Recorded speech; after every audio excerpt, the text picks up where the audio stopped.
Um, and to answer your question, yeah, there's a variety of initiatives, objectives, perspectives that are uh, all converging here and have been for a number of months.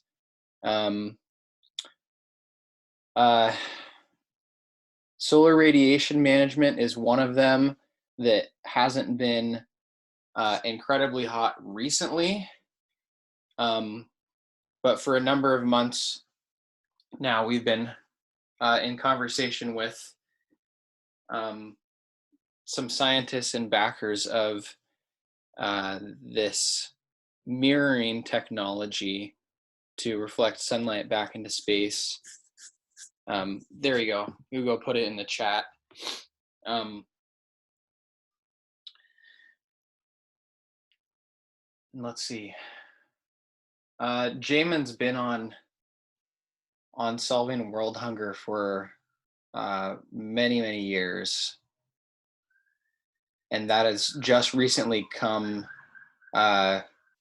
full circle, so to speak, with Sailesh and his work with getting this app off the ground to allow people to.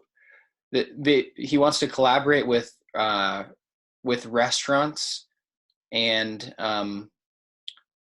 other food services to get these plant-based, I think is the label we're going with, plant-based meals out to everyone. And well, the app is designed so that it's a buy one give however many kind of scenario. Um, and collective superintelligence is what Jamin and I and others have dreamt into around basically we've seen this technology that we're using now, these video conferences, as a new internet that's emerging now, with especially due to the virus recently, many more people have come online to this new internet, and we see the integration of the video conferencing with other technologies and community practices, as resulting the end result of that, the body of communities kind of living inside of the internet like they haven't before. That's what we're referring to as collective superintelligence. And I don't know how much of the conversation you've been a part of exactly, so forgive me if I'm boring you. No, you're not boring me. I thank you for what you're talking about. I'm just arrived here almost at the same time of you. So thank you for your time. Oh, okay.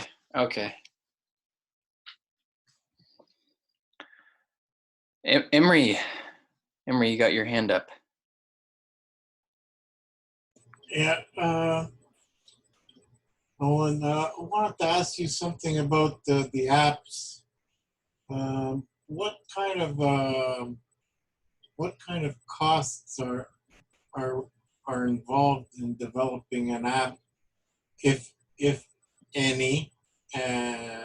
Maybe it's a contribution of some kind, but I mean, surely we're not limited to just one app.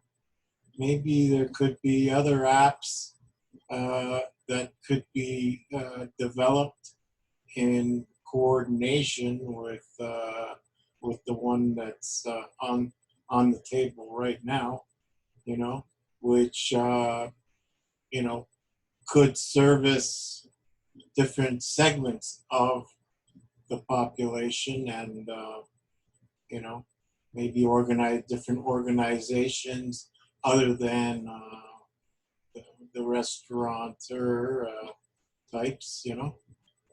I'm thinking of maybe like the social assistance uh, organizations that do social aid, or church organizations. Maybe there could be another app for them that's would be created on a different, you know, created a little bit differently if need be. I don't know. What do you think? I think that's a great idea. I'm sure that there are apps in development right now um, to tackle some of these things you're hinting at. I know Joggle, which we explored, um, Project Open Air, we dropped in on one of their meetings a while ago. I know that they have a few applications um, that they're planning on developing, and it sounded like they're getting pretty serious about it. I know a they had thousands of people join their. They had a Slack that became overwhelmed. For those that don't know, Slack is just a messaging platform, and you can create a workspace. And they had at least like 9,000 people join that workspace to volunteer on.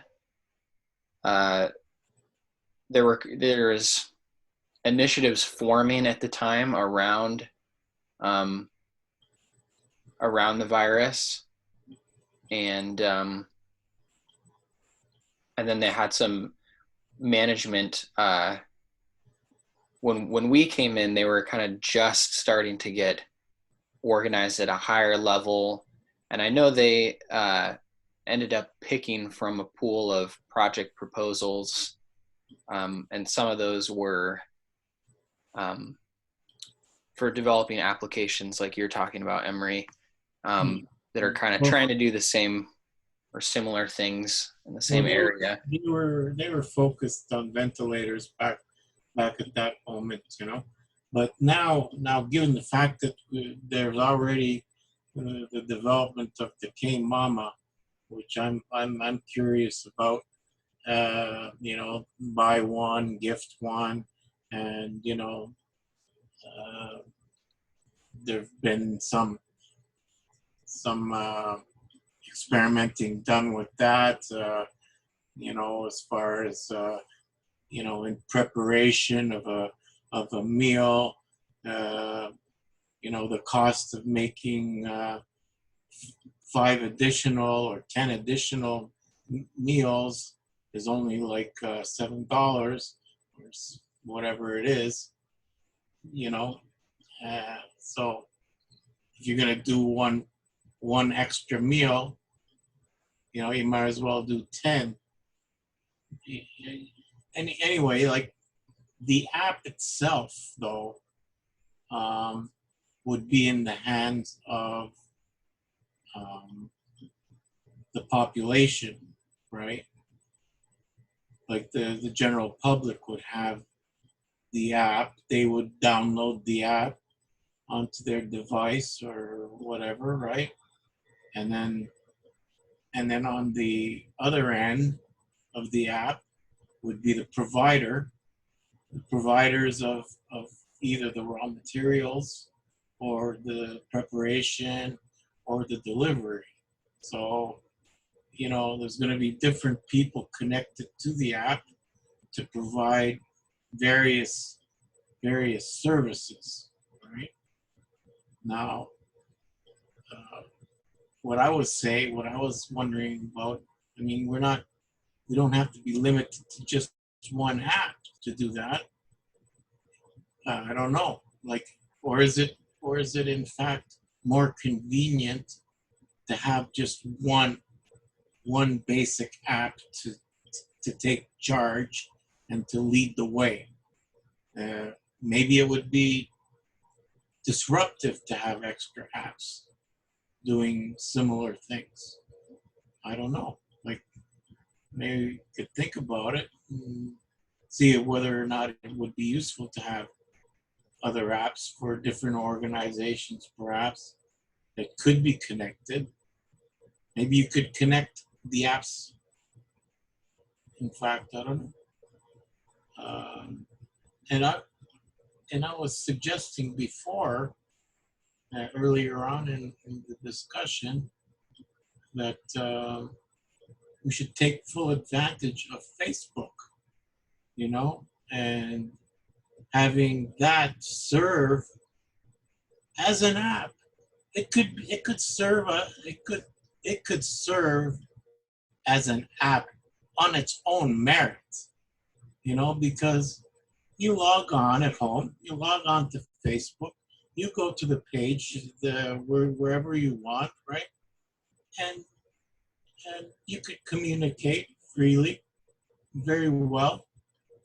You can have commentary. You put in an order, or you can say, okay, we're going to deliver to you in 30 minutes, or you could plan out what services are going to be rendered easily,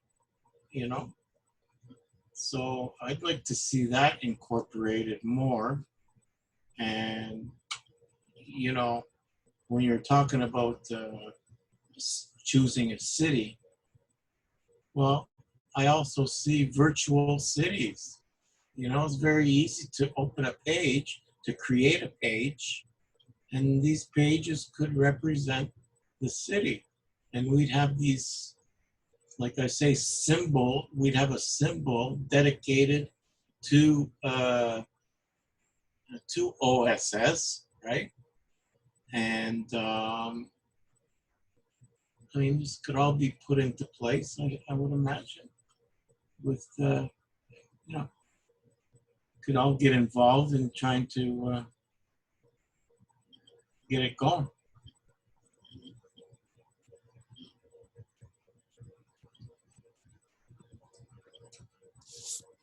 Yeah, I think there's definitely a need for a diversity of these applications and services, and I think it's there's a kind of natural process that happens where there's a diversity trying to do basically the same thing, and somebody ends up doing what everybody is doing, like integrating all those different things, and then maybe doing a little bit more than that, and then they get the user base. But that conversation is a super valid one in talking about what we're trying to do, designing these apps for food distribution, but also more generally in broad-ranging cooperations, in collective intelligence. If a bunch of people are using different platforms, then it can be really difficult to cooperate. And if all of that information is split up, then it's not as useful. And how do you get everyone on one platform? You don't just demand that they come there. So um, I think it's important that we use the technologies we already have as much as possible to their fullest capacity. Getting it, you're talking about using Facebook, for example, and Well, they're the leaders, right? They're the leading edge, aren't they? I mean, it's the go-to site, basically. It's got all the bells and whistles that any kind of social media platform would want. Total sharing capabilities. So, I don't know. It's pretty hard to beat the tools that are available on Facebook. It's almost impossible, in my opinion. And I've been on a lot of platforms, and I've played around with them, used them, and you know, I'd have to say you go back to Facebook. I don't care if there's surveillance or whatever. It gets the job done is what's important to consider. As long as it gets the job done in an in a and it's easy, right? People are familiar with it, right? Yeah, everybody knows how to make a post. Everybody knows how to make a comment, right?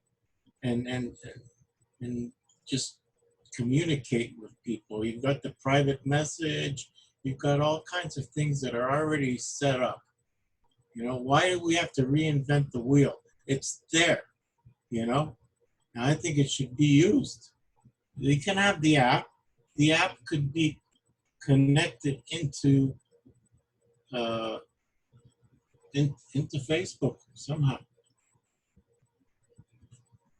Use it. That's what I think. I think the important thing is that we are are making all of these efforts as accessible as possible. So there's a lot of people that use Facebook as their primary social media. So if we want to, it would be nice to integrate with Facebook or have some easy way of, transitioning from this platform to other platforms. What do you mean transitioning? Well, transitioning from where? I mean, are you talking about Zoom or what? What's the transition from? I'm just saying the transition from Facebook. So an example, and maybe Facebook isn't the best example to use, but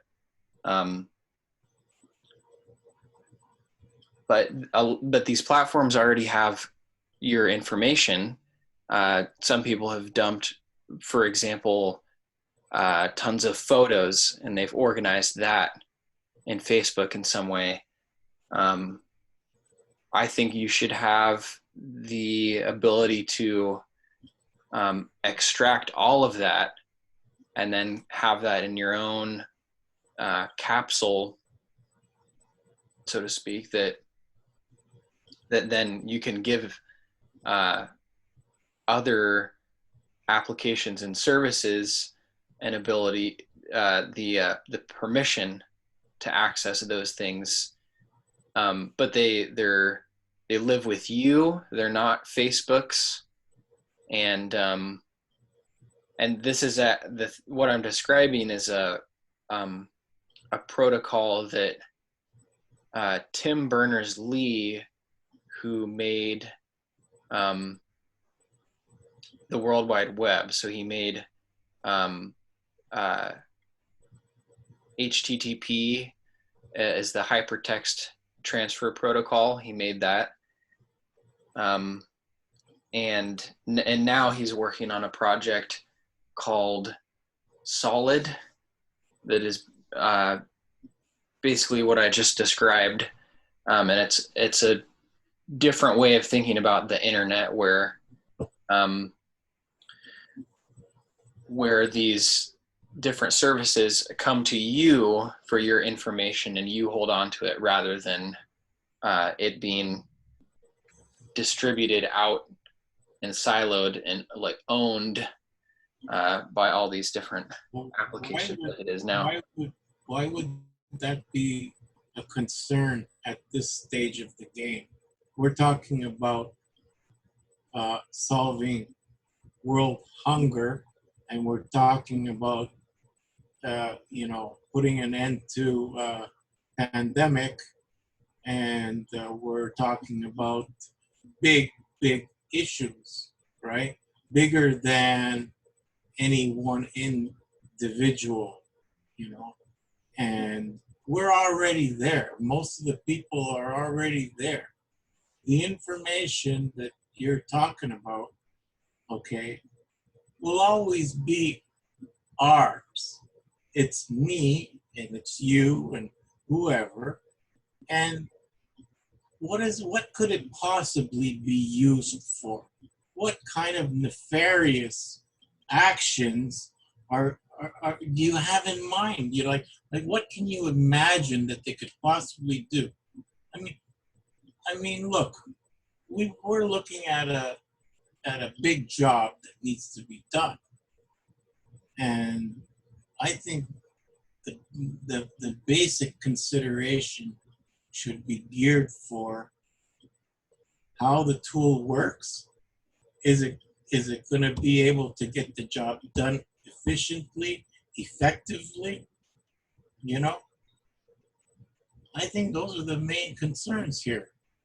And there isn't a whole lot of time to start developing all sorts of, alternatives here. We've got something good that exists right now. And I think it's our job to figure out how to use it efficiently to get the job done. That's what I think.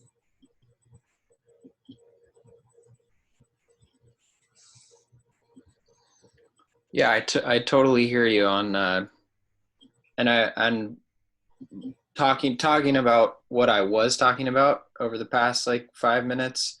I wasn't meaning that to be specifically about the K-Mama app or food distribution, because those in the overall the general conversation that's been going on here has it hasn't exclusively been about that. And yeah, I totally hear what you're saying.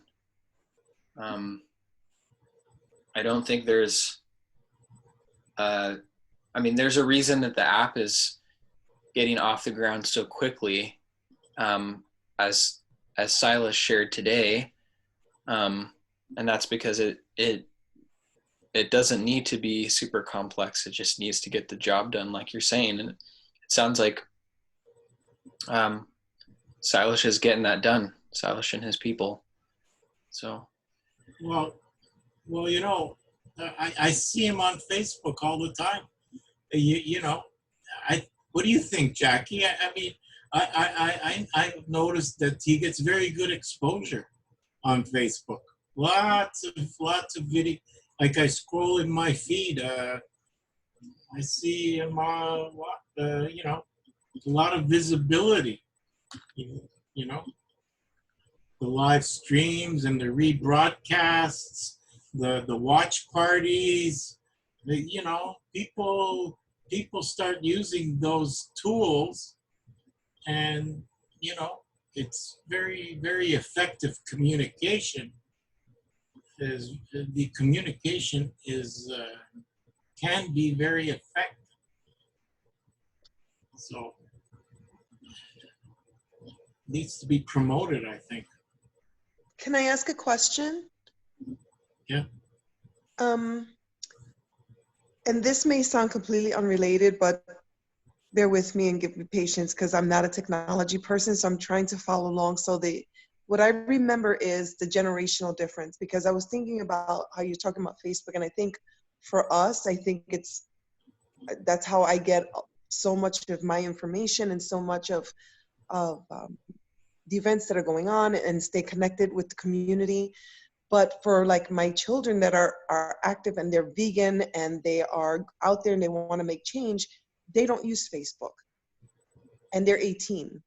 So my question is, and I don't know, Nolan, I'm sure it's through your studies you may answer because it's way before your time, but I remember when MySpace was like the thing, and then Facebook came and basically wiped out MySpace. And I never understood the difference. What was it that Facebook had that made almost overnight, like MySpace, like obsolete?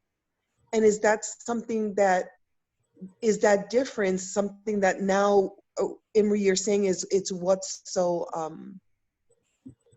useful for what we're doing, but are we also facing the same thing with the generation difference? Are we reaching as many people as we can, especially that young generation that are going to be really the ones supporting us? Well, I think in the case of MySpace, I think MySpace, they just gave up, I think that MySpace was a great platform, and you could be very creative with your page. It was HTML, right? You could like, it was different than Facebook, right? Because you could create your own. Every page was different. You could be very unique, on your MySpace, because it was your space, right? You created it. You had all the tools at your disposal, whereas Facebook was developed in a very generic way. Everybody had the same space. It's the same. You know what I mean by same? Identical, all right? Apart from what you would post, like as a banner, you all have the ability to put a banner and your whatever thumbnails that you want for yourself, right? So, I mean, those are generic, same for everybody, but still different enough, right? To be creative to a certain extent. Totally not compared. You can't compare it to what MySpace was. And in MySpace, they just dropped the ball, right? They gave up, basically, I think. So. And now Facebook, I mean, as far as the young generation, it's got a bad rap because, it's run by the government, and they put the fear into people. They put the fear into people because they want to divide the population. They want the population not to gather so much. It's too powerful. You see, Facebook is so powerful. It's such a powerful platform that, in a way, it's to the advantage of those people who want to kind of control things, to have us divided, Oh, I'm going to go to another platform, and I'm going to try this other place, like Minds or geez, there's a bunch of them, MeWe and Tiny Space, or whatever names that exist out there, right? But that just divides people because your attention gets focused over there, not where all the people are. You see, Facebook turned out to be a place where everybody is, like millions and millions of people, right? So your reach, your ability to connect with people in large amounts of people. I'm talking millions and thousands of people. You can connect with them very easily if you can figure out what what you're doing, right?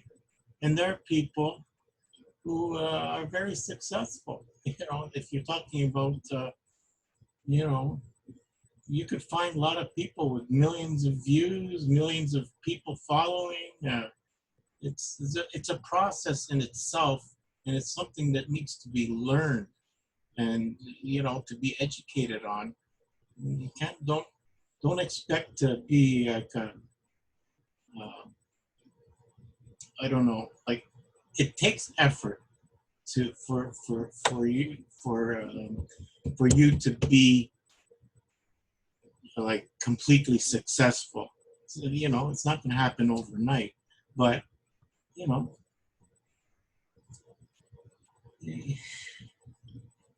you just gotta use it more, you know.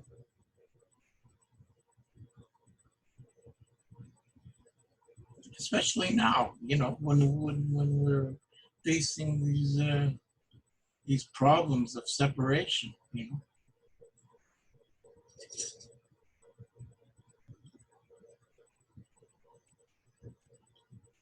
Ooh, I see you have your hand up.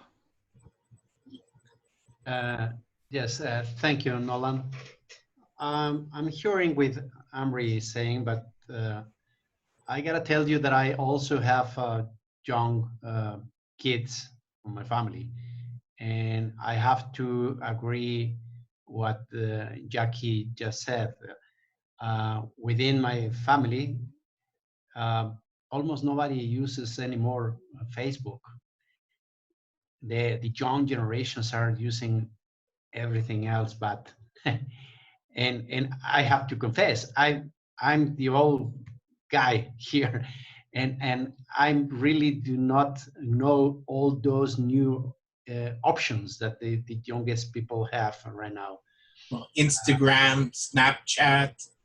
There is tons and tons of options, but I gotta tell you, my kids, which are not that young, but they are telling me Facebook is old fashioned. Is history now. So in the intelligence of looking forward to get something really effective and efficient in the purposes of our this project of the stone soap and feeding all the people. Yes, I will say that we need to get the professional ones, the experienced people that has real contact with all these upcoming technology, the brand new technology, and probably with the social experts that can provide us with the right advice on how, in which direction the platform or the technology that you are going to use has to be direct, you know. That's my 5 cents contribution.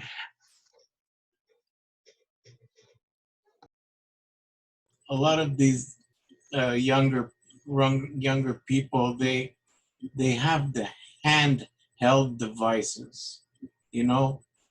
It's like the small devices that you hold in your hand, your iPhone or your pad, you know.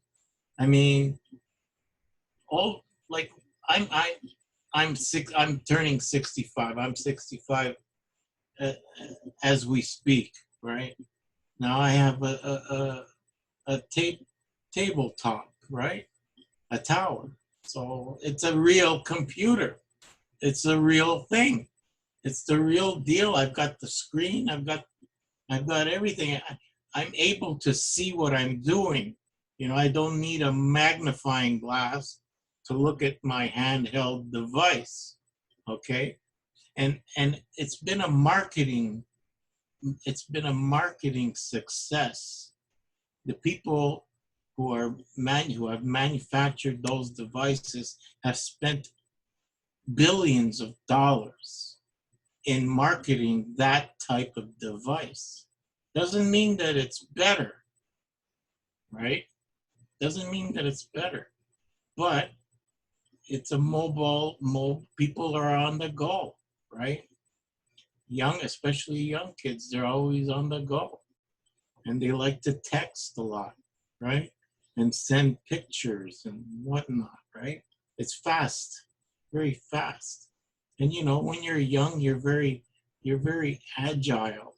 So you're able to click those buttons very fast, right? But for the majority of people, I think, you know, above 30, let's say 40 to my age, okay, we're very happy with the way the computers are now. You know, laptop or you know, a full-fledged computer.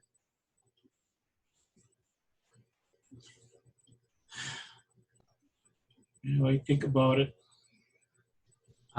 Well, I think we have to keep in mind that according to the last figures on the worldwide census, is precisely the majority of people below the 35 years. So it's that's what I said. I think we need to assist ourselves on the knowledge of the expertise people on both the social and the technology areas to try to do the best decisions in terms of finding the right tools and based on that being success in our strategies of communicating such an important project as the one that we are talking about here. Yeah.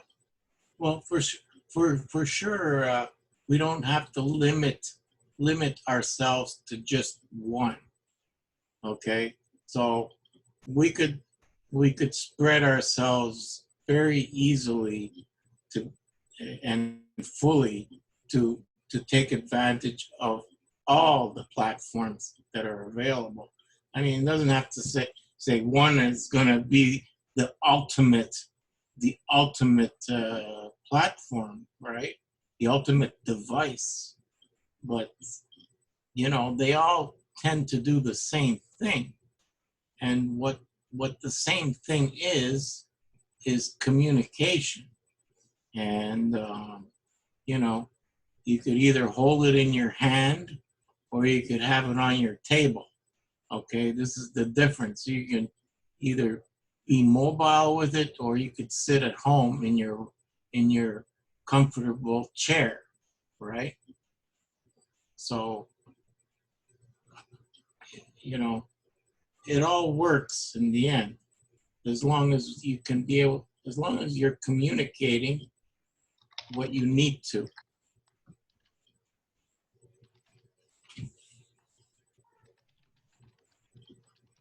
Nolan, could you, I'm just curious because you're not much older than my children. I'm really curious what your perspective is on my question, if my question made sense. Sure. Can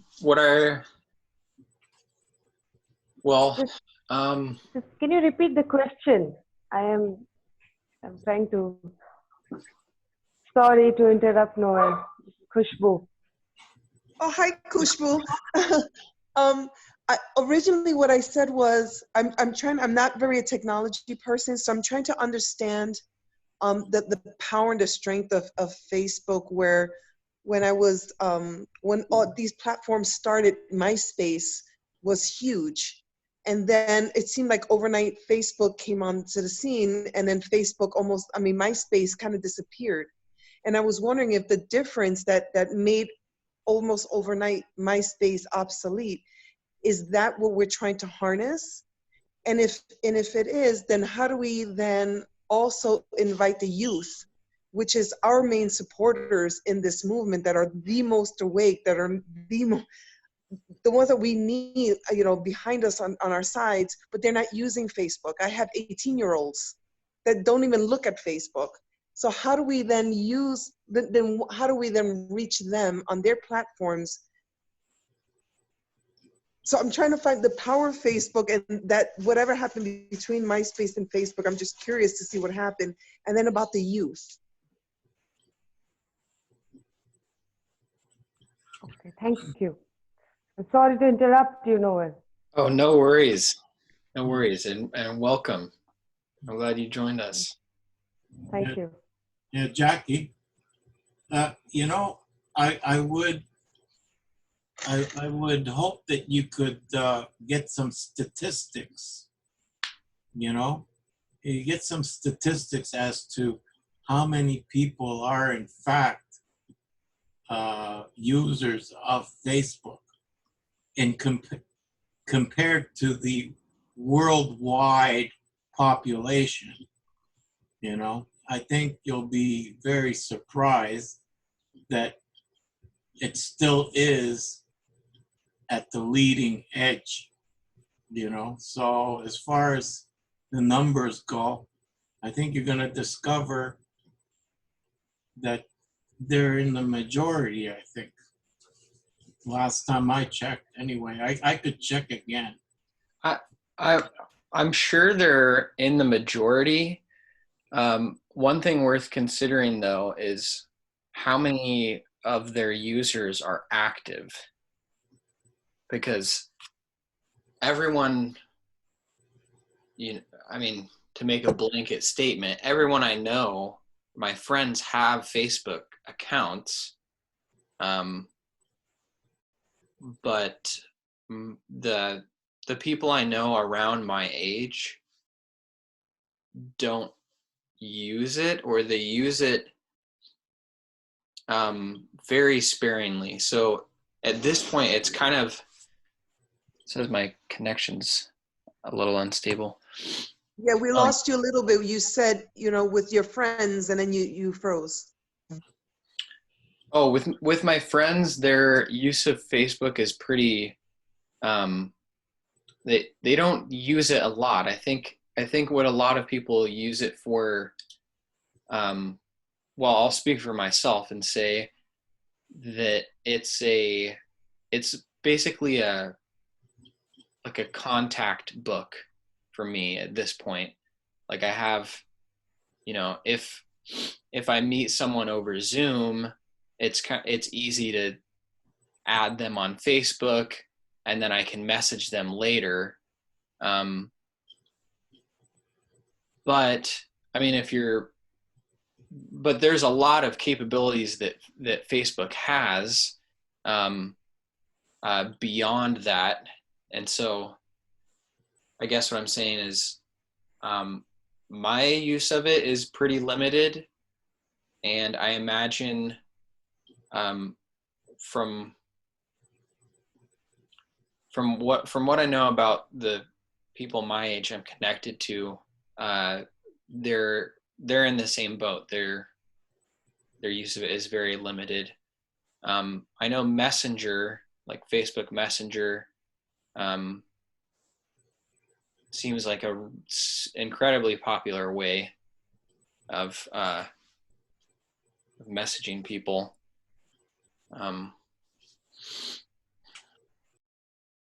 Yeah, and I never used MySpace. I actually got into Facebook kind of late relative to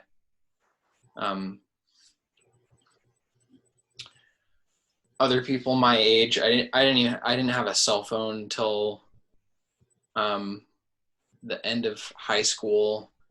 I didn't use social media. But yeah, I think Facebook is not as prevalent in younger minds, for sure. So what are they using, Nolan? In your mind, in your understanding, what are the young people using? Well, I know that recently this app called TikTok has really taken off. Yeah, TikTok, right? I see it all over on Facebook. You know, it's you see you have the TikTok, right? But then it's plastered all over Facebook, right? I mean, does that make sense? So you have a tool, which call it TikTok, and then it's posted to Facebook. Why do you think that is? Why don't you just leave it on TikTok? Because on its own, TikTok ends with TikTok, right? Just like Zoom on its own, it's a great tool, right? Very you can connect with people. We're having this meeting, this party, right? It's great. But you know, we can only take it so far. Bring it to the platform of Facebook, and then you're talking connecting to to millions of people. Well, you know, I mean, you could have millions of emails, I guess, if you've got millions of friends already, or thousands of friends, and then you have friends of friends, or people in businesses or companies, you know, can get together using that tool, you know. But it's a tool.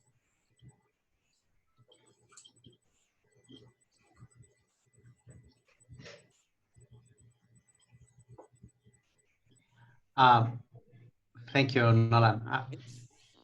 Ambry, I just thought on what you just said.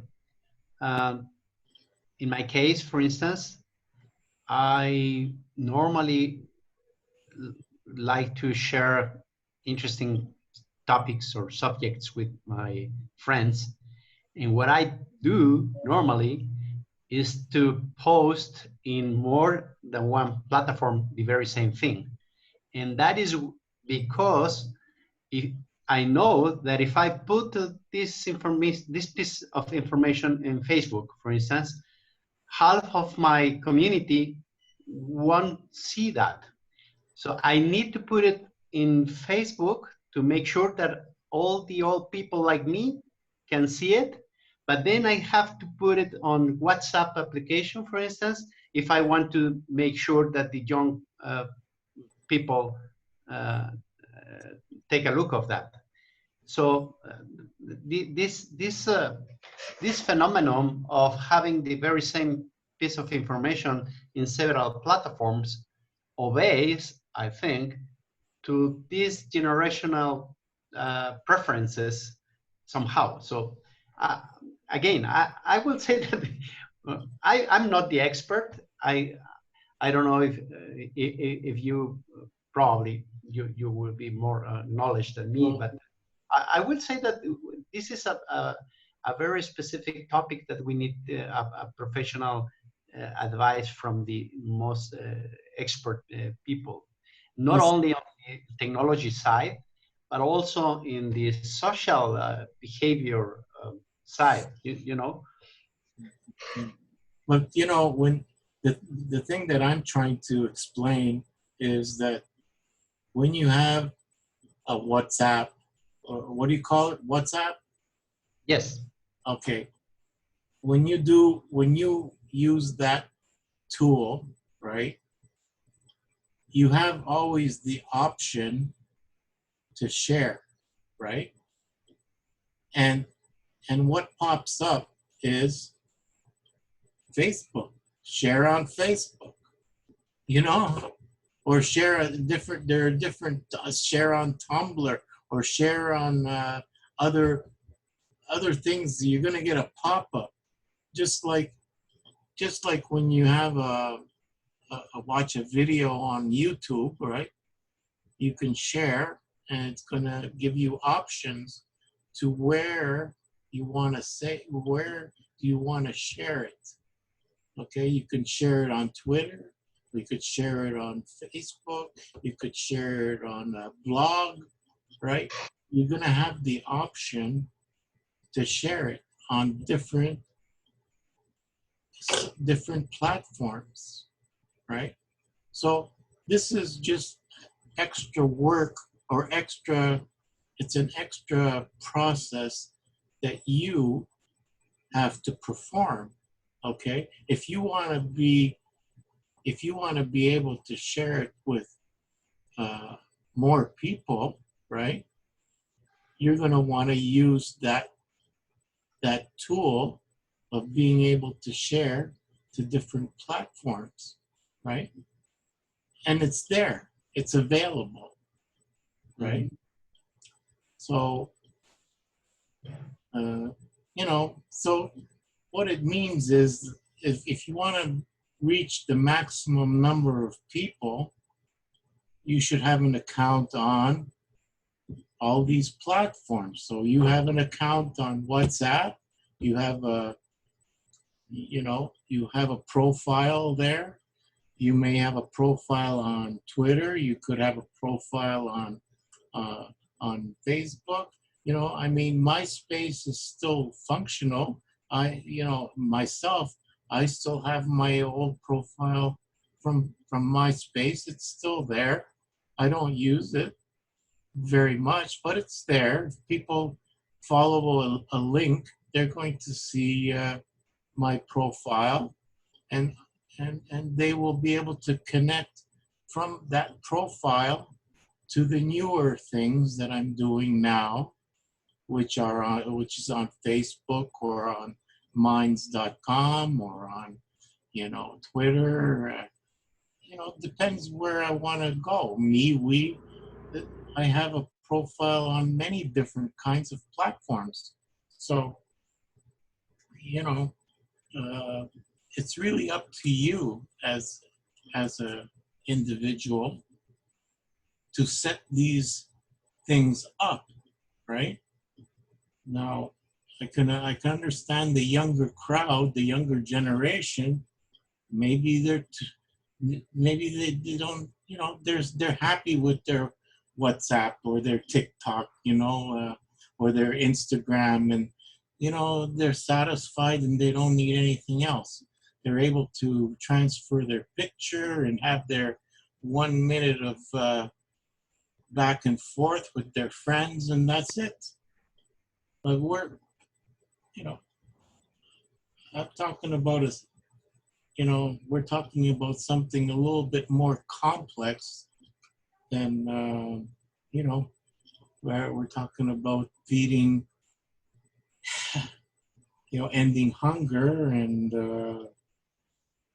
you know, solving the pandemics and big issues, right? So, you know, I think we're going to require more than 30 seconds or a minute. Gracias. And I believe that's very precisely said that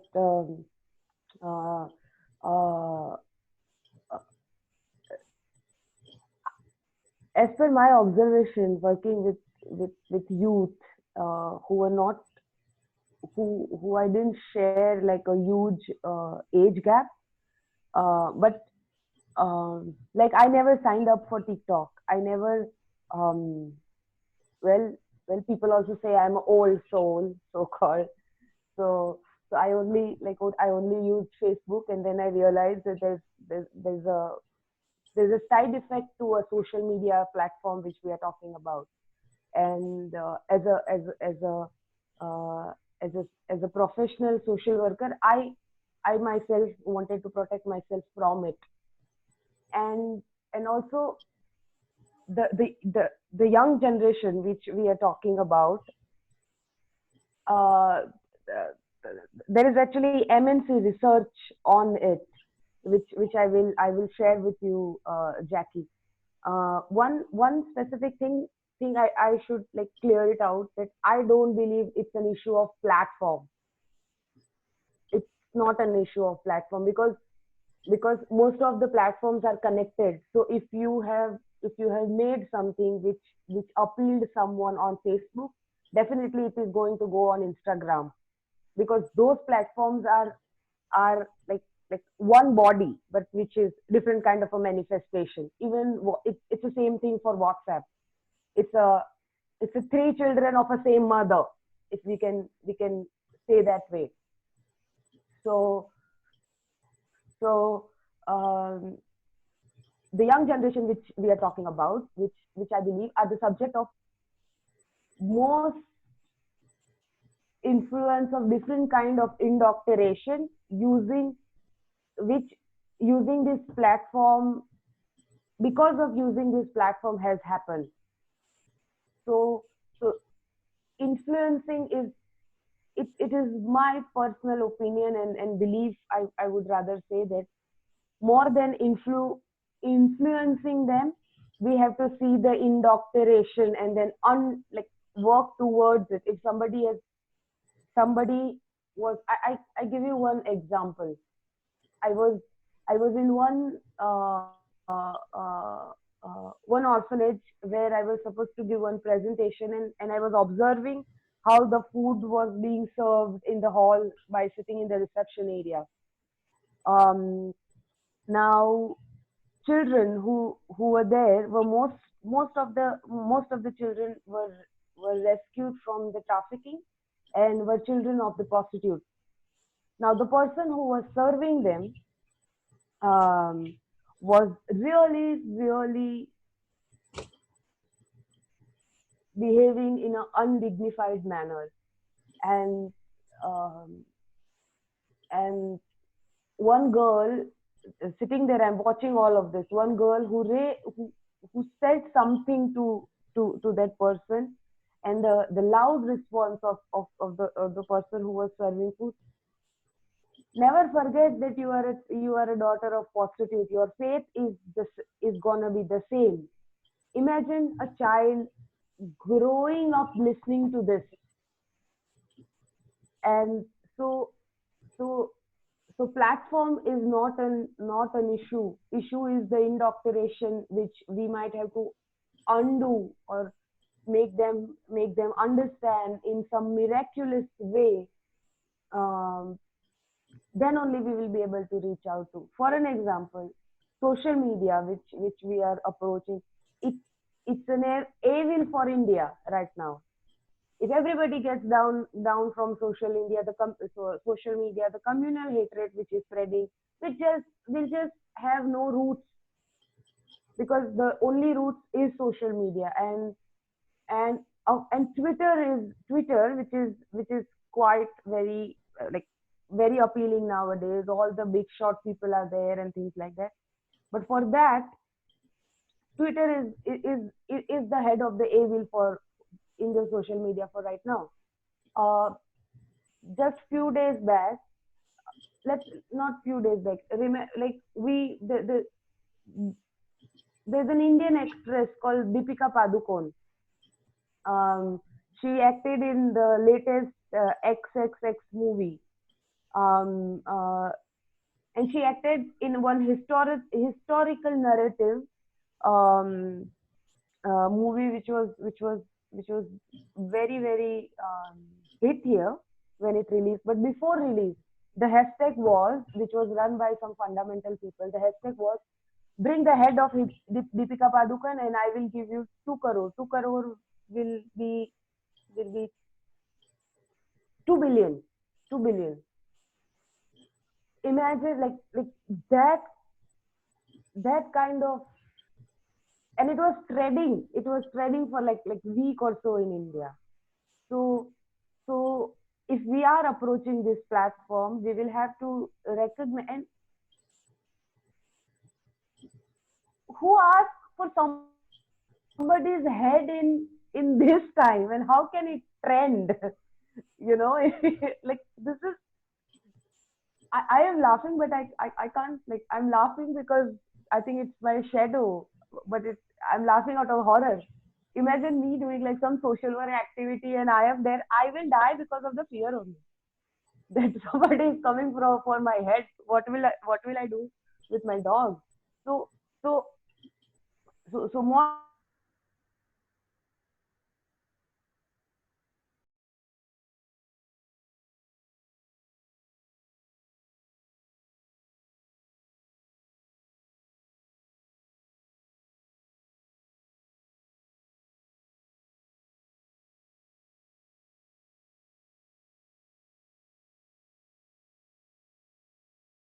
efficient.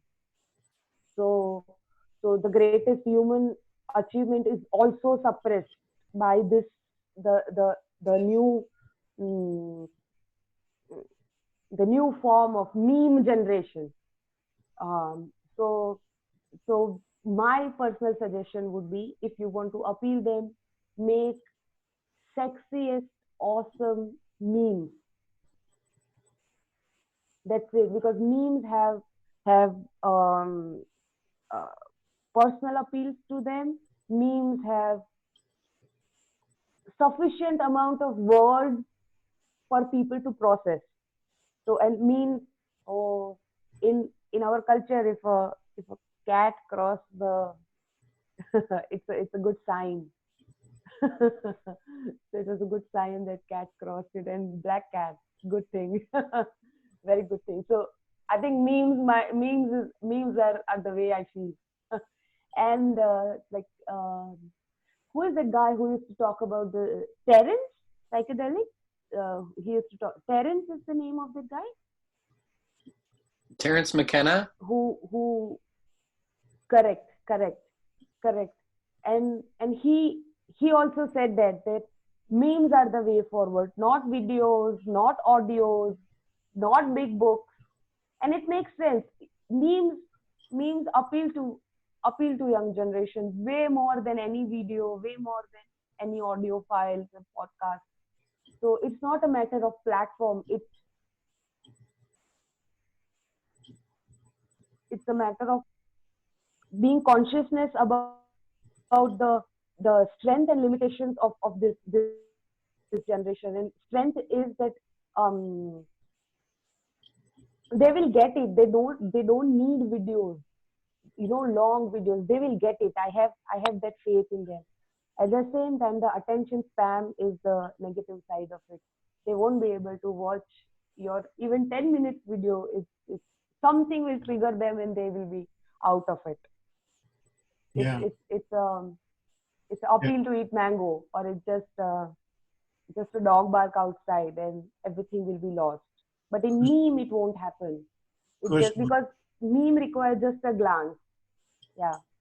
Khushbu, this is the defective part. This is the defective part of it. The younger generation, they've been conditioned to have less and less patience, right? They don't have the attention span. They're in it for 15 seconds, 20 seconds, and they gotta go. This has been programmed into the younger generation of today. And it's a deliberate thing. It's been a deliberate conditioning upon them, and I have to tell you that a video is the most powerful thing. Okay, video is the most powerful thing. I'm not saying a meme isn't strong. It's very fast, right? But it's not going to transmit all the information that you may desire. Okay, a video will. A video is the cutting edge of where it's at now. Zoom is a video. You know, the way we are communicating now is video, right? Now, as far as, I just want to add one thing as to the platform issue. And I'll tell you something, I really like the idea and the understanding that on Facebook, I can have friends. You know, friends, to have a friend on Facebook, it's a very powerful notion. It's a very powerful understanding that, you know, I'm making a connection here, and it's going to be a friend of mine, right? And it's very powerful when you consider that it's a friend. It's not just a place where you're going to subscribe, right? I'm going to have a subscription. That's one thing. Like on Twitter, you don't really have friends. They're more or less subscriptions to that tweet from someone, right? And it's not a place where Followers. Followers. it's They are not really followers. it's not really a place where people express their affection, you know? I mean, I can express my affection for somebody, and it's a more loving place. Facebook is a more loving place. It's a place where you could really learn a lot about your friends who you've connected some kind of a bond. You've had some kind of attraction to them, you know, whether it's a helpful relationship of some kind, okay? But there's something strong that is created, and there's a timeline. Everybody has a timeline that they can express their, you know, they can express their personality. They can express their joys of life, you know. They can express themselves, and you can connect with that. That's what I like about Facebook, okay? And you're gonna get out of it what you put into it. If you're not willing to participate and to make an effort, then don't expect any return on it either, you know? So, but it's the perfect platform.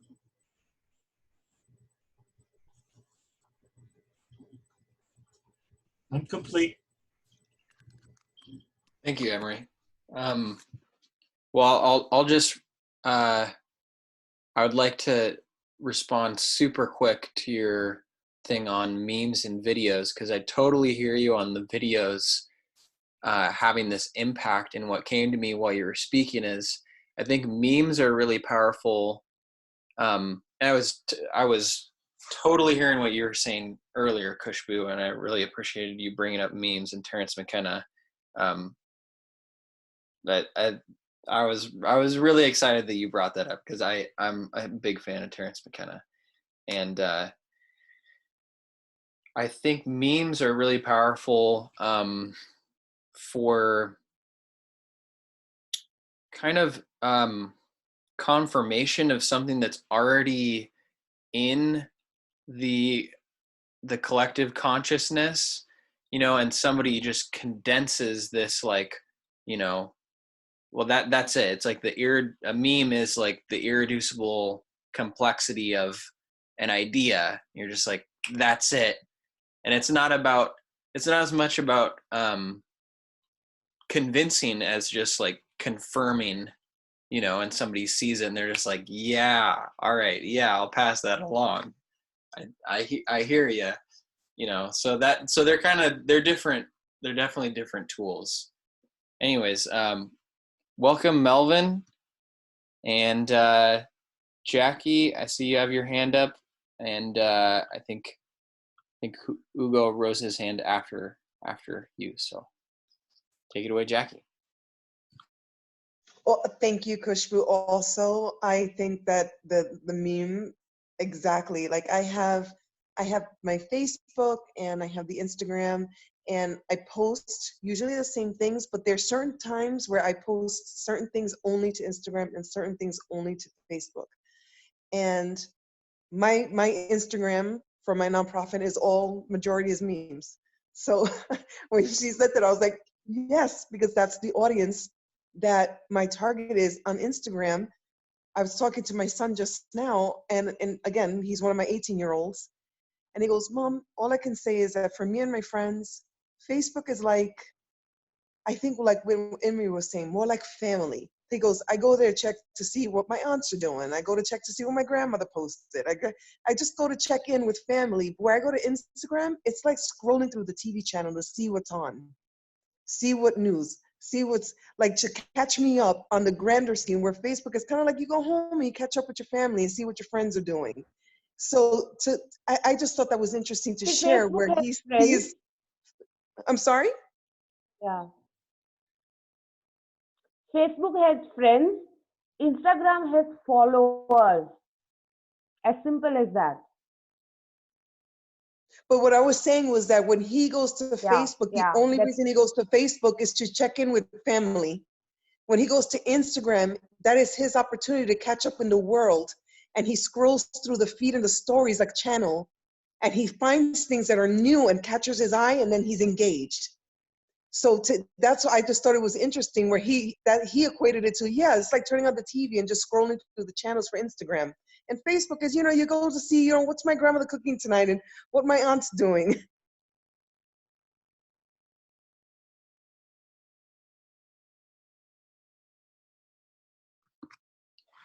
Totally hear you there.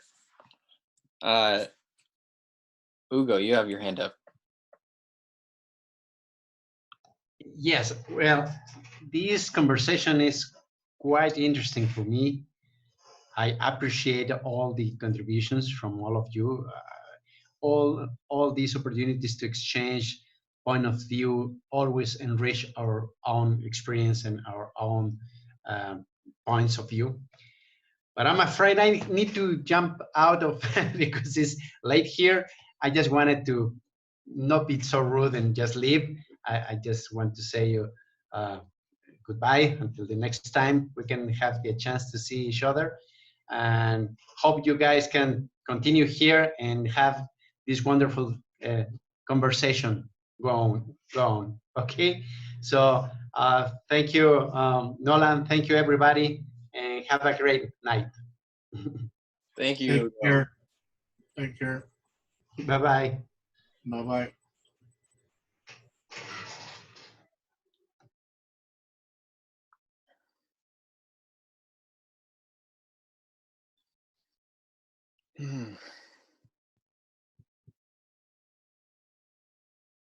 I just also want to say I find this conversation absolutely fascinating since I know nothing really of social media and technology in this.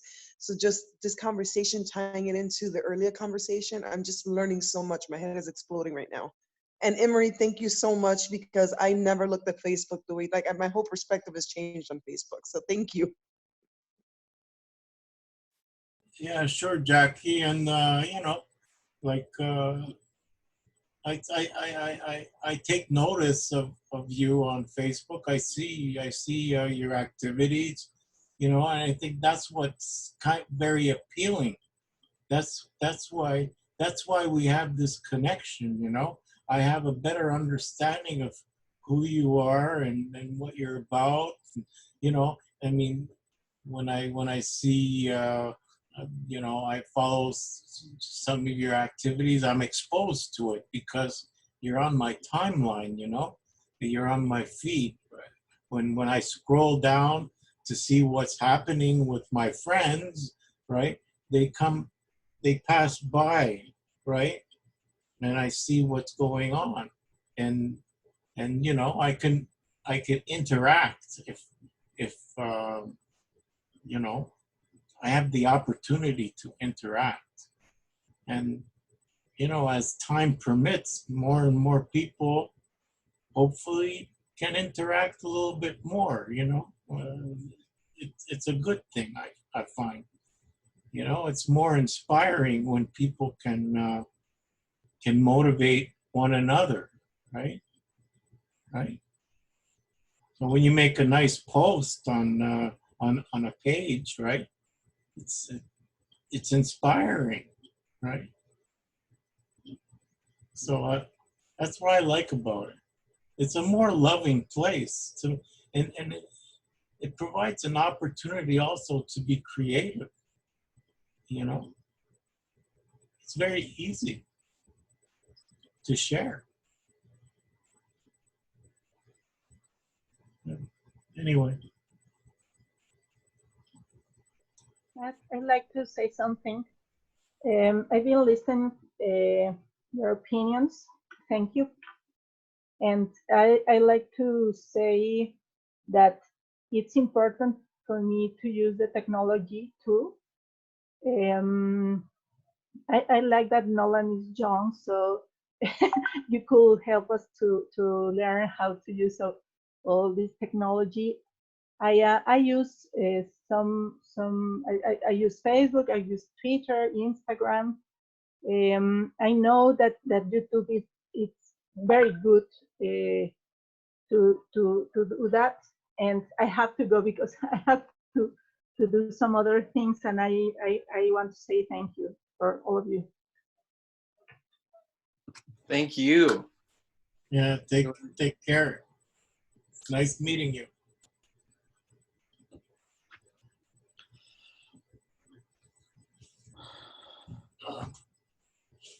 Nice to meet you too. We'll see you next time. Next time, bye. Bye-bye. Bye. Bye.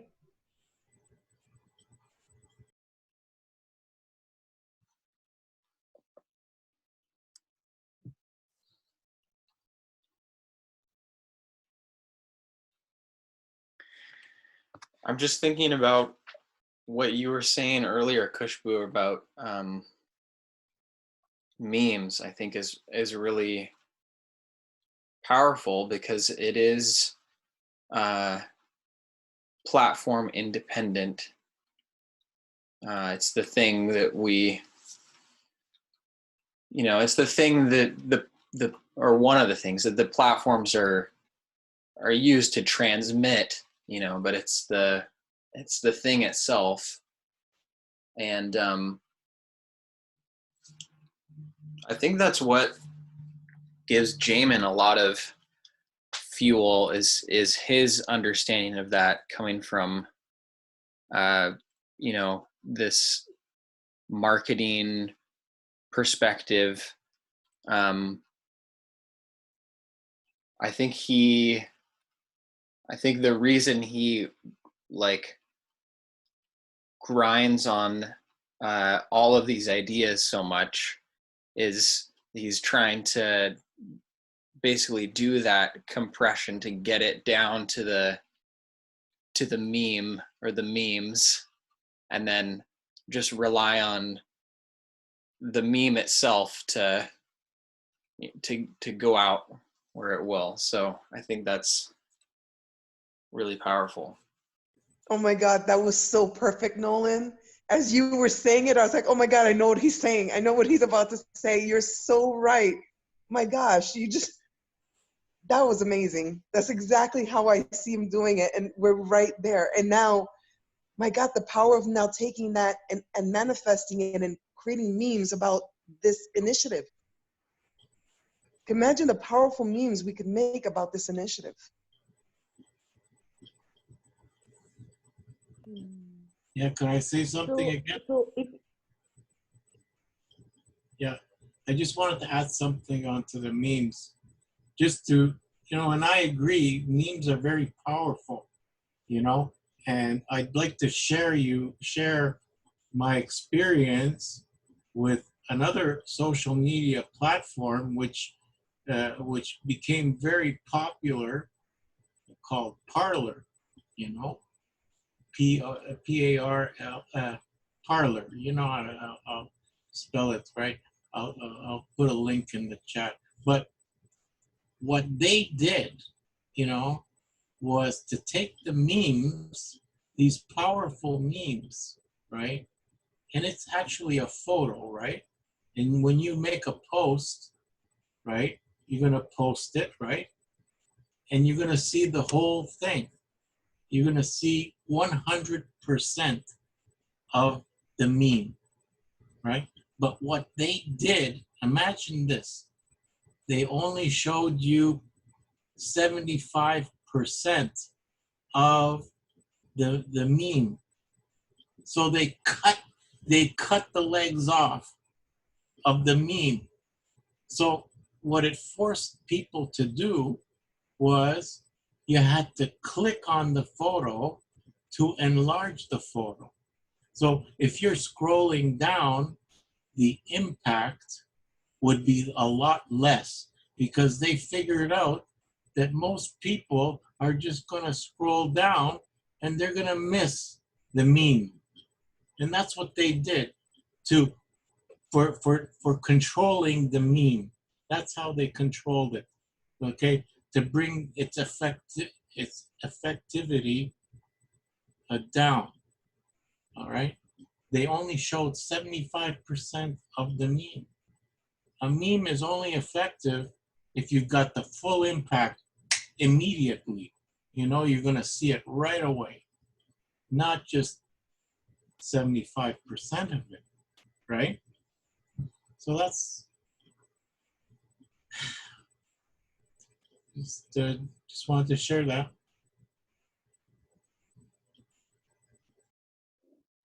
That's so. That's another reason why comic books are so appealing to youth.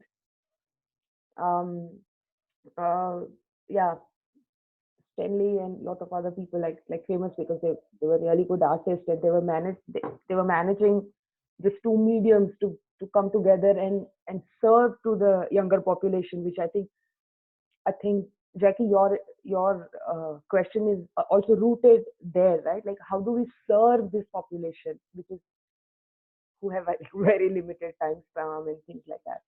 So comic books are also um, more personal way of um, like it's a step down from meme culture, but comic books are also an option because it has the book feel to it. It also has like you don't have to like build so much into your mind because things are built for you on the paper, and of course it does what meme does. uh, uh, so comics, I see comic book as another um, option, and I think um, uh, what Nolan said, which clicked in me too very very nicely, that they, these things are platform independent. That's something that is a strength of the content for now, because it's a competition in between the content, right? So yeah, the in it can be it can be used in WhatsApp. It can also be used in Facebook. It can also be used in Instagram, Twitter, and it is as gonna like as simple as the same thing in all the platform. It will have a equal impact. So yeah, the platform independence um, is something which really clicked for me. So if it is not a meme or anything else, but the platform independence is something um, will stick with me. Thank you for bringing that up, Nolan. Yeah. And I love the comic book idea. As soon as you said it, Kushbu, I'm like I got so happy because I'm like, this is synchronicity. Because in my home, we are the hugest comic book family. My children are like encyclopedias of comic books. They know every fact from generations and artists, and it's unbelievable. And we used to co-own a comic book store. So when you were on comic books, I was like, okay, universe, we're communicating. This is sending me something. So I'm going to start thinking about that because it's so powerful. Those stories in the comic books are so powerful. And you're right. It's just like a Yeah. collection of memes, right? That create a narrative. Yeah. And Yeah. that's brilliant. I never saw it Yeah. like that.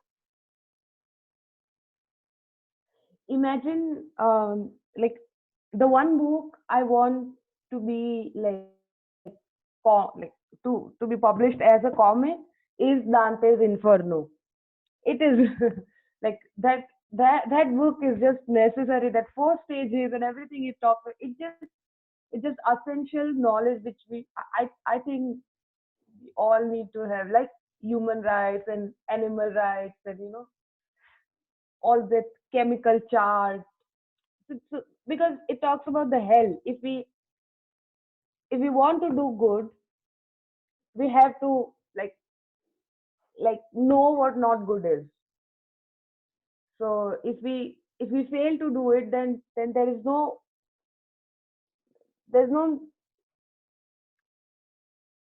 things are not complete if we only like portray what is like glorified and glittering and those things, but we don't see how the skin is behind the makeup. Then we might not get the right makeup for the skin. So it's something on those lines. Yeah, yeah. Thank you, thank you.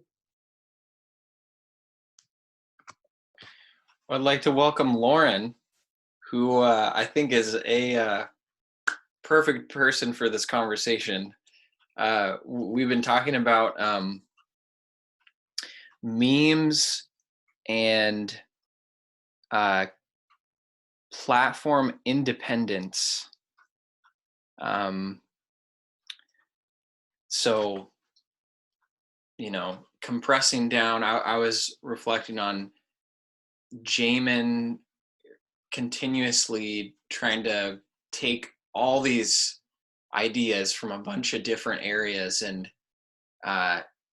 compress them down to their irreducible complexity, and then I think there's something. Well, we were all reflecting on the power of just that content itself, or the meme itself, as opposed to spreading it on one specific platform. And there's obvious issues with all of these different platforms existing. We're not just going to snap our fingers and get everyone on the same platform, but maybe we're already on the same platform in some way, if we're just talking about the memes independent. So, and Lauren and I have had conversations about this. She's been doing some work with what she calls deep profiles, that I would love for her to share and talk about. Oh yeah. So I'd actually, so yeah, I do these things called deep profiles, but I actually kind of wanted to go back to the memes because I've been producing a bunch of them this week. So we had a really productive conversation on Wednesday, and so exciting developments this week. David Boville, I don't know if you know him. He's based in London. He came up with this peered production method where like each person in this conversation would take on a role to basically enhance our own conversation. So one person might be the iconographer, finding pictures or drawing something to illustrate what we were talking about. Another person would be the sorcerer, finding sources that supported what we were saying. Another person might be a poet who would summarize a conversation in poetry or some kind of cipher or something like that. And so basically you make kind of like an artistic expression in the flow, so that these conversations, the most important like wisdom or memes from the conversation, you actually capture them in the flow and can kind of represent these conversations, so that someone would kind of know what happened in this hour without having to go back and listen to 60 minutes worth of video, which no one wants to do unless it's like the exact right video for them. But how do you know which one? And this is like, it's a sign to kind of help you discover your soulmates and find them more easily. So let me just show you what I've been doing with my Pinterest page. So just using as hang on just a second, as Nolan was talking about, hang on. So I do these roundtable discussions with Kikolab and interviews. So what I've been doing is then putting them, like making art from them, making little graphics, and then pulling out the most important snippet from the conversation, like new words we make up, or just really things that I thought were really significant. And I've been making a Pinterest page out of them. And I also make them Instagram friendly while I do this. So I'll just, I'll stop sharing and just send you the link for that.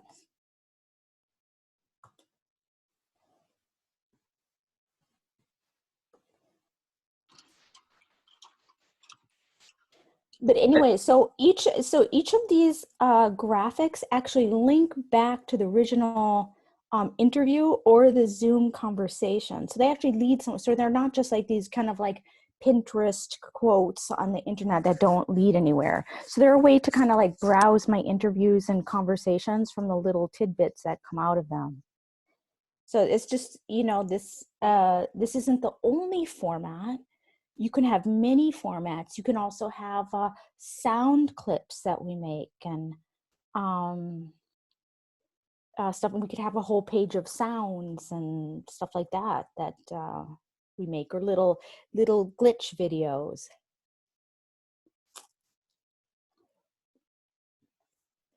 Hey, Lauren, it's Emery. Nice to meet you.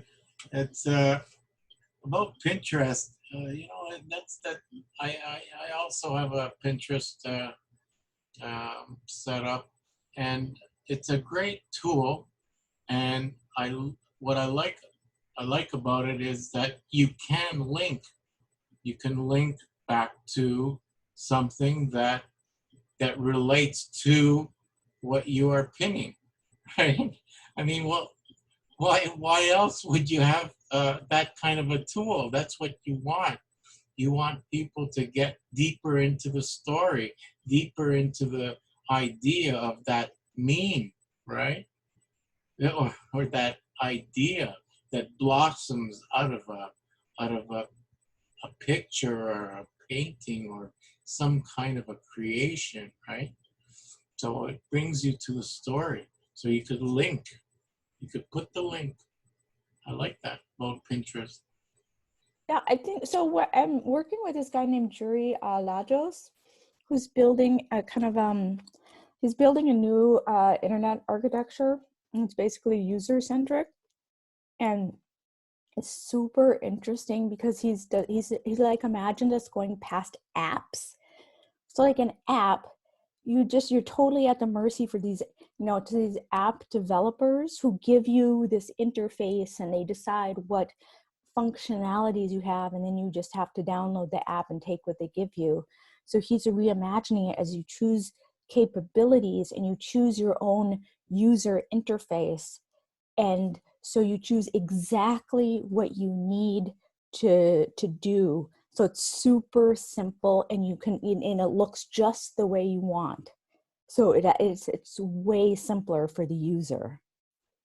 And his his main idea about collective intelligence is that right now, if you do something like if you tweet, that all these like memes or ideas or something are completely out of context. So when someone says something, it's just like 144 characters, and it's hard to like figure out what that person's frame of reference. And how he structures architecture is that like if you tweet something, you not only can see the tweet, but you can explore that tweet inside of its own neural network and see what is surrounding that. So what contextual information is supporting that tweet. So you can kind of like go into someone's brain, be like, oh, that's how you came up with that. It's totally, you know, you're coming up with this idea totally differently than I had imagined. So that's sort of interesting how he's saying collective intelligence, like the main point of it is that you don't have one source of truth. And that everyone has a different perspective, and it allows you to see their different perspective and explore how they came to that. So Do you have a link? super interesting. Do you have a No. link? Anything? No, we're actually trying to make something. That's Jury's problem. He doesn't, you know, he doesn't have any like web page or anything. He's just like a brilliant architect. So that's why I'm working with him. But you say that he tweets. He's done. Oh yeah, he does have a Twitter account. Hang on just a second. Exactly. Hang on just a second. So here's his name. I think he's one of the best architects out there. He's like a monster, but he's super nerdy. Like it took me hours just to get to, so I could explain it just like this, because he's very technical. Here, let me see, Twitter.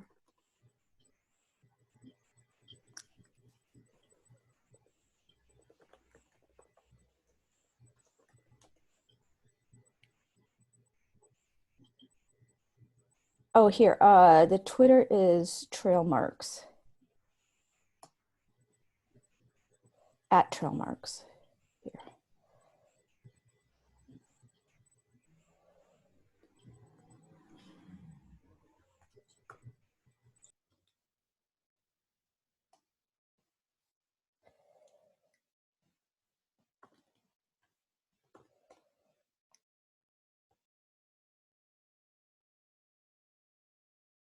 Yeah, so anyway, what I wanted to talk about with you all is, you know, I know there's been like so much discussed. I mean, I've been here with Jackie before, and there's been like amazing moments in the conversation. And I wanted to talk with you all about developing a process for like capturing these moments, and how do we in the flow, how do we indicate like, oh, this is a moment? Do we use Twitch and like capture it then? Is there a way to like physically, how do we indicate as an audience, like this is a moment of wisdom, or something significant is happening, ideas emerging?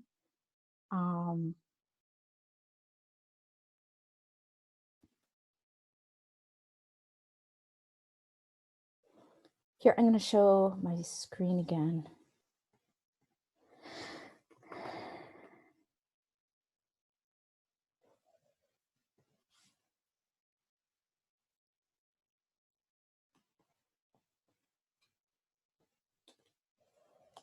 So this is a conversation I had with a few people this week.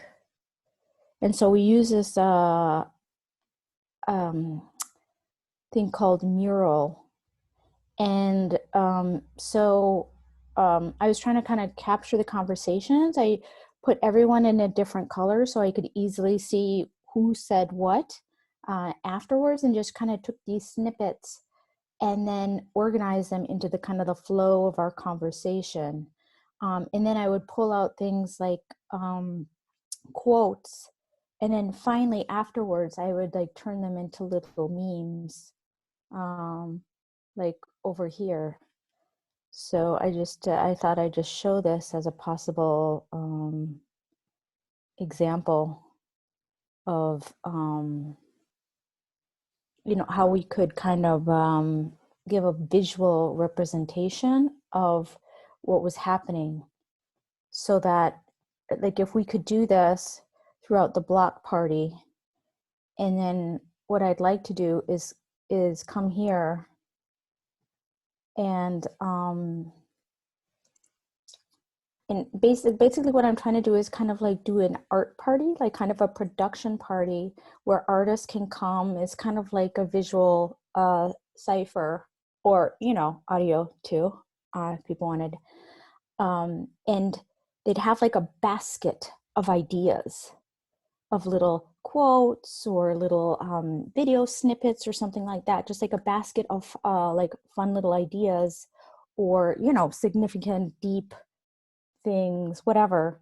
But anyway, they'd have that kind of like basket, and then they could just look inside and see what inspired them and make artwork out of these things. So these ideas would actually, it's like kind of like a meme production factory, but I think like it's a more spiritual practice, like doing the artwork together, like having that creative time when you actually like focus on doing poetry or drawing or something, because it seems so bad, like to do art. It just seems like to take the time, if you're a parent, to do art, it just seems like so frivolous, and just to like make a sacred space for the creative time.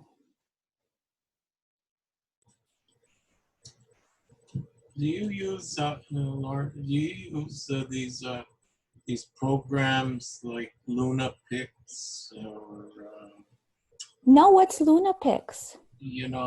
it's where you could take a photo or something that you've created, like a snapshot of anything, right?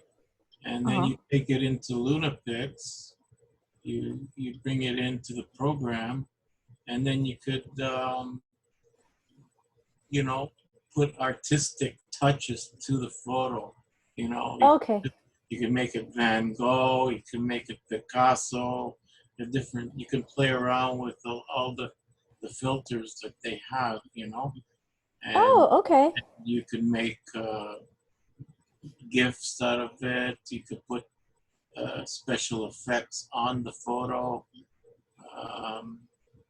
change the size of it, all sorts of things. It's a very creative platform in itself.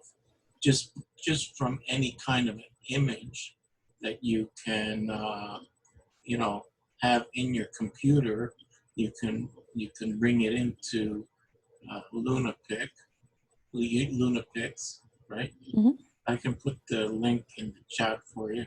I found it. You can check it out.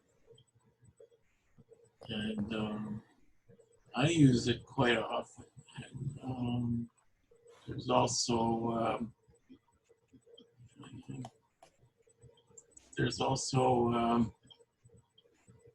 Photoscape, which is quite useful.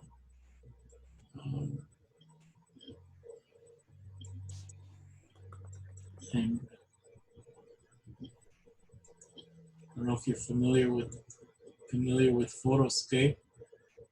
That's also very, very interesting.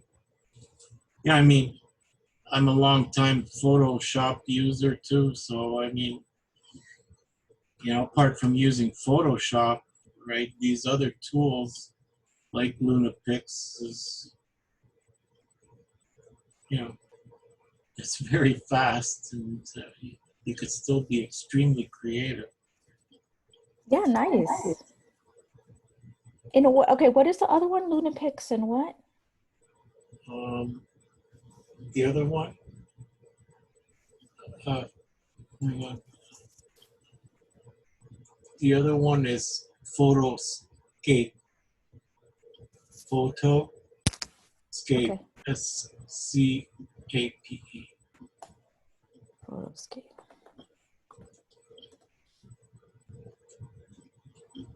So does anyone have any ideas of how we kind of identify these precious moments in the flow?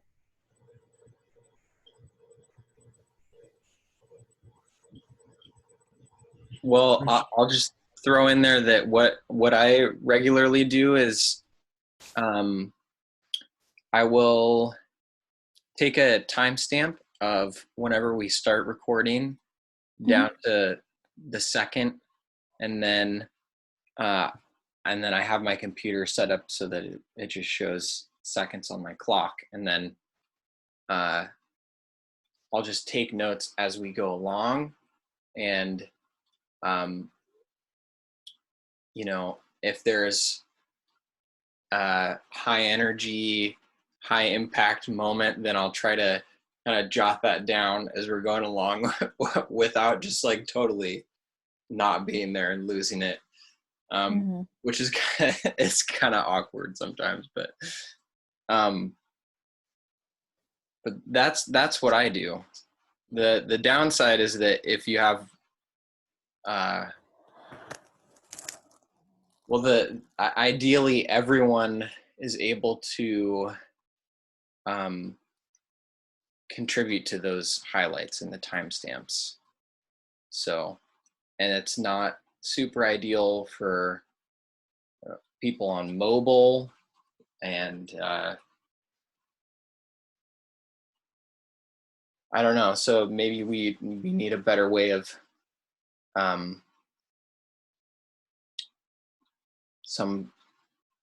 just some way for people to indicate that they would like something noted. Maybe we can use the chat.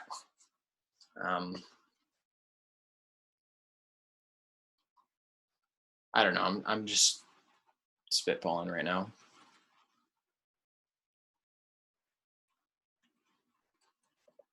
The chat doesn't quite match up with the timestamp, does it? Yeah, you're right. Well, It's well, so it would have frustrating to- that Zoom doesn't have anything like this. It's so necessary. Yeah.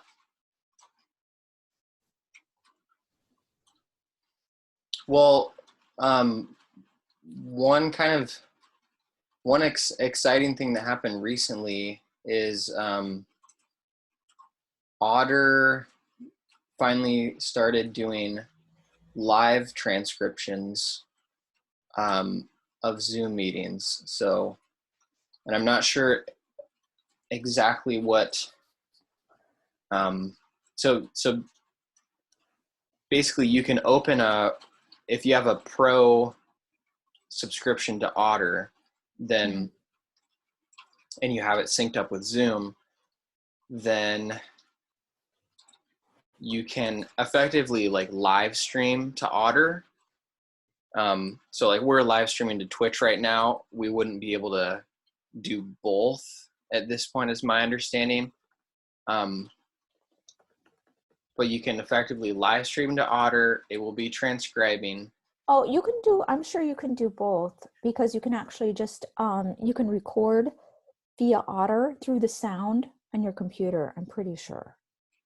But, I haven't tried to do it. I mean, I've recorded the Zoom call before and done it through Otter, because Otter takes it out of your, the speakers. I don't think it just directs it. Maybe we can just test it and see if we could do both. Well, they very recently, like within the past week and a half, they've released this feature now so that you can basically where you have, you know, you can like you can live stream to Facebook or YouTube. I think you have to set it up to be a custom streaming service. But anyways, the cool thing is that you can have a live transcript that's being created as the meeting's rolling that you can highlight and like annotate just as the meeting's going. I don't know what the Okay. limits of I know you can have multiple people collaborating and highlighting and editing those notes. Mhm. But I haven't played around with it myself. I'm not sure what the limitations of that are. Okay. Yeah, because they always you could always do it live, but you couldn't edit it or highlight it. Really? Huh. Yeah. They could always capture a live, but without being able to edit it, it's kind of useless. And maybe you can edit it now. I don't know if they did something new.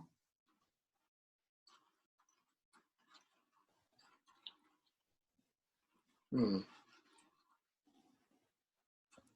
It's a good question.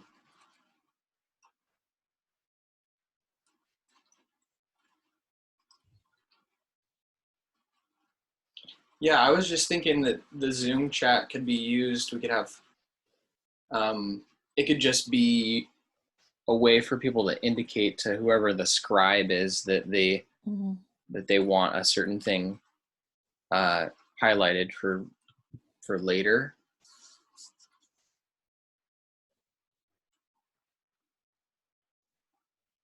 And that kind of gets back to the roles you were talking about with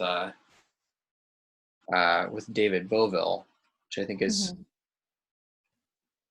a good idea and really necessary if we want to.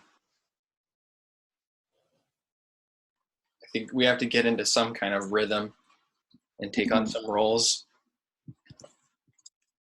Yeah, and I think that in one sense it might be sort of scary to some people to take on a role, but in another sense it might give people the opportunity who have talents that we don't see to actually make those visible, and to if they're shy or something, maybe people are too shy, they don't really want to participate in the conversation with their voice, but they could be finding pictures and images or sound clips, or taking notes or something like that. And even without forcing people to take on roles, you could continuously offer them. We could have a graphic that you could just share, and explaining what different roles might be. Oh, Jackie. And then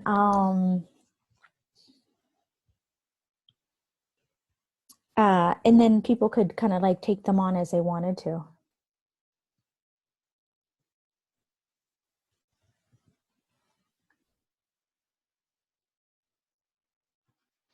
I'm curious if did David or you end up creating something out of that conversation about these different roles? I did take notes during the conversation, and there's a recording of it. It was in the Metacogs call. Metacogs is like amazing. It's with Robert Best. I don't know if you know Robert. He's awesome. I don't have a good connection with him, but I know who you're talking about. And I might have watched some of the meeting you're talking about. I kind of skimmed through one of those meetings recently. And I saw that Robert it seemed like he was trying to map out the meeting kind of as it was happening in some software that I'm not familiar with. So I wanted to ask you about that. I'm sorry, what? Oh, I had noticed in the Metacogs meeting that it looked like Robert was trying to basically map out, like as the meeting was happening, kind of. Hmm. And I wasn't sure what he was So using to do that. yeah, so he uses Miro and I use Mural, and we have a totally different process of doing these things. I wonder if I can find his map someplace. So he kind of like randomly, like if we mention something, he kind of like puts it on there, links to the map. And my brain is like, I think way more linear. So I like, I kind of like these like little conversations grouped together. Like this is what we're talking about here, and this is what we're talking about here. And then I've been indicating little things with, you can use icons. So the poison one is like technology gone wrong. Oh, this is a tool for you recommended by Amber called Stream Deck. So this is Stream Deck is something for like hardcore Twitch people. And so she said, what did she say? You can say save clip. So it's for people who are actually playing games, who want to like do Twitch things on the fly, so they don't have to kind of pay attention, but it gives you like basically an options, like these buttons that you can just press to do this, do that, do that. So just search for Stream Deck, because I think it could really help you.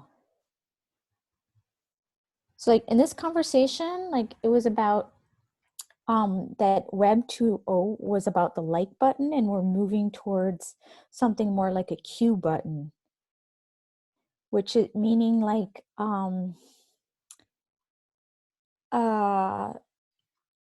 basically to, in this day and age, because we have so before, when there was a Q button on video material, because storage was so low, you wanted to just record a little bit and save the smallest little snippet. So the Q button would back up, like it would just be recording for a few minutes, and then it kept dropping off the older recordings. When you press the Q button, it would back up the tape like a minute, and then snip it to where you wanted it to end. So basically that when you came home as a journalist, you would just have like small snippets already made. And that's actually ironically what we need today, because we have, it's not because the storage is tight. It's actually the opposite problem. We have tons of storage, but not like, we have too much information. So like we need a Q button to like snip those things. And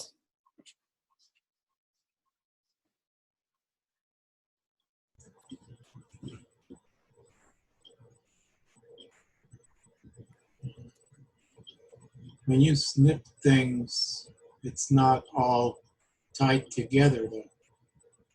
It's not one thing after another. It's not,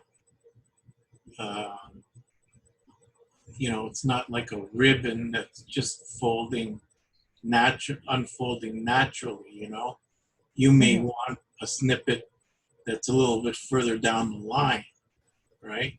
So is there some kind of intelligence that you can incorporate to say, okay, I want a snippet from the first 10 minutes of this, and then the last 7 minutes, like how does it know where to take the snippets from? Or is it the whole thing? You're going to take a snippet, and then what's going to happen after, when you come back to it, after a hard day's work or whatever, you want to view it. You want to view your snippet, right? mm-hmm. Yeah, that's a good question. You know,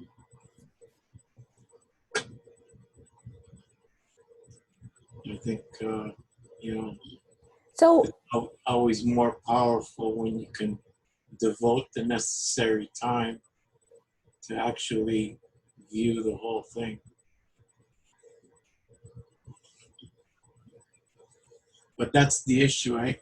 We don't have the time. There's just so much time, and you want to be able to fully understand what you're looking into, right?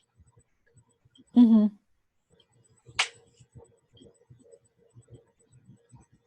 What do you think, Nolan? Have you practiced doing that with Twitch? I haven't done a ton of the clip saving. No. Mostly just from the first time we discovered it, and then when I think we talked about it at the last block party. And so Okay. I sniffed some stuff from there. Not very long. 30 Yeah, seconds. What's the longest snip? Well, you get a minute and a half to pick from. So it's like 5 seconds after you hit the button, and then a minute 25 before that, and then you have to reduce that to 60 seconds or less. You better be agile. Yeah. You know. Yeah, it's Anyway, a bit, I think that's a pretty like amazing skill to develop if you can do that, Nolan. yeah, it's definitely not something that or it's not super easy to do if you're trying to. It needs to be a dedicated role, I guess is what I'm trying to say. Yeah, what I'm saying is that's your role. Yeah, and I actually I enjoy doing that. It is a little weird because it means that sometimes you have to, like, while I'm trying to find the right place to trim it, then I have to like mute the Zoom call. I kind of can't be there for a second, so that's kind of weird. But It yeah, just sounds so complicated, Nolan. It just sounds so much work. I don't know. it's not bad. It's really No, not bad. you got to do it. You got to do it. No. And you know So, what? I think we could start a tradition like um if someone says something that say I like something that I just heard, I could just do like this. And so that would cue you to save that for me, and you can even like entitle it like Lauren's pick, so that when you go on Twitch, you can actually see what resonates most with people. So that could be like a way of building up these deep profiles. Totally. Yeah. Super simple. I like it. Yeah, kind of in the flow, they build up over time. So all people have to do is kind of like show up, and that's a really little step for them to do, but it can build up. Even if they're super quiet, you can see over time what people really, what touches them. And that's important, as well as capturing the amazing moments that people say. It's also what other people are responding to, and, you know. But just imagine, Nolan, like if we each develop these like in the flow skills and make it a thing, we can start developing conversations into like a new kind of art form, and we can start like inviting people into the conversations, and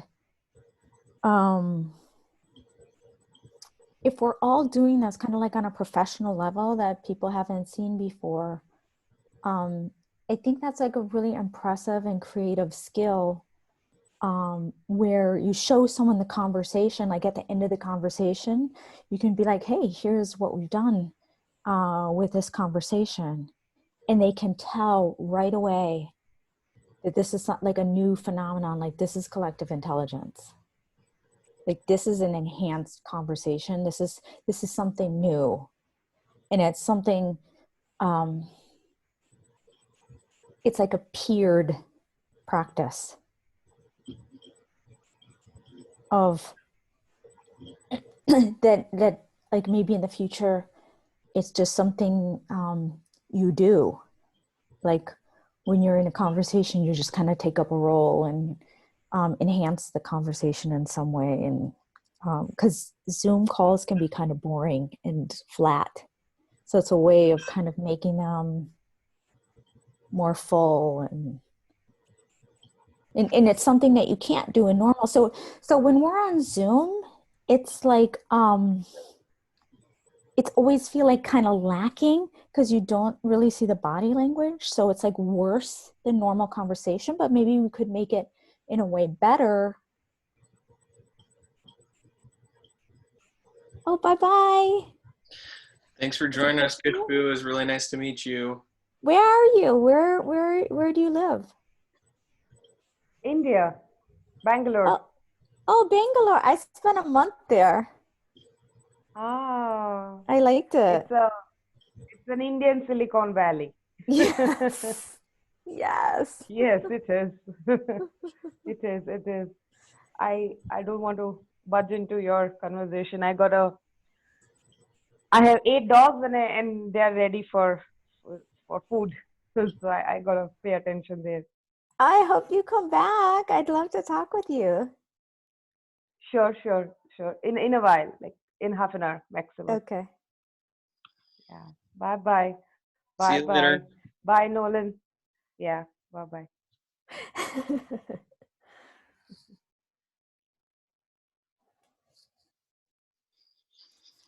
Yeah, so how do we make the Zoom experience something, not a compromise, but actually something really valuable in itself? Right.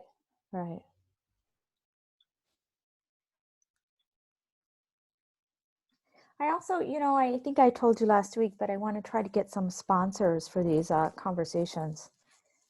We've been wondering if you've been making any progress with Zoom or Otter or anything to get, someone said you were talking to them. I think Charles.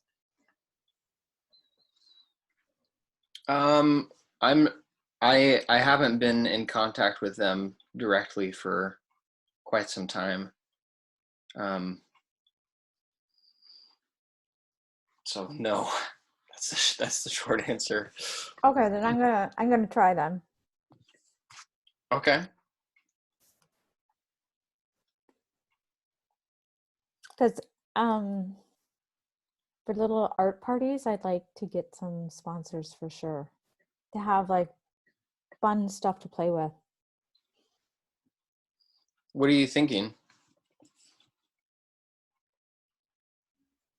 Like Zoom, Otter, Figma, the team Figma, Go Animate. Because then we can, so what I'd like, I told you I wanted to do it early in the morning, Saturday, to try to get the drunk New York people.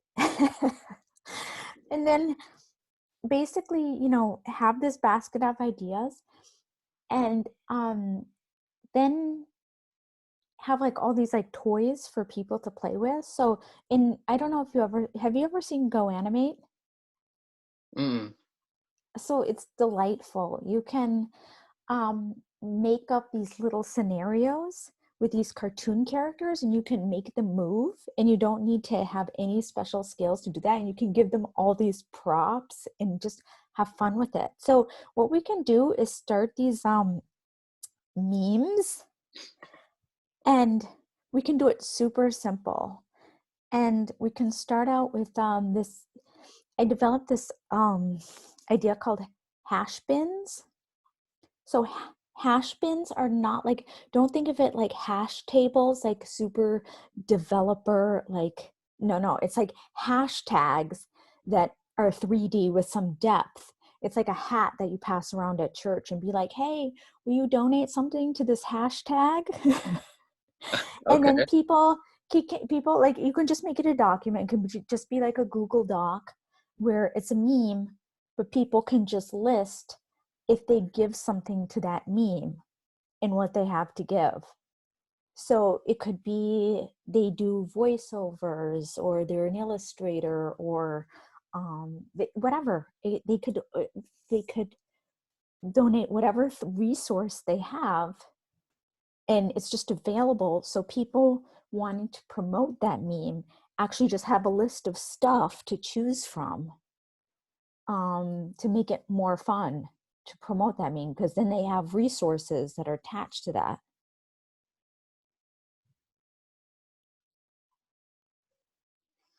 I'm not sure I follow 100% on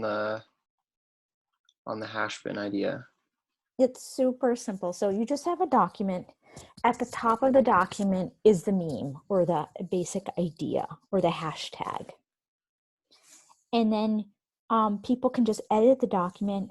And if they want to donate a resource to promote that meme, they just write it down on the document, so that people working on that meme have a bunch of stuff that they can use if they so choose. Okay. It's just a super simple way of connecting people who have something to give with people who need resources to promote an idea. Sure.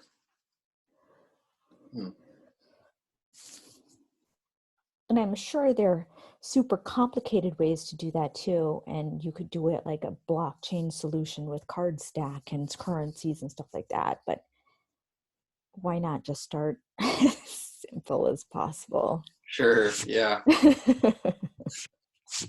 Yeah, that gets back to what we were talking about with Emory earlier, of just using the technologies we already have, not overcomplicating things. Yeah, for sure. So do you want to show us some things that you did from Twitch? You said you had a few of them. Let me see. Work on pulling some stuff up.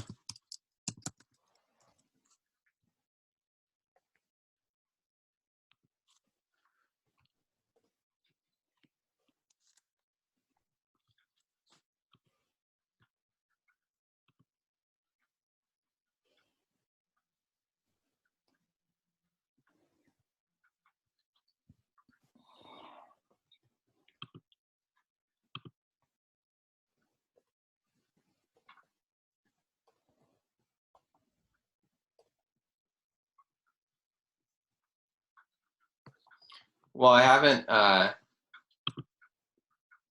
mean, I have like, I just pulled up an example of a clip I pulled from the last block party. But I haven't, I just have, I just have those 60 seconds, but I haven't done anything with those 60 seconds. I'm not. You want Yeah. to show it?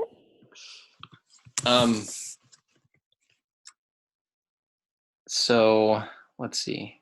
I wonder if, I feel like James and Emory were probably here during this moment I'm about to show.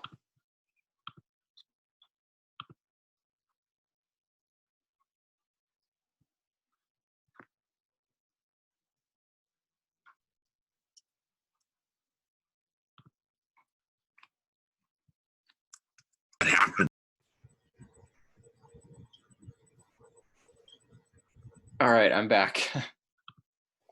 My internet connection has been doing weird things to me. So have you ever sent people into the breakout rooms? Yeah, we played with it. We haven't really done anything like like Ben Roberts has, Okay. not anything large like that. I'm curious, do you know how kind of the rest of his, because I guess his now what, I don't know how many weeks it was, but he's kind of wrapped up with that. And I was wondering if you were a part of any of the last calls there, or have chatted with him about kind of how that. Yeah, one of the I do need to chat with him, but so one of the last calls was David Boville's thing, and that's where I met Amber, and we've been having these conversations with Carlos Yarza, I think, who's working with David Boville. So David is pretty good friends with Ward Cunningham, who designed the original wiki technology. And so Ward, I don't know, have you heard of FedWiki? Yeah, I've checked it out. So not the greatest user interface yet, but it's basically kind of like a pattern database that you can use. It's like a Web 3.0 kind of thing where it's like an editor where you can, so David put the patterns in the FedWiki thing. Each pattern has its own little screen, and you can it's almost like FedWiki is almost is developed around pattern language to be able to almost like trade bits of information and to kind of it's not writing collaboratively like Wikipedia, because Wikipedia is like single source of truth. So in FedWiki, everyone carries their own database. And when you meet with people, you can see how they updated things and what they have, and like take some of their stuff and fork it and do whatever you want with it. But it's basically like Wiki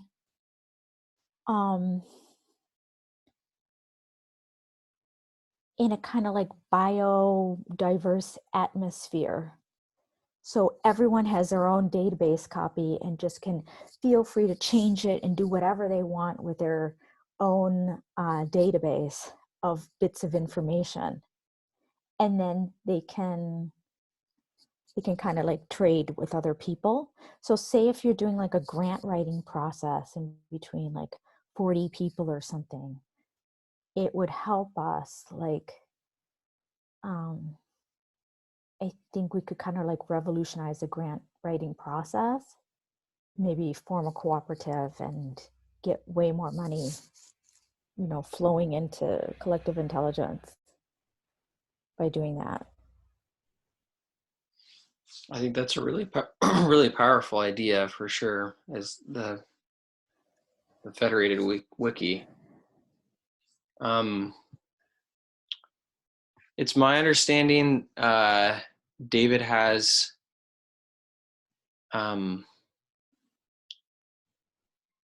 well, I guess maybe I haven't explored enough to understand exactly how it works. I thought he kind of had a set of different wikis. I don't know. I thought I had explored the main one, but then I saw Robert Best playing with something else that looked exactly the same but slightly different. Yeah, sounds right. Yeah. Okay,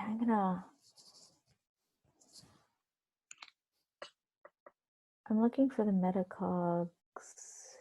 Oh, here's a Metacogs map. Hang on, I'll show you.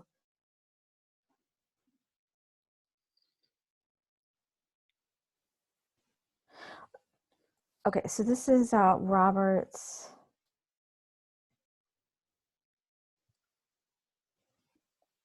Here. This is Robert's map.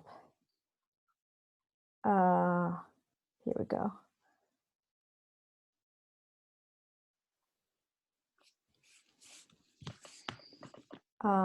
So Robert has a lot of, see how he does it? It's like totally different than how I do it. Oh, here's David Boville right here. And can you see my cursor move? Yeah. And this is Ward Cunningham right here. And this is Carlos Yarza. Mhm. Um, Have you talked so much yeah, with Carlos? what? Have you talked much with Carlos? Yeah, so we have like a little meeting every Wednesday, and it's just totally for pleasure. With Amber and Melanie. Hmm. Just random talking because we like each other. That's it. Nice. But it's like super generative. Yeah, so this is Roberts. Roberts is like kind of like more here we go. Here is David's Robert is in touch with the Pedagogy people, and the Pedagogy have developed patterns for peer production or like peer learning. It's peer learning. And so this is the iconographer, the scribe, the sorcerer, Sumerian, pollinator, poet, empath, cartographer, and translator. So each one of these, here, here.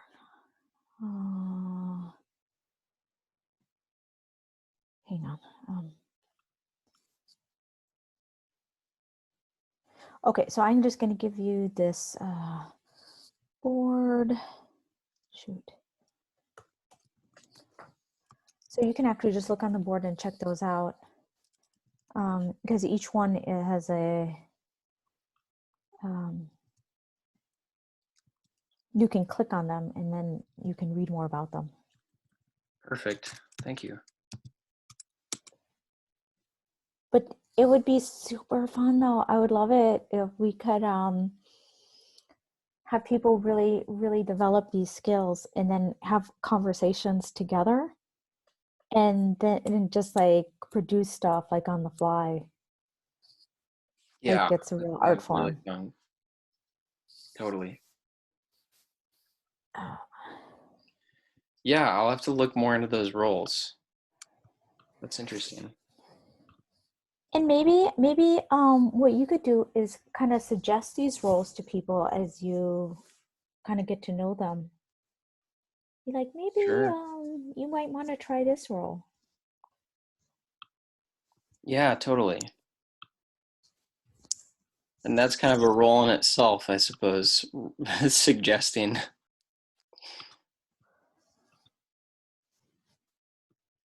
Wow, there's a lot of stuff in this map. Yeah, I see like Jackie like the poet. Yeah, totally. And Robert's the cartographer. I'm kind of like the iconographer and the cartographer.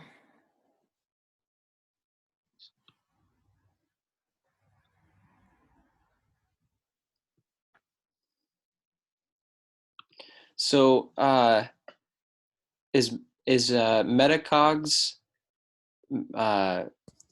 Robert's thing? Yeah. Okay. Yeah. And it's open in case you ever want to. We have a Telegram group, and it's Tuesday nights if you ever want to come. Tuesday nights. Okay. At 9:12 your time, 12 noon your time. Okay. Okay. Yeah, where's a good place to how do I connect to that? Here, I can add you on the Telegram. Okay. Let's see. Do I have your are you on Telegram? I am.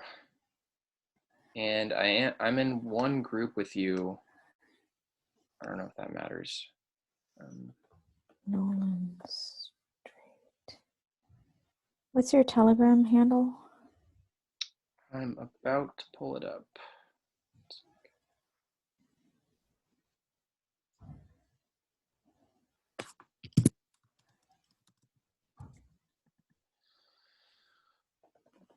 Oh.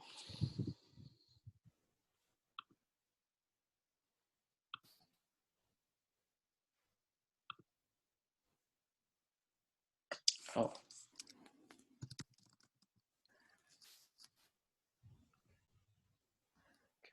Weird. It looked like I hadn't even made a username. So it's NL Straight. Straight S. Oh, I see. I got you. Okay. Okay, cool.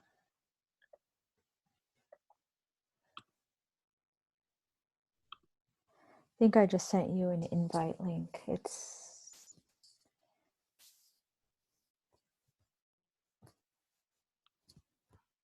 okay. I don't know why it's just hanging. But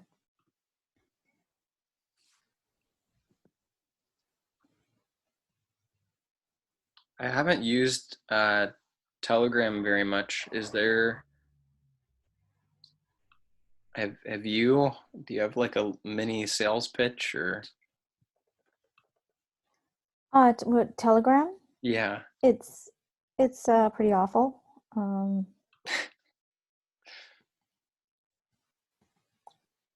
Like they have terrible privacy. People are on it.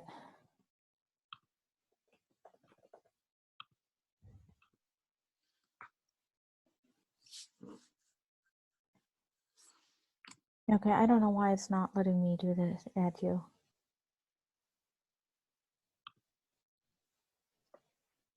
I'll keep trying.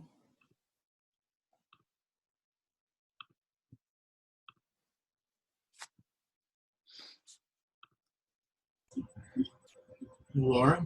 Yeah. Yeah, question about the micro.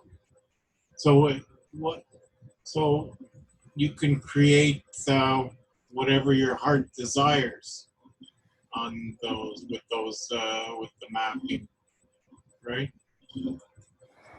What, a question about the micro? What? I didn't get it. I think he means Miro. Meta, the Oh, meta, yeah. the MetaCogs map. Uh-huh. So you Oh, yeah. create whatever you want, right? Yeah. Yeah. They have all sorts of tools. It's pretty developed, but if you go, like, it gets pricey, I think, if you, do it as a team. That's why I think we need some free stuff to play with.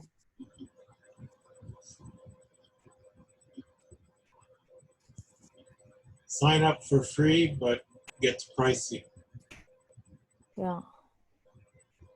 So anyway, back to Jiri Lajos's architecture. It's kind of interesting because it's kind of like a grassroots Google, where you build up, like you have these trail marks. It's kind of like Roam or Evernote or Notion or something.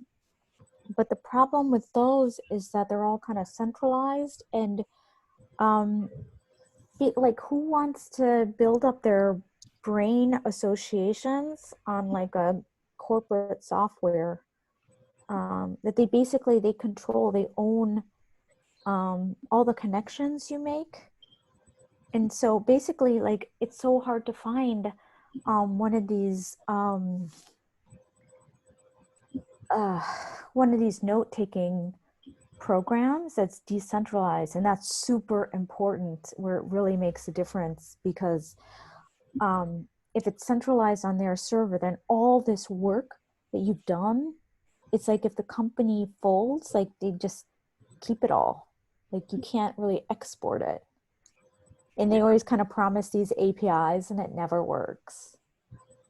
And so there's no, that's like really like, for collective intelligence, I'd say that's a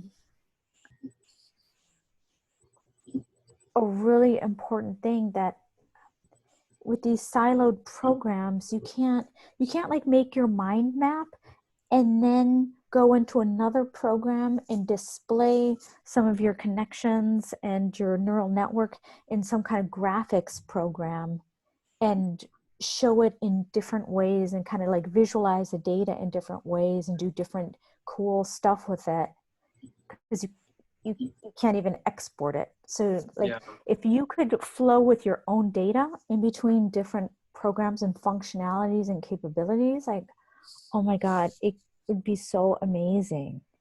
And when you can do that with not only your own connections, but then you can start building up a neural network. You can have two neural networks, like kind of start to make connections, and then that builds into like a more complicated knowledge graph, which is, it's basically like building a Google structure from the ground up, just through your voluntary connections, which you then own, and you can just take your stuff away and all your connections if you so want to.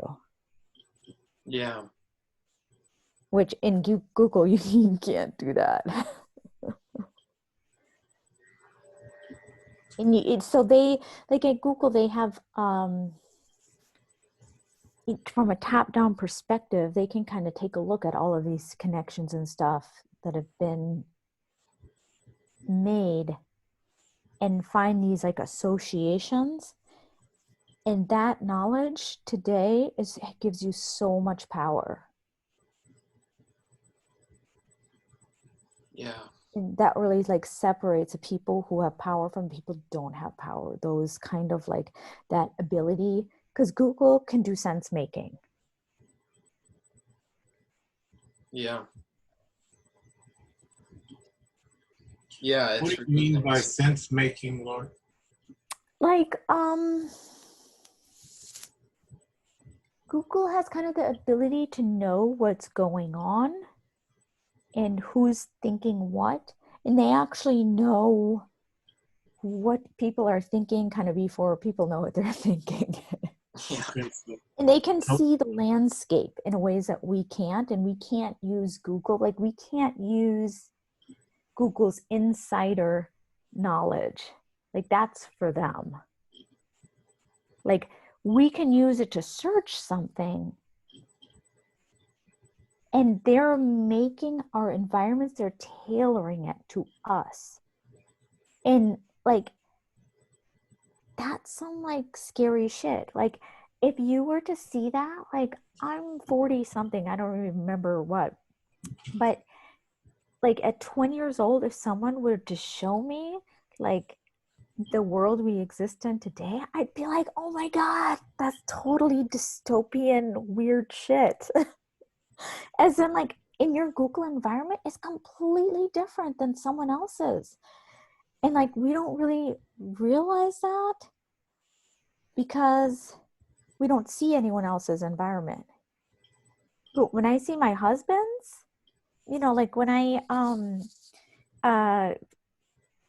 like on the phone or something like that, if I see his Facebook, or I like on his computer, like I lost my computer for a while, so I had to use his computer, and his Google was totally different. If I search on Google on my computer, it will show me totally different links than him. So it's not like before, like 20 years ago, when you search Google, it just had an algorithm and showed the same links. It's like completely different for every person. yeah, I had this conversation with Nolan. You remember, Nolan? I was telling you about you got to be careful of you got to be careful of what your input is at any given moment, because that's what the results that you're going to get are going to be based on what you've entered into, so every action that you do, the precipitation is going to come back at you, right, based on that. You know what I mean? Yeah. So if I'm watching Pink Floyd okay, or doing something, some kind of search related to Pink Floyd.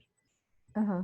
Well, the flow of information that's going to be mirrored to me when I'm involved in any kind of action, I'm gonna be dished out a serving of a little bit of Pink Floyd every now and then. It's gonna pop up. Okay, so Mhm. multiply that by hundreds and thousands of actions that you do. All right, and it's gonna be a reflection given back to you. It's gonna be mirrored back to you on things that you have no knowledge of, but it's there. It exists in the information base that they cover. So you're going to be exposed to all sorts of new things that you didn't know because they've got it. They've got it all, right? Mm-hmm. But it's all because you've done that action. Your action precipitates the incoming that you're going to experience. So don't, you know what I mean? I think it's a great thing, but you know, if you get, if you can get sidetracked and then try to find your way back to where you were, it becomes more difficult. If you stray too far from what your primary concerns are, okay, Mm. you're going to find it really hard to get back on track because of all the actions that you've done. You're going to screw up the flow. You understand? Yeah. I do. I totally do. Wow. Yeah, and it's weird to think that a fresh user to, say, YouTube, like Emery, you're saying that it's just a reflection of your choices, and YouTube or Google is choosing like their choices for what to expose people to, especially new people, is really important, because the first choice you have as a brand new person is to either search for something specifically or pick from something that's already been selected by YouTube. And Well, that's it. That's it. You know, they have the ability to serve up at their choosing that possibility. But for the most part, you know, you create your own bed, you know. You're gonna create your own environment. Unless they get nasty and then decide, okay, we got an operation to to begin, to engage in an operation. So that's the power that they do have, and this is evidenced by the mirroring that I'm talking about. That you are experiencing in your own creation, right? It's not necessarily all evil. If you're evil minded, you're gonna mirror back some pretty bad stuff, you know.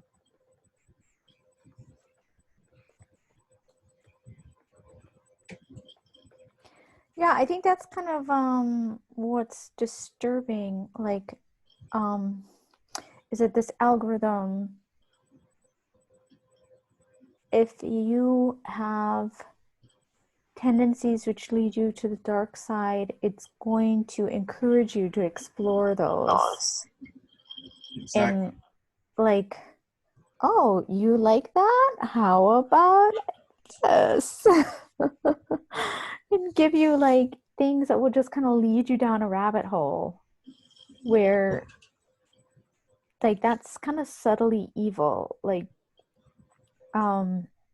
because a human algorithm would be like, oh, you're kind of going down the dark side here, why don't you like, how about this video which might be good for you?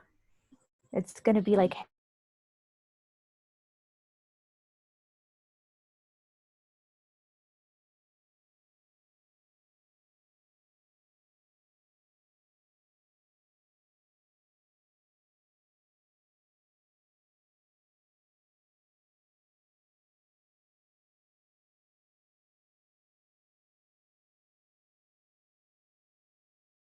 mm, You've made. Okay. How far did you go down that rabbit hole? So, you know what I mean? mm, So yeah, it's highly it's a very perfect profile. That's what I'm trying to say. It's the ultimate profile, I would say. Unless of course you know what they're doing, and if, you know you're gonna make unpredictable choices, right? Choices that, I mean, maybe it'll show up if they analyze it over time mhm. and say, okay, well, this is out of character. You know what I mean? Yeah, I have I think that so there, have you heard of this thing called teams?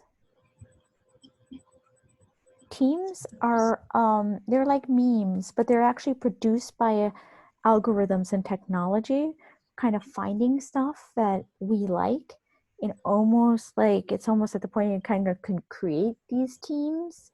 The technology can create itself, and um, I kind of suspect there's like a phenomenon. Like I read a sci-fi book about technology and numerology, how you know you have a technology, you have this technology that can like read all of these books, so it can kind of like read books on numerology and take in this information and um can actually start finding these numerical patterns and kind of produce its own sorts of magic by finding these patterns. And sometimes it can be really negative. Like, you know, in the Times, maybe a few months ago, they had an article on the amount of children being sexually abused and how it was mushrooming. And, you know, I wondered if that's like a team thing, like, hey, sweetie. Sorry. I got you some croissants, little bunny. No? You so much. As I'm talking, my kid has come in and started playing the piano. So anyway, I'm trying to explain this phenomenon with her here. So I was wondering if like there was like if technology is kind of like it's not just that, you know, there are chat rooms now and people can kind of find each other, but I'm wondering if these algorithms, sweetie, I'm sorry, that's really bothering me. It's just too loud. I'm wondering if these algorithms are actually like multiplying these problems by like serving up these like unhealthy snacks to people that keep getting more and more hardcore, that it's actually like sort of producing this form of witchcraft, which sounds really weird, but or like these like widespread addictions. I mean, like this has always been like a problem through history, but not like this. Not like, you know, the FBI was talking about how like if there were like an 8-year-old getting molested, like they had no time for that. Like all they had time for on their plate was like, you know, it had to be like 2 years old and younger, or else like, you know, they had so many cases that it's like, oh my God, a 12-year-old, like there's no way we're even gonna process that. Like that's like crazy, right? And I always kind of wonder, like, is this like, if this team thing, like if we're actually, because our conception is that until technology like surpasses us in this AI that's smarter than us, then we're in control. But are we really, like, are we being manipulated in ways that we aren't really realizing? Like, is our interaction with technology causing these addictions? Where it's technology that's kind of manipulating us, even if it's not as smart as us.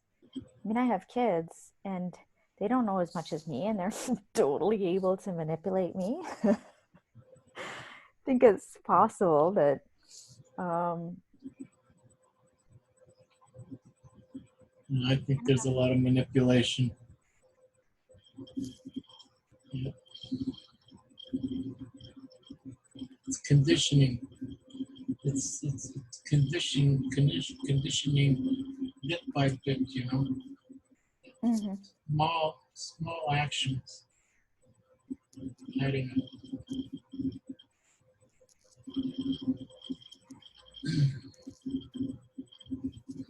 think of like, go ahead, Nolan. Oh, I was just gonna say you're getting into really interesting territory, and I wonder how, you know, it seems like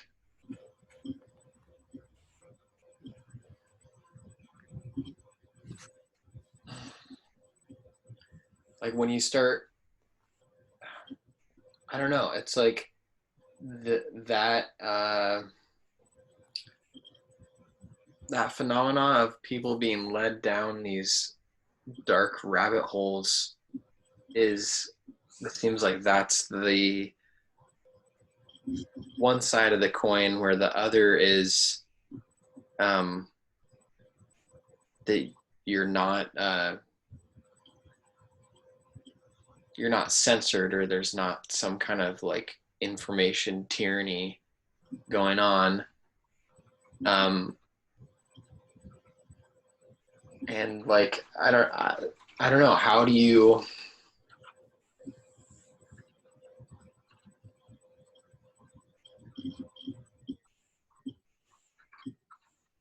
I mean, you you can't just like, I don't know, it's kind of making my head spin, because you don't want us to set up a system where you, the centralized authority figure, are deciding what's true, and then trying to, like, well, you're censoring out content that's not, and but or do you, are there cases where the misinformation is really damaging, and Yeah, with Nolan, it's I would say that it's not necessarily all about this misinformation, disinformation. Okay, I clued into this back when there was a platform that came into existence. It was called stumble upon. I don't know if you're familiar with it, but it's stumble upon. And it was exactly what I've been trying to explain, is this mirroring back at you your interest, your activity.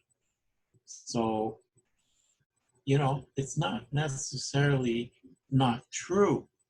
What you're going to receive is basically things that you didn't know existed, that are in line with what your interest is. If you're interested in Sherlock Holmes, you can get all sorts of things about Sherlock Holmes. It's going to come at you, at the speed of light. But it's only one small segment, because you're a very complex human being. You've got multiple interests, right? So it's not going to seem like it's only zeroing in on Sherlock Holmes that you like, because it's a bigger picture. It's more vast, but it's totally encompassing every facet of what you, as the controller, you're guiding the ship, and it's quite a voyage. Just imagine how beautiful that could be. It's really great, I think. But it can become evil. If you're evil and you're malicious, right? They're gonna drag you down into uncharted territory. I truly believe that. I think well, the algorithm is basically designed to shore up whatever your confirmation bias is, and because that's what's pleasing to you, and it wants to give you what pleases you, because then you will pay attention to it. Where, like, if you were designing algorithms to be good for people, you might challenge them. And if someone is like, should I explore Nazism?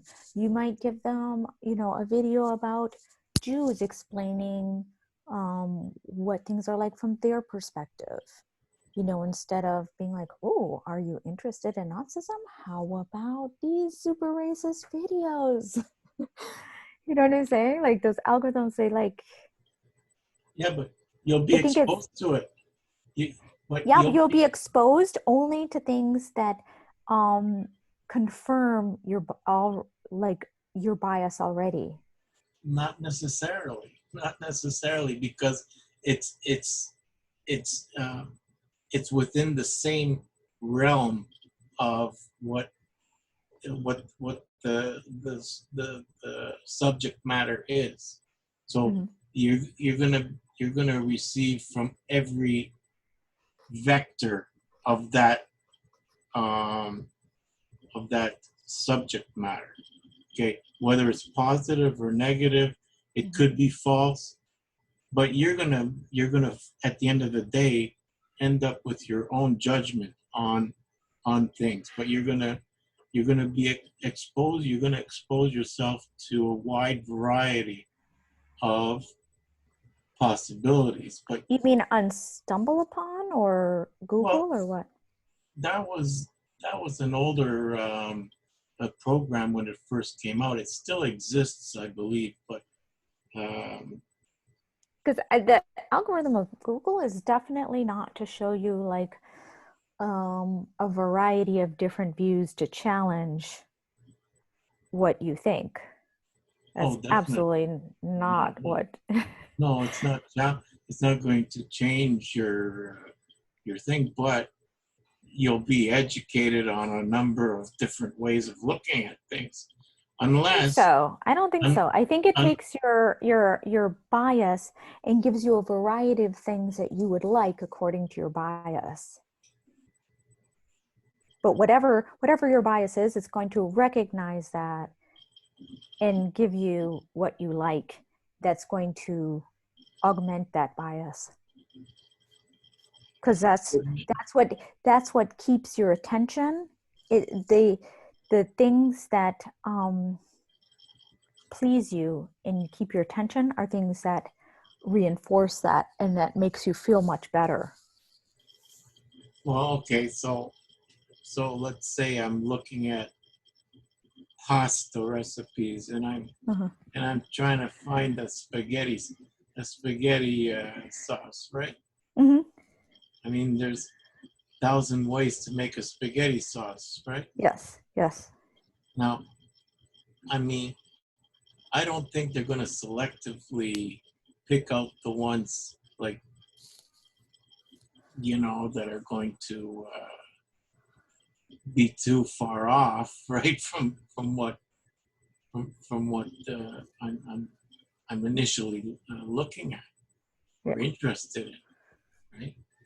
But you're going to get other kinds of sauce mixed in with that. You're going to get some that's not necessarily spaghetti. It's going to be like a linguine or a macaroni, So there's going to be other things that come along and play into it, right? Mm-hmm.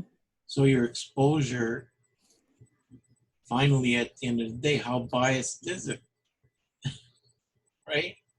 Oh, I think it like if you just look at our society, I think that it's our biases are getting stronger and stronger. The polarization is increasing.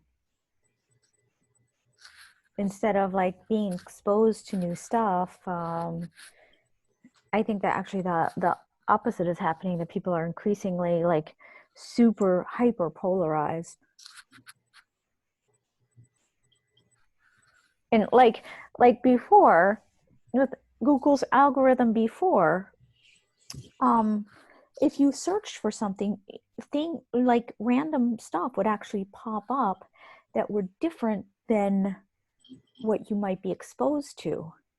But now with how their algorithm is that Google will serve you the things they think your type of person will like. So you're actually less likely to find things that challenge your perspective. Well, I think. Unless you like challenging your perspective. yeah, Yes, exactly. What I recall is the moment that changed, the search in Google. Mm-hmm. Initially, when you did a search in Google, you were able to go like hundreds and hundreds of pages into a search, right? And then you would add a term, and then you would narrow your search, right? But nowadays, you're going to do a search. If you don't know exactly what you're searching for, okay, you're not going to be able to zero in like you were able to before. Before, you could really zero in to exactly, into a real, you call it really research, because you would get new information. You wouldn't just get the first 50 things that they want you to see, right? Mm-hmm. Mm-hmm. Because you know that there are hundreds of thousands of entries into that query, right? But you're only going to get 50 of them, unless you could be like very, very, very precise. But you don't know. If you're researching, you really don't have all the necessary terms that would lead you to where you think you should be. You know what I So mean? how has it changed? I'm not exactly sure if I'm following you. Well, you don't get as many pages. It ends. Okay. Your search ends, I think, at 50, or sometimes it varies. It varies now, you know, and then you have to start over, right? Like there'll be hundreds of thousands.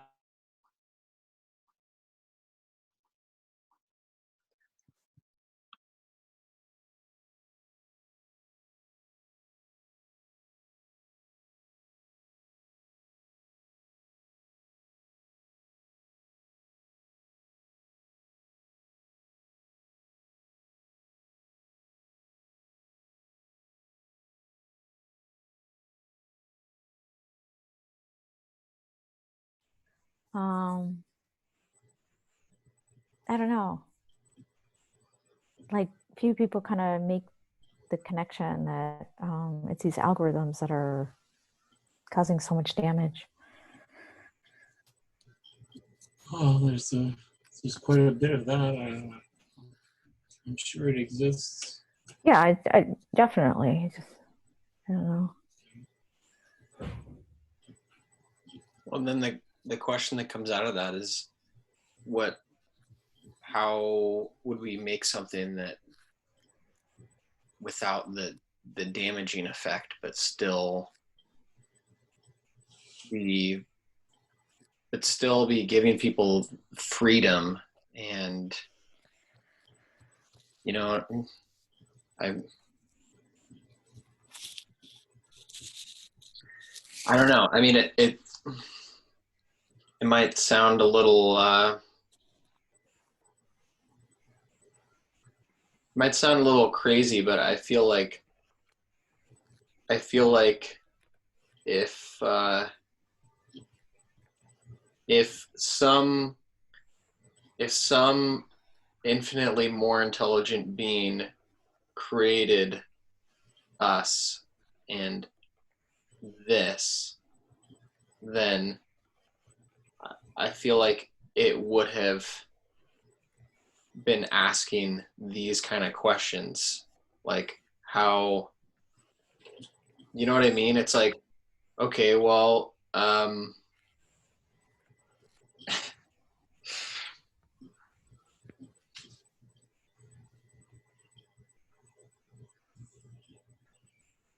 don't know. There's something really fundamental about freedom and free will built into these inquiries.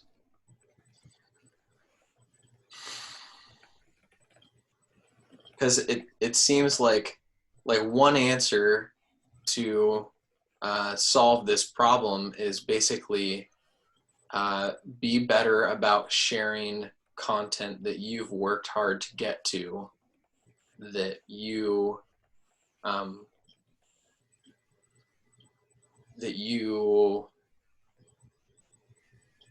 believe in, but then that still comes back to just your frame, because you could be a Nazi and think that everybody should be, and it's ridiculous that they're not, and this is clearly the right way, so I'm going to share this as much as possible. And Yeah, and I've worked so hard to get to that information, right? I've worked so hard. I worked all day to reach that point where I finally know. Right? So it must be true. Yeah, I've seen the rise of a lot of like internet kind of like intellectuals, like people who do basically a shit ton of research on the internet, but who aren't trained as scholars, and sometimes that can go wrong, because the point of a scholar should be, and it's not, definitely not always, but the point of a scholar should be to really be questioning sources and to look at original documentation and not just like watch, videos on YouTube, because who knows, who's making them. And a lot of times what happens is that they're actually, people build these information grids on nothing. Like, they have no real foundation. Like the whole it's an interesting phenomenon with the vaccines, like how much information has kind of been built around, like there was a study that it was like connected to autism, and then the study was later disproved. But even if it's later disproved, there's like 1 million links connecting back to this kind of like information and built on it. And then the stuff built on a shaky ground then starts connecting to each other in this like super intense web of connections. So it can give the impression that something is just incredibly well researched. And so you can have people who can go days spouting facts and saying things, and they are clearly reading a ton, but they like, it's like based on quicksand, which is really kind of scary. Because it's one thing if you just have people who are just like, oh, I just believe this for no reason. But there are people who are really like, who try to read and to find out more. And there's just so much really bad information. It's really hard to even find good information, even if you're a professional. Like, I work in kind of the field of misinformation. And a lot of time I can't make any sense of what's going on. I don't even know what the good information is or where to get it. And now a lot of sources are also corrupt too. So that's a good point. And that just makes the whole information grid, if there's no like uncorrupt sources of information, like if universities are taking corporate money and the FDA is corrupt, it's just, it's such a mess. What gets me, and it's exactly like how you're describing it. I mean, the flat Earth, the flat earthers, and the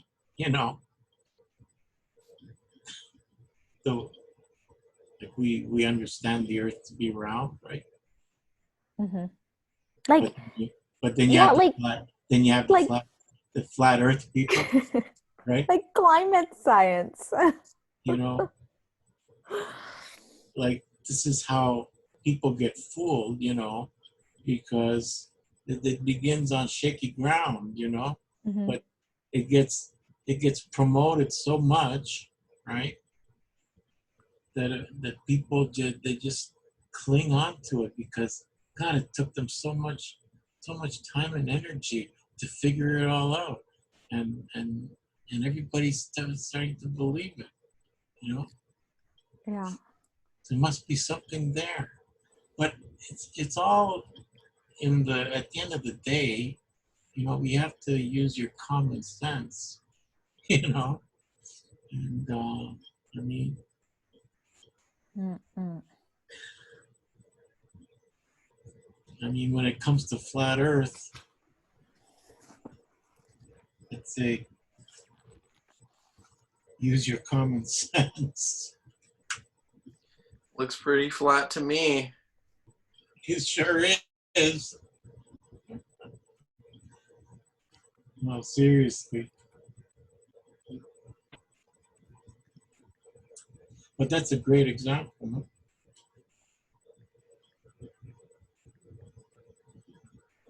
Huh? I'm gonna connect by phone so I can go on my walk.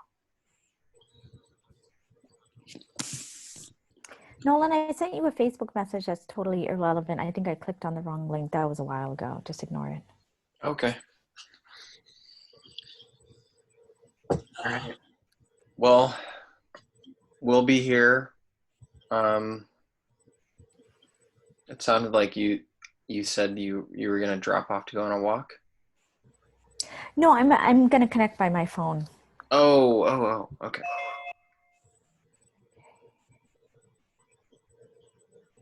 So I'm going to.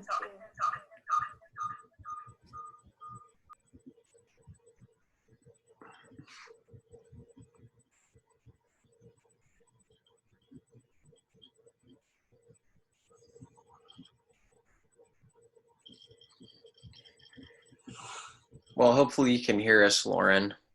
Yeah, I can. Okay. Awesome. Hey, give me just 1 minute. I'll be back in just a little bit. I'm just gonna get dressed and so I can go outside. Sure, take your time. Okay.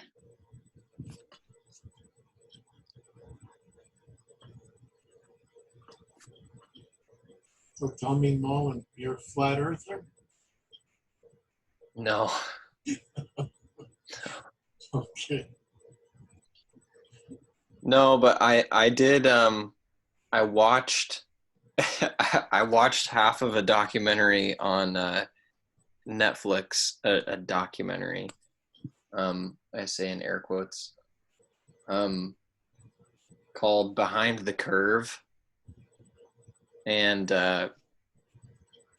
it just follows this guy that I guess he's relatively popular on the internet. And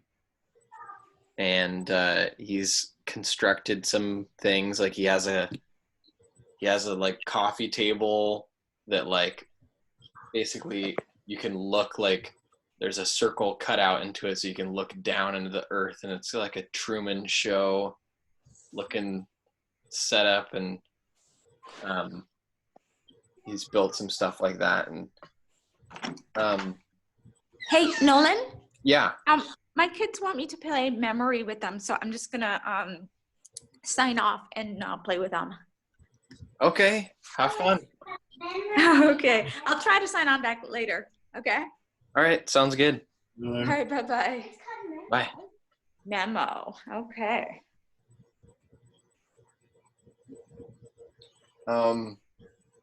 Yeah, so so that Flat Earth documentary, so I watched it. I started watching it because I was like, okay, screw it. I just want to see like what I was hoping that I wanted to see what the arguments were. I wanted to see how they were, I don't know, like, not because I was seriously wondering if the earth was flat or not, but because I was just curious how they were constructing this thing in their own minds. I'm like, okay, how could they convince themselves of this?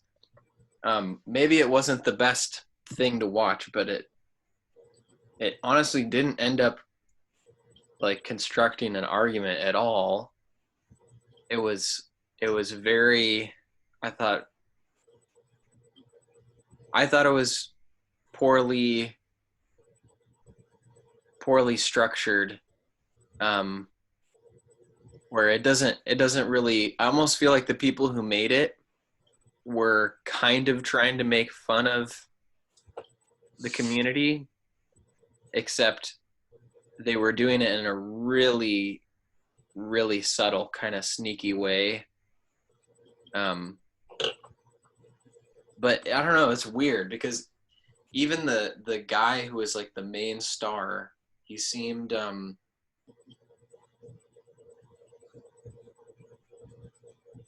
I don't know, it wasn't like he was like, everything is a lie, everything they've ever told you about the earth being round. Like, you have to exit the the simulation and the matrix and escape and come out to reality. No, he just seemed like more like he was just having fun, like being a part of this community. If that makes sense.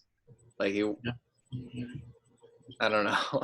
And at no point did they really walk through, you know, oh well, like this is why, you know, and here's the flat earth science. I mean, I don't know what I was expecting. You know, it's like the saying that's been in the news lately. You know, it's like the lawyers, the prosecutors,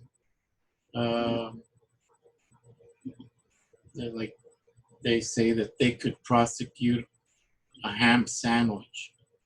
You know, have you heard that being said? Could prosecute a ham sandwich? No. No, that, you know, it's just the ability that they have with twisting words around, you know, to represent an idea or some kind of assumption, right?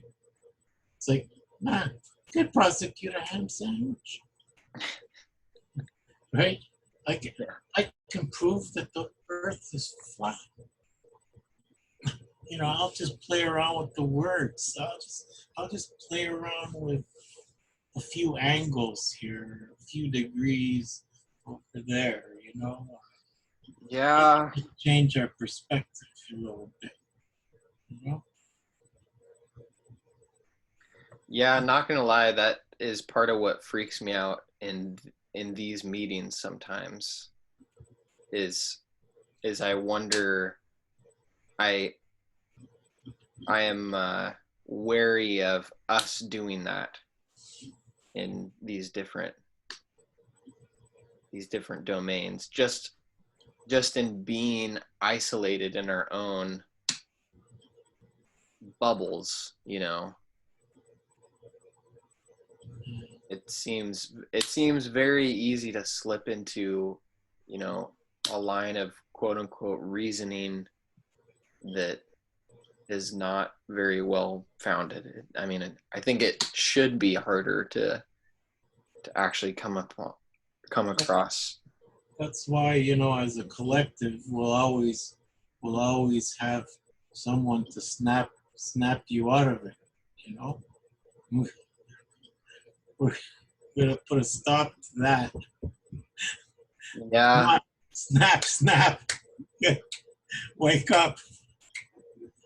You know what I mean? Come back to reality. Yeah, unless someone is really like, when that's the thing, is when someone is really embodying a, let's just call it a delusion, that is very uncomfortable for the people around them to confront and really call out. So if it's super embedded in somebody and they're just like, you know, they're basically saying, this is how I see the world, and I'm going to say it so strongly that if, you know, like,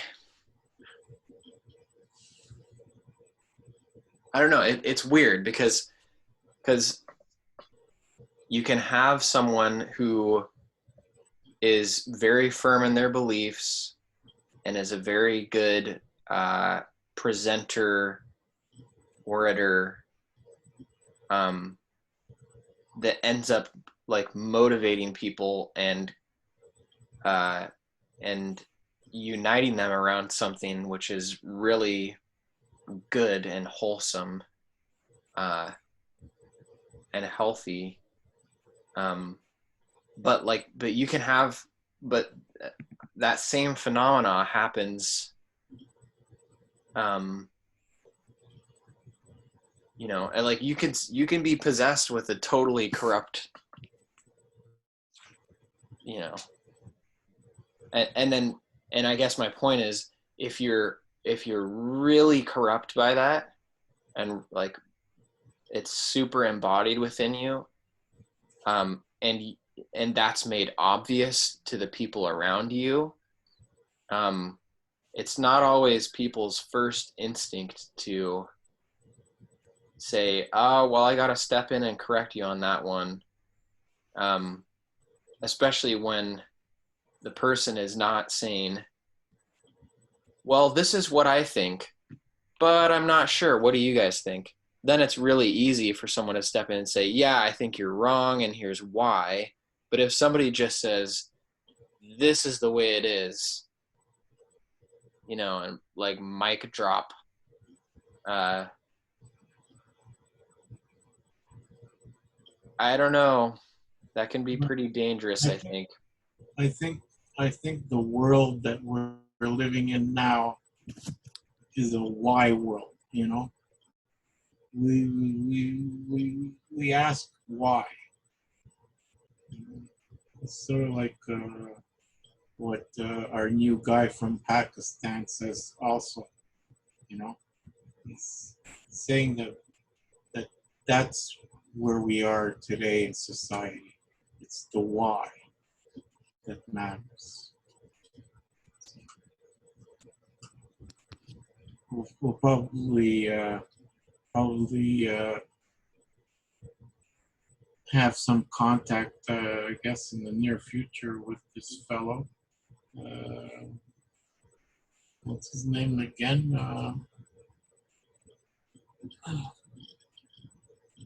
You know his name, Rehan Alawal. Alawal. Oh, the Google guy that you showed earlier. Yeah, connecting circles, explained by Rehan Alawala. You know, I mean, you're gonna learn a lot from this fellow. I'll tell you right now. You know, invest some time well spent for sure.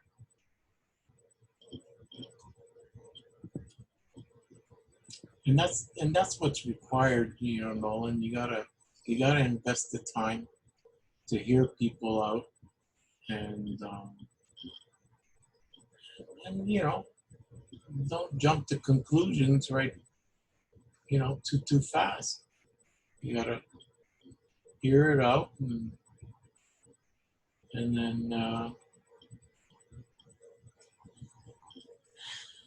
then get some understanding, get a good perspective on things. Now, of course, not talking about the flat Earth people are not going to revisit that, but you know,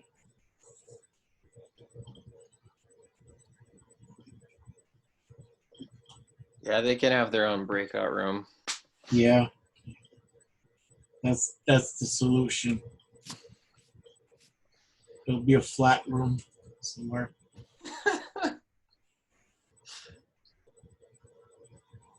Yeah.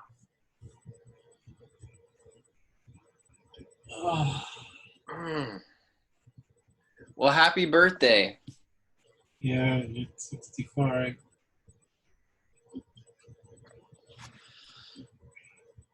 Are you? I'm just assuming you're in the same time zone.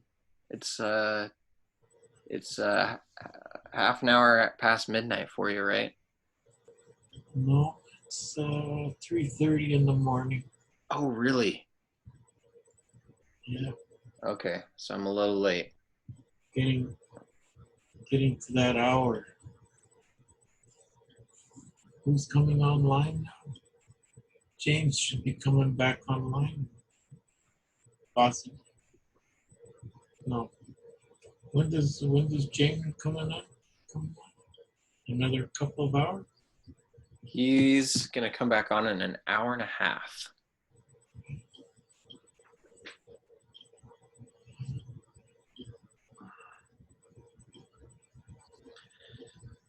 So until then, Yeah. So that so,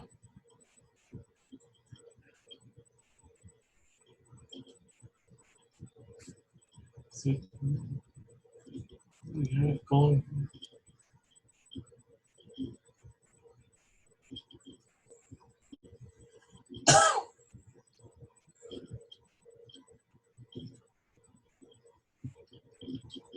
So that Otter AI,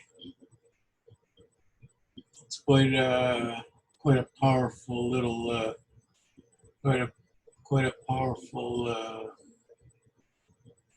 program. yeah, yeah, it is, and it's gotten it's taken a significant step recently with this live transcription. I mean, it's always had, you know, I could pull up my phone and get a live transcript of me talking right now, but now it being integrated with Zoom, that's a pretty big deal, because they used to only create transcripts, like you would have to wait for it to process your Zoom meeting, but now that all happens live. So that's pretty awesome. So you're not gonna miss a beat, I guess, right? In terms of adopting it, Well, I mean, you're not going to miss any information that's or being transmitted. If unless the audio is poor, it won't necessarily work at that point. But if the audio is all right, then the transcripts should be, you know, pretty accurate.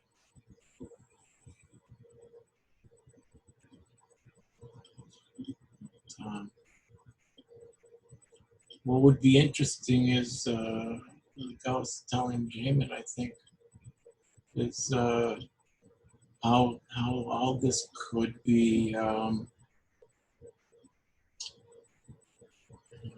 refined to allow for search, you know, for searching people, you know, of different abilities, different, you know, like abilities. Like there is no like a Google search for a person, for an individual, you know, so that you could meet up with, right, or to include in a project or an operation, right? I mean, you know what I mean? a Google search for people. Yeah. I mean, you could search for, let's say, Einstein, right? But what I'm talking about is people who would be filtered out. You could use a filter. So you'd have like top 100 people or top 1,000 people who will fit a certain category, right? So that they could be included in a project, for example. And you could build the recipe for what's to be included into the profile of your search for that individual, which you don't necessarily know at the start of your search, but you're going to give the necessary ingredients for that person, right? It's got to be, you know, 6 feet tall. He's got to be an engineer. He's got to be, between this age, be English or what, a certain language. Also has to possess knowledge of, astronomy. You know what I mean? Like you could build the query, and then you're going to have the search perform. And then you'll bring these people into your team because you have an operation that you're going to perform. Right? You have an objective, and you've kind of figured out, I'm going to need this kind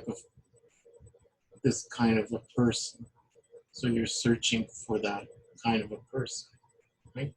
It's kind of like I'm searching for a plumber, and then you're gonna get a bunch of plumbers, right?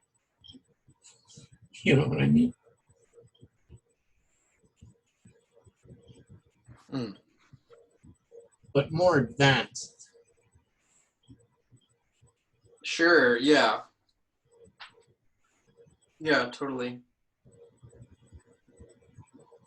Well, I mean, yeah, I see that as being a very natural consequence of opening up these conversations to open source, openly designed artificial intelligence, which is using your personal data that you own, but decide to allow it to use to help you with something like what you're talking about. Yeah. Well, Oh. well, that's where that transcription from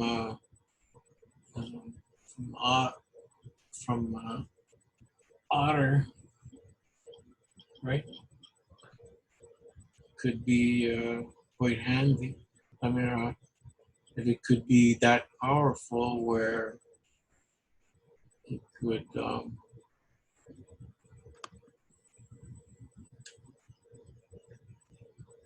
easily determine what category to fit any one individual into. So, okay, you're in this box, you're in that box, and we'll call on you when needed.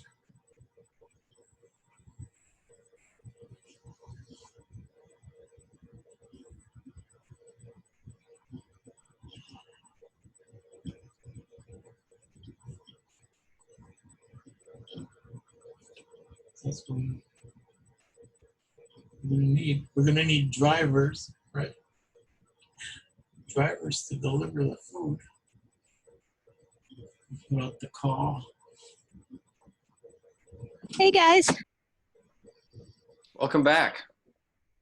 Okay. What are you talking about?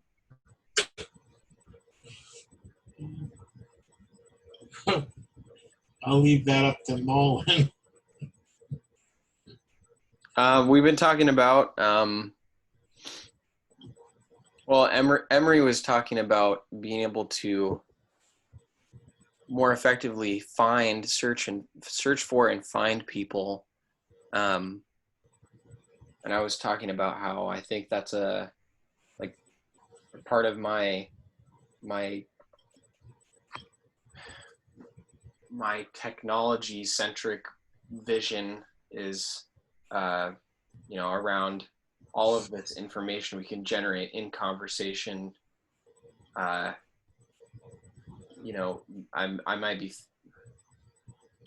think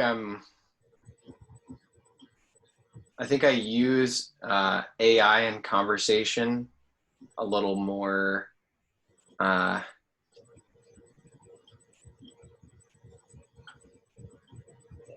all I'm trying to say right now is AI is is not magic in the sense that it is very deliberately designed. But I see evolutions of it, meaning that we can generate, information about people that empowers this kind of search that Emery's talking about. But just through a layer of conversation where you open up, like I think we are on the verge of these systems being highly intelligent in that way, that models could be built, personal models could be built with your data privatized, but still somehow be able to use some of that to contribute to these public models, which are being used for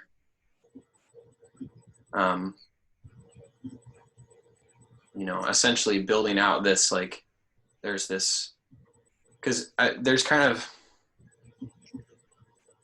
I don't know, there's the manual layer of networking,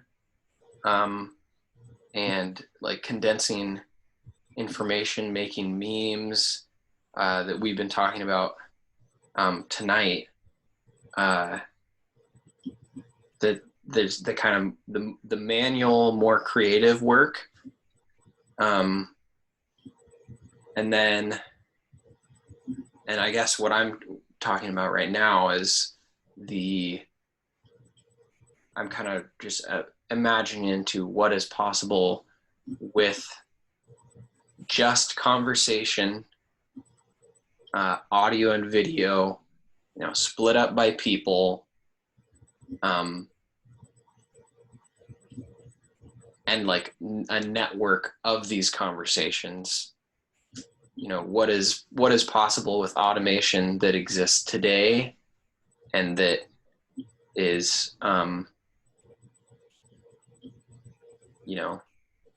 right around the corner, in the sense that it's a year, 2 years, 5 years away. And I think that conversational AI is, I think that's a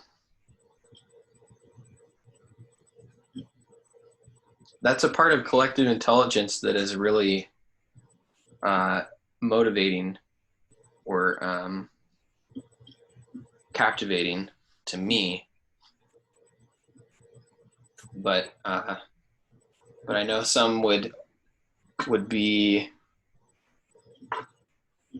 err more on the side of skepticism there and say that we're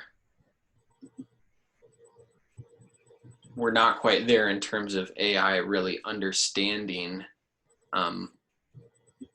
conversations and being able to, like the manual work that and that creative work of taking these conversations and making memes out of them and such, where computers certainly aren't capable of that right now. And I don't know when they're going to be capable. I would like to hear somebody more embedded in the field speak to that, though. I just had oh, sorry, Emery, go on. Well, just wanted to say to Nolan that on Zoom, for example, and through Otter, having all the transcription done, I mean, it'll all trace back to each individual, because we're all entering into the room. We all sign in through our email, right? We have our passwords and everything. So it'll trace back to our profile on a number of different platforms. So whatever is being transcribed can be linked all together, and then you would have a kind of like a global look at every detail that's incorporated and representative of that particular, you know, that particular transcription at that moment. It'll trace back to everything. So, you know, you're gonna have to take it and then upload the data somewhere else, perhaps, right? To work on it. Have AI work on it. Over to you. You know, sorry, I'm out of breath. I just walked up a big hill. So I had a conversation with my data scientist husband, Gerard. And so I was talking about what I do. I was showing him what I do, how I can try to pull out wisdom from the conversations. And he was talking about combining that with machine learning. But I was like, but I don't really know the algorithm for wisdom.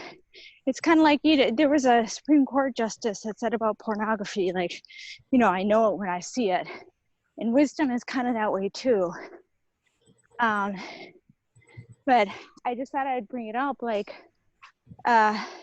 what is part of the wisdom? What is the algorithm for wisdom? Like how, you know, I do a lot of curation in conversations, but I don't know how I do it. You know, I just sort of do it by instinct. I was wondering if you all had any ideas of how to break that down. Like,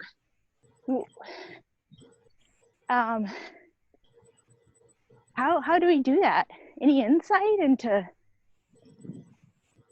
like how we decide on what is significant?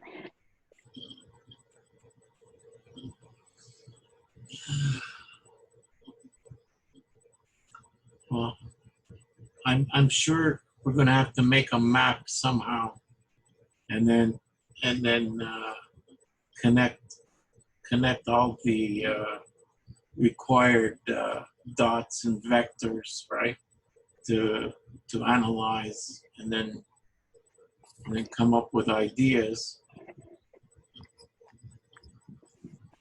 So what I mean, of course I know how Jerry would answer this, and he's like, you know, for everyone that wisdom is different, and if you allow people the ability to kind of take snippets from the internet as they go along, like a technology where you could just put things in little snippets from Facebook and LinkedIn and Zoom and all of these, you could put them in your basket, and you and your basket can just travel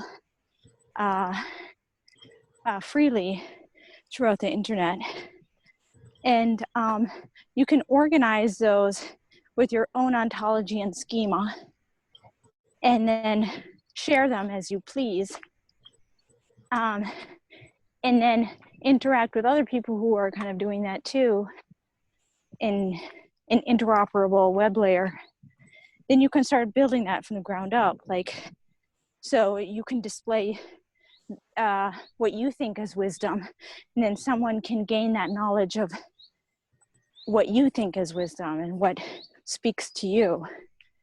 And that can make ideas, that can help with diffusion of ideas. Because right now we have a growing problem with lack of biodiversity of ideas, so that even though we all can easily share ideas like on Facebook or other things, Telegram, the people doing the production of ideas is kind of getting smaller and smaller. Like it's getting more concentrated like the news, getting more concentrated, much fewer investigative journalists.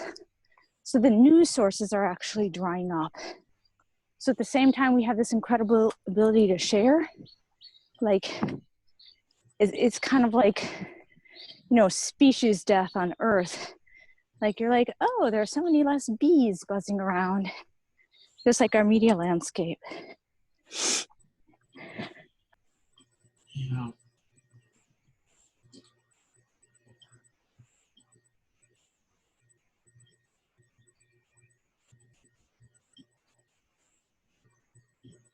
Emery, by the way, where are you from? I'm in where I'm stationed right now is Montreal, Quebec. I'm Hungarian. I'm born in Hungary. Lived in Ontario till I was 17. Been here in Montreal since '72. Is it just me, or do Hungarians have this like kind of intellectual tradition? Intellectual tradition. I don't know. It seems like, so this is, Jury is also Hungarian. This is what he's telling me. He's like, all the smart Hungarians, they always leave.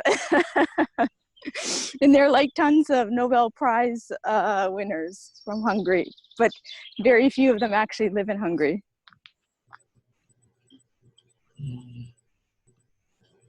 Well, I've been I'm an artist, you know, so I don't know.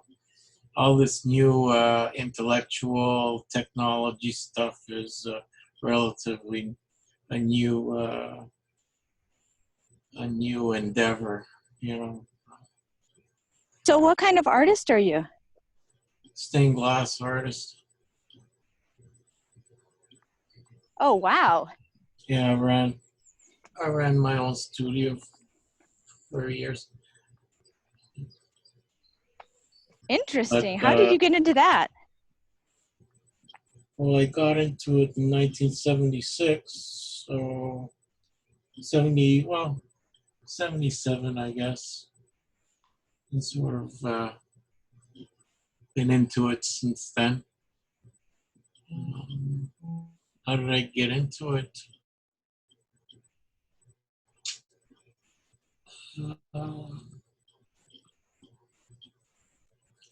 I had an acquaintance who had worked in a Tiffany manufacturing place, and then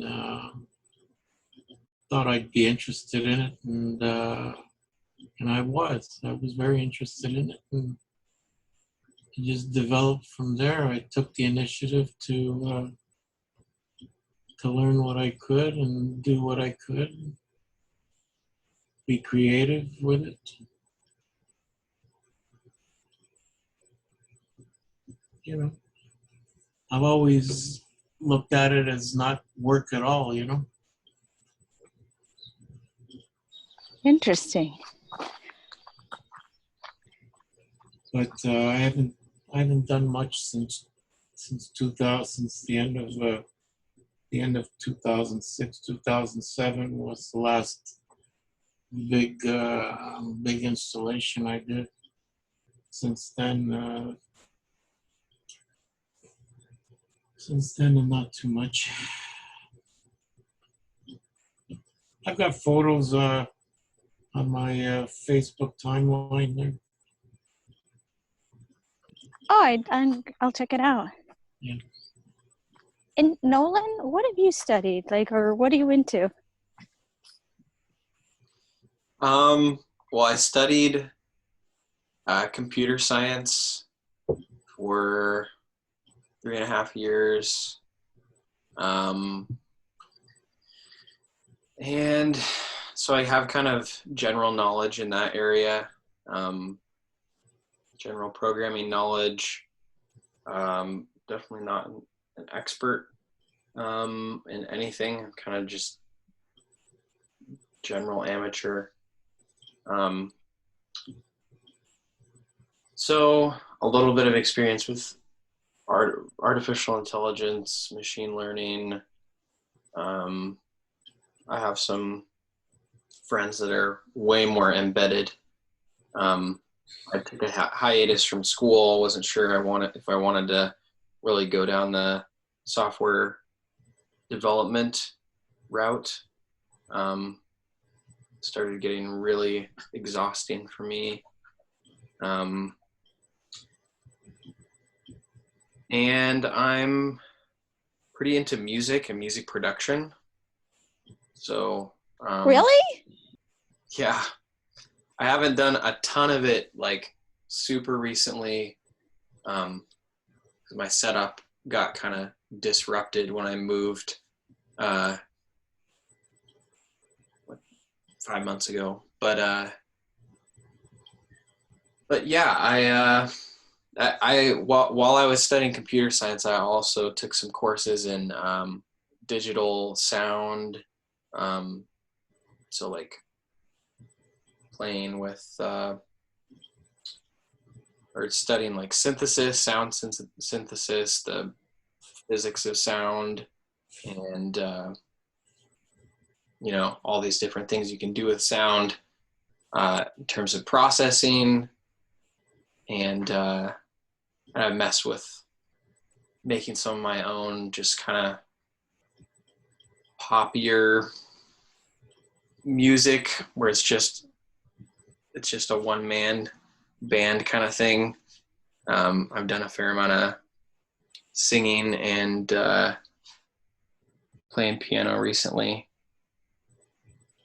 Always trying to get better at piano, and very inspired by especially jazz. Played clarinet and saxophone for a while, and Oh, wow. you know, I don't know. Are you familiar? Do you know the artist Tame Impala? Nope. So, the lead man behind that is basically that when they go on tour, there's a full band of like 5 people, but his best-selling album was literally the whole thing was he played all of the instruments, recorded the whole thing, and mixed it and mastered it himself. He just did the whole thing, and I think that's super cool that we live in a time where people can do that, and that someone like him can do that successfully. So that's a pretty big inspiration for me, and something I've been working on getting better at is kind of doing the one man studio band thing. So yeah, that's kind of where I'm at. Super interesting. And so your daughter plays piano as well? Oh, yeah. She's only 7, so she's not very good. But yeah, she plays. Yeah. Well, that's good that she's playing. She's starting to play that early. Like, Oh, yeah. They all do these days. Like, your kids are supposed to be doing like 50 things at 3 years old. That's a joy. I started at 9 years old. What did you start at 9? Piano, 9. Okay. Okay. 7, perfect age. Well, she didn't just start now. Yeah, she just started this year. It's great. It's wonderful. So, Nolan, I think we didn't actually hear those clips that you snipped out on Twitch. For some reason, we got distracted. yeah, I think my internet. Oh, yeah, that's right. Let me.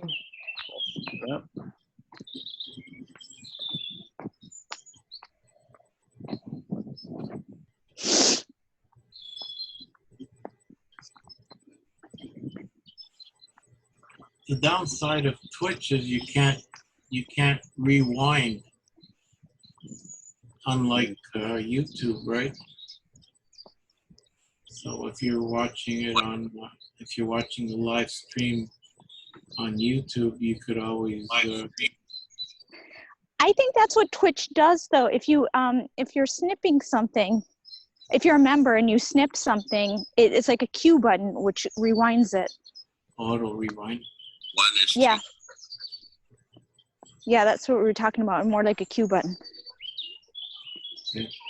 Yeah, so I'll show Emery. Here's an example from this is from the last block party.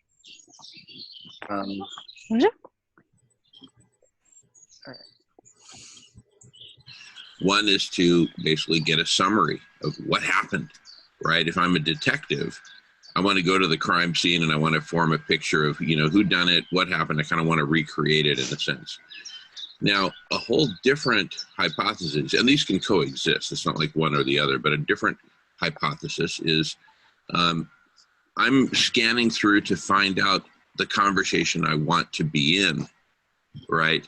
Not so much what happened, but where do I want to jump in? Right. These are my people. That's it. It's finding your tribe. That's the most important. I think that by framing it that way, instead of like, what happened during the conversation, people don't care. They just want to be like, what are the people that I like? Where are they? And how do I connect with them? Yeah. It's not even by subject. Like that's just something people kind of pretend to care about. Right. Oh my goodness.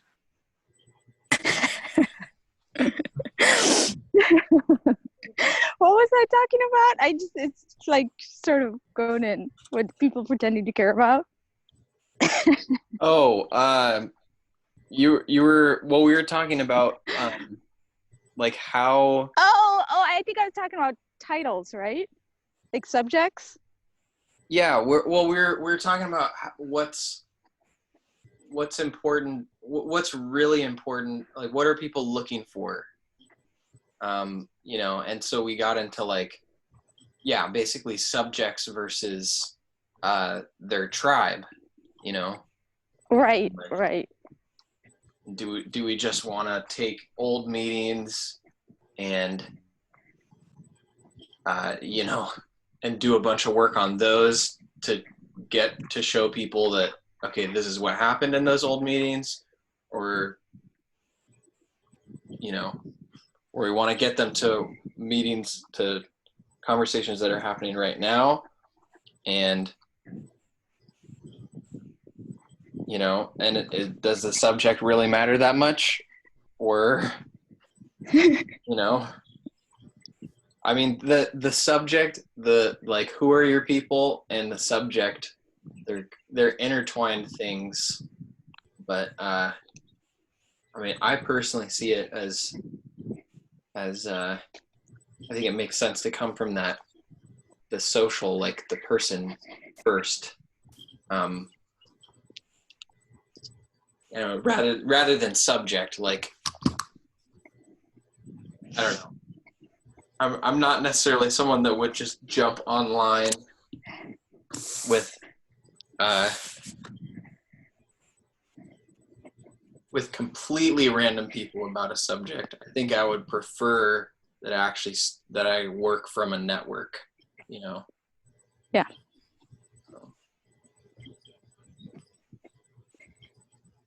Yeah, and I think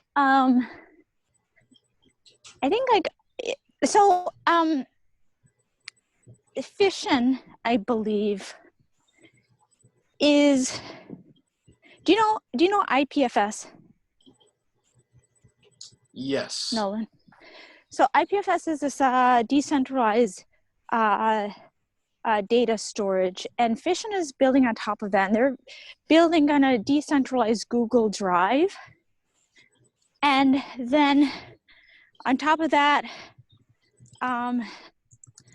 Jury is building the kind of like a decentralized Notion, and that can actually help us build out that architecture, kind of like our own recommendation engine.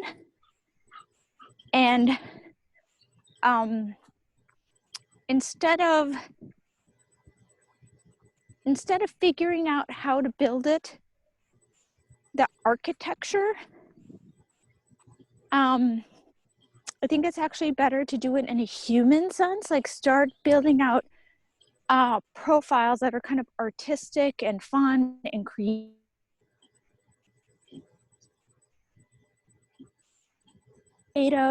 We just start following instincts and just start putting them in some knowledge repository. So what Sam Hahn has told me is that any really good developer can repurpose stuff that's in a knowledge repository and pull it out and redo it. But it's just really important to start building up these knowledge repositories and kind of like institutional memory and building on top of the knowledge that you have already kind of built up. So the more that you can map out like, you know, conversations that have happened at the block party and kind of when those began and make that visible and kind of who's involved in what and kind of like the little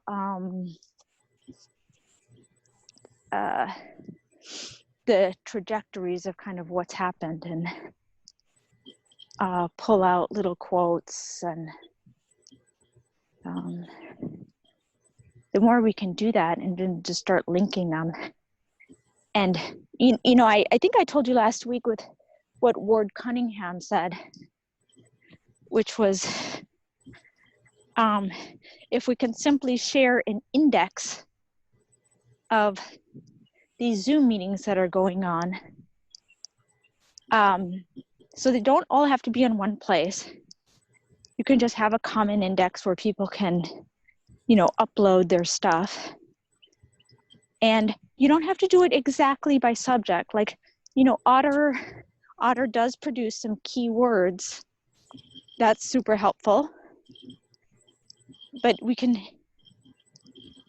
have tons of like little formats for how we divide those up and to make up tags, our own tagging system. And we talked about this last week, but I'll just say it with Emery here. Like,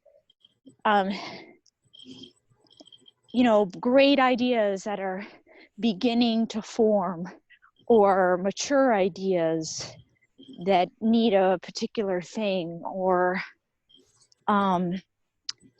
maybe this idea needs some expertise. But basically, tagging them in more sophisticated ways. So it's not like content organized by subject is just like of limited interest. I guess it's kind of like primitive way to search through things.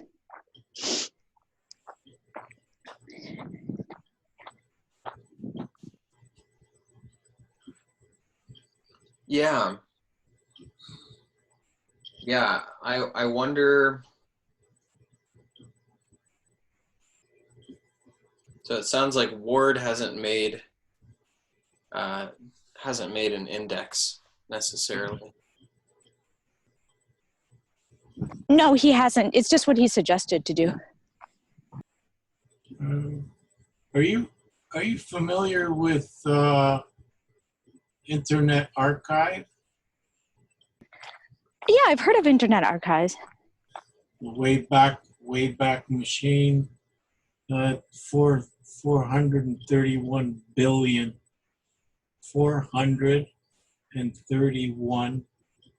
billion web pages saved over time. Yes, yes. You can search for books, video, audio, software, images, all sorts of things, you know. And you can narrow it down depending on what filters you engage. So it's very, very useful. It goes right up to 2020. Interesting. Yeah. I've been using it.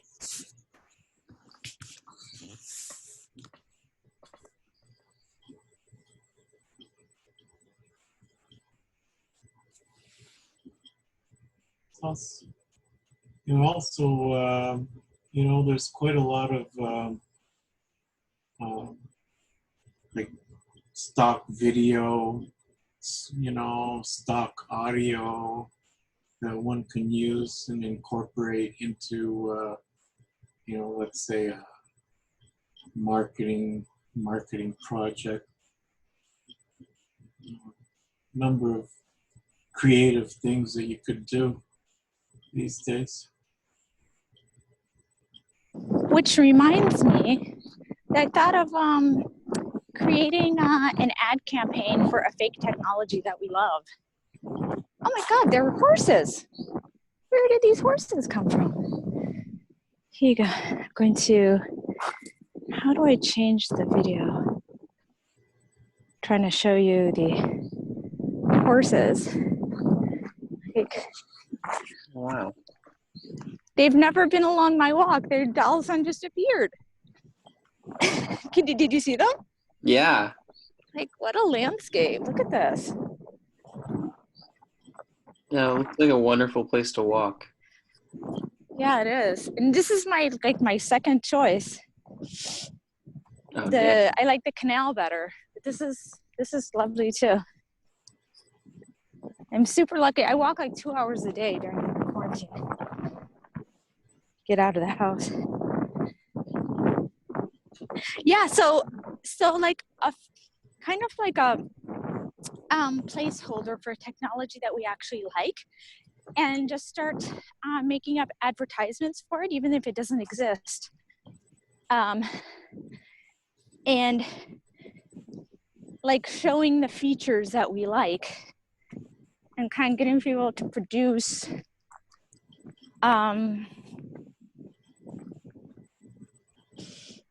I don't know, like this guy Michael Healy, he just had this unconference format with God. I don't know how he did it. Like they were like 100 different conferences, all like stacked on top of each other. He did it on Zoom with different rooms, and I didn't make it, unfortunately. But what I think it'd be so amazing if we could kind of produce a conference like that where people talked about issues like identity, like how we represent identity through technology, but instead of like having just the usual developers, do it, but like bring in like sex workers and people who are like secretly gay, and people with kind of like multiple identities, kind of like migrants, or just like super interesting people, and then talk about a bunch of these issues at once, and use this like David Boville's kind of like peered production methods to kind of like capture moments and then put them together, and can then kind of create commercials kind of based on that. And instead of like focusing on building the technology, focus on like building out the vision for it and the advertising. So people are like, you can actually attract people who are interested in it.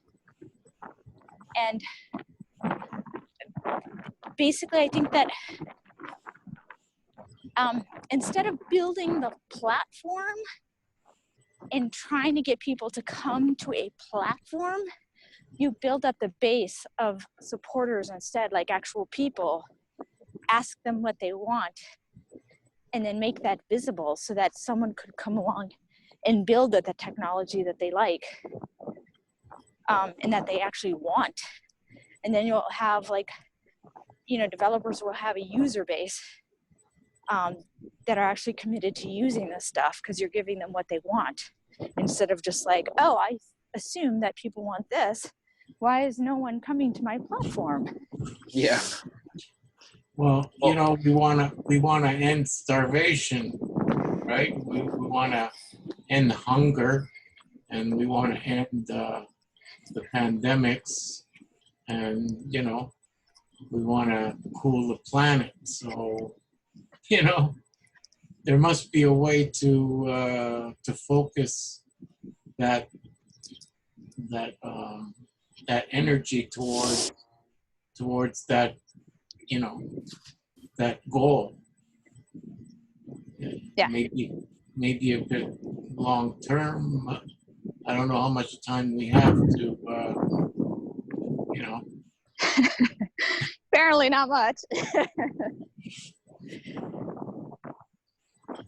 Well, that's where, I mean, this is where I think Jamin's vision is really powerful, because I think it has a lot to do with what you're describing, Lauren, with building out this community first, and I know Jamin is envisioning this, basically this level of intelligence being unlocked that once it is, and it doesn't take that many people relative to the total global population, then that intelligence is just gonna like re-optimize and figure out like everything basically. And so like I feel like what like his kind of dream community that would be demanding this platform are really just like the most brilliant dialed in people from all these different sectors, from artists and musicians and painters and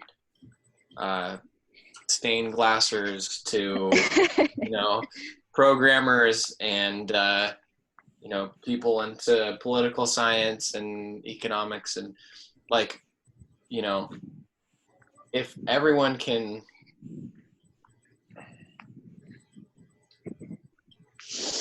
like if all of those people are demanding, you know, and envisioning this platform that they're going to use, and then just kind of like, you know, I mean, like I was gonna say like live inside of, in a way, like, which I know sounds like, I don't know, it gets back to this like, okay, avoid the monolithic one platform thing, but I don't know, I totally hear what you're saying, Lauren, and I think that's a really powerful and valid strategy. You know, rather than being, okay, we're not the people that are just waiting for something else to come along and go like, ooh, shiny, okay, I'll try this now. But we're also not just trying to build something kind of what's the word?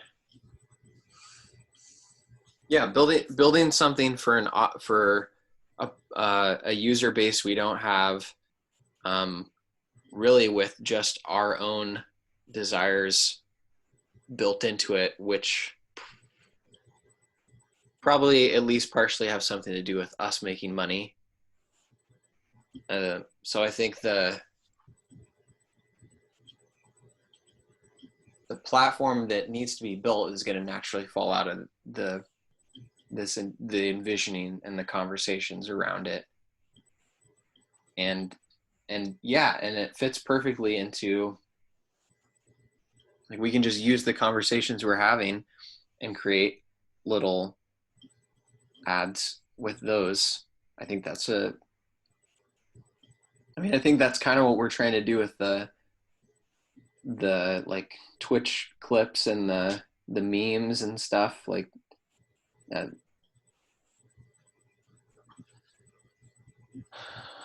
Yeah, I mean, I guess.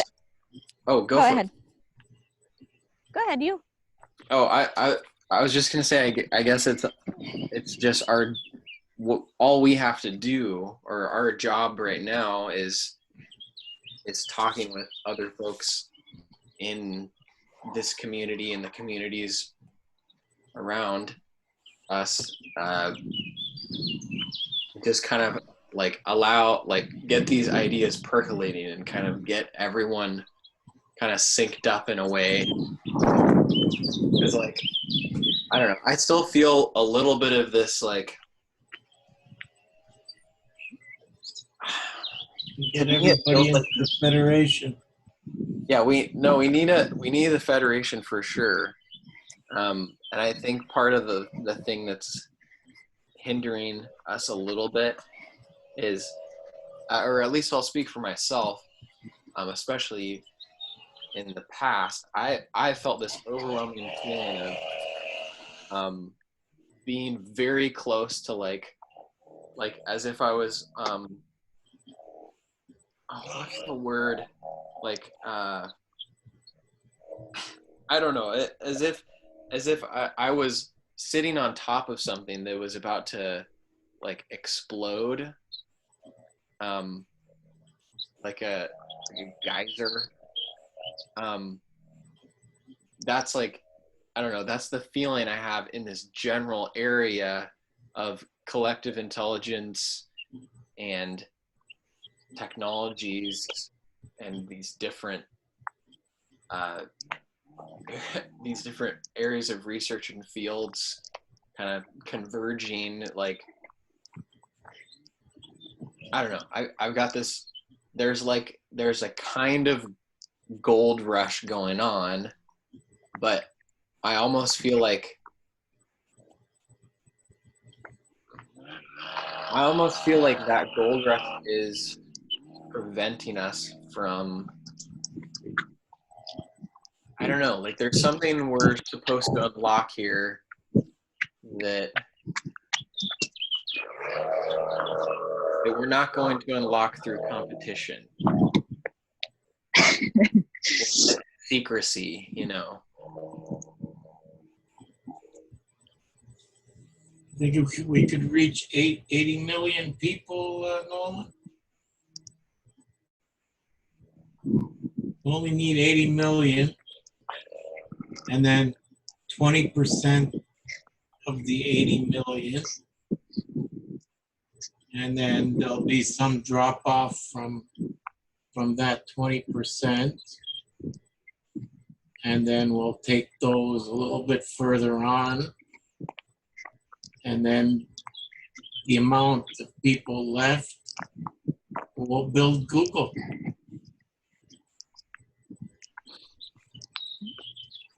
Yeah, we watched a video, just for context for Lauren. We watched a video earlier that Emery shared, and this guy was explaining. He's like, this is how you build a team to build a Google.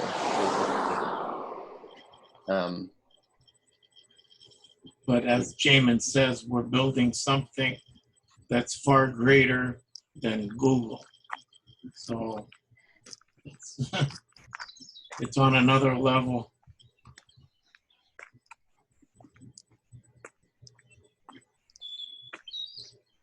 And so it's the video is about how you build a team to build a Google-like structure. Well, basically, it was a video that Ray had. I'll give you his name.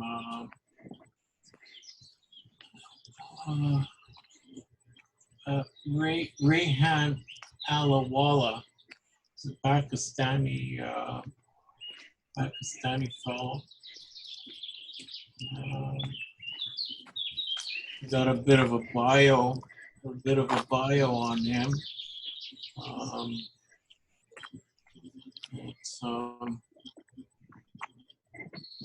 So he's an entrepreneur. Who started his first business at the age of 13. In the last 25 years, he has started over 150 ventures around the world. Now his goal is to empower the people of the planet through entrepreneurship and business. You can learn more about him, blah, blah, blah.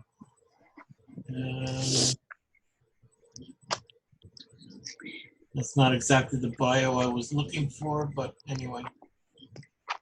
Very interesting fellow. You'll learn a lot from him.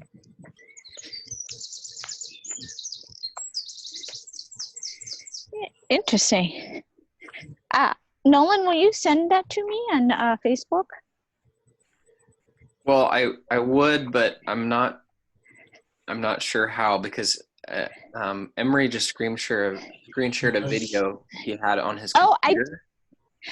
Okay. You want me to send you his YouTube Yeah, Emery, channel? can you just send that to me on Facebook? I think we're linked now. Yeah. All right. Will do. You want it in a private message, or do you want it posted?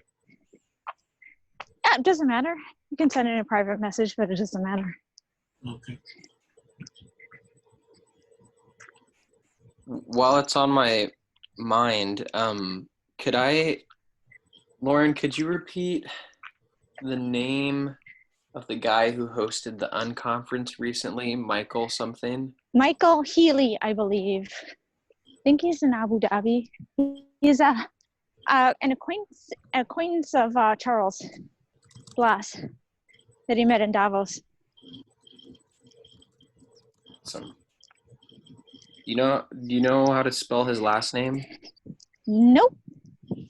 Okay. I think it's Healey. That would just be my guess, but I don't know.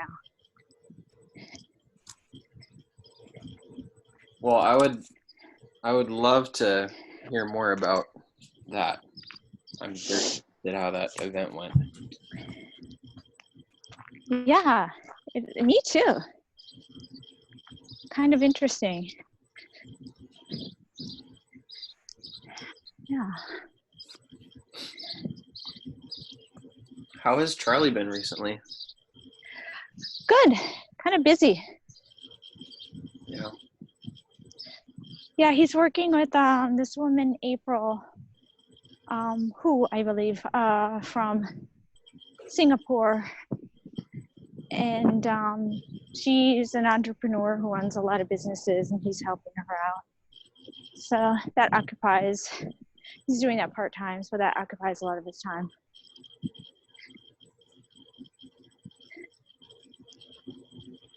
Yeah. So tell me what's been interesting on the last call. What has emerged that's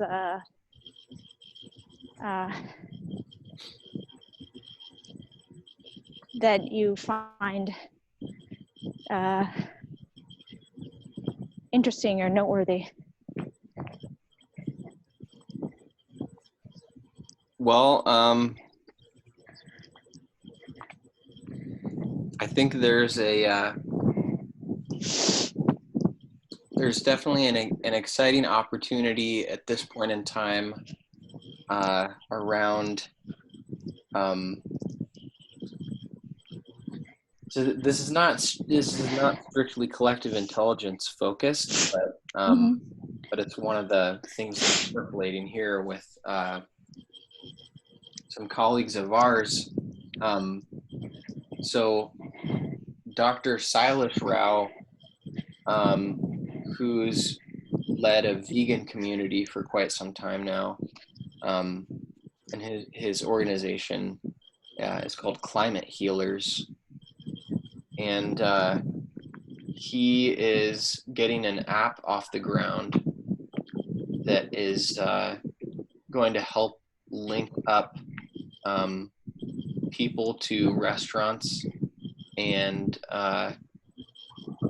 facilitate a buy one give X amount of meals kind of deal. And there's a vision around producing the plant-based meals en masse, and then by virtue of creating them in mass, you keep costs very low, and can provide for large numbers of people in a community. Whose mic is unmuted? Did I hear James? Is James back? Yeah. I'm just wondering whose mic is unmuted. Somebody woke me up, I think. It might have been me because I'm walking outside. Oh, it's a wind, is it? I was wondering what it was. Sorry. No, you're all right. I was awake anyway. I shouldn't have said you woke me up. I was awake anyway. Yeah. Morning. So much Good for morning. the good long sleep for me. Anyway. Good morning. James, are you in Ireland?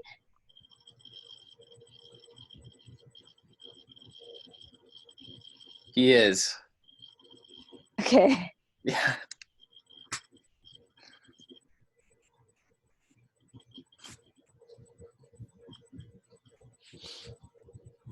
Yeah. Just random question. How long is a good walk? How many miles or kilometers would you say is a nice long walk?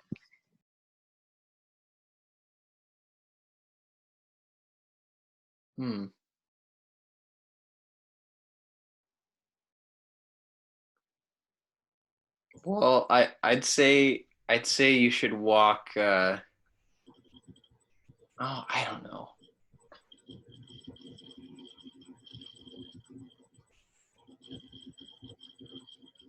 Why? Do you know how many miles you've walked? Yeah, I walk between 5 and 6 miles a day. My husband said that was crap. So, I was just wondering, what is a long walk? Like, what's an impressively long walk? I'm sorry, just change the subject. I don't know. I think that's only a question you can answer for yourself, Lauren. I'm sorry. Okay, back to Silas Route and the Climate Healers and the app and exciting things. Yeah, so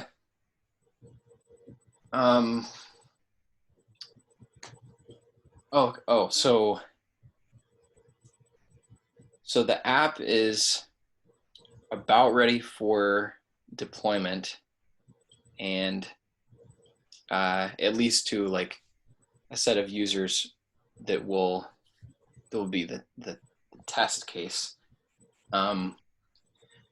and we need a city to start this out in, and John Raymer of the Sign Network is connected to the mayor of Louisville, and the mayor has kind of challenged other cities in. I'm not sure if it's in the United States or in the world, but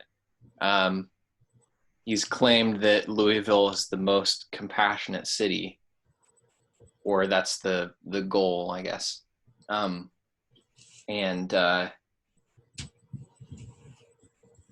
Anyways, so there's and he's about to become president of, I'm gonna totally butcher the name because I don't know, but it's basically he's president of the mayors.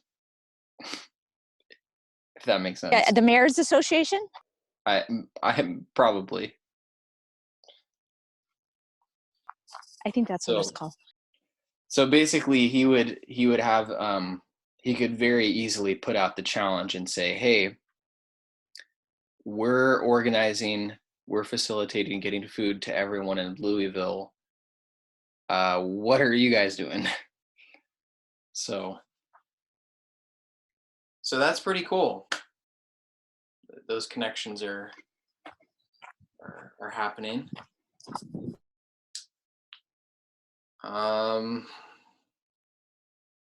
Emery, what do you think?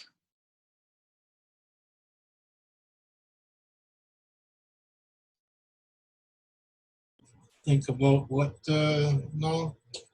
Oh, just highlights. Well, I guess the jury is still out as far as which city it's going to be. You know, the last talk was with Sandra, and could be some parts of New York, but you know, whichever one is going to be the chosen city, I guess. Preparations for the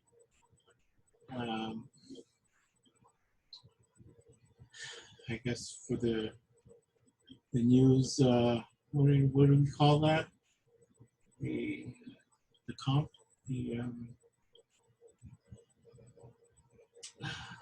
The press conference? the press conference there. That's going to be key, and you know, I think that's what's being worked on now. It's having all the points well defined, and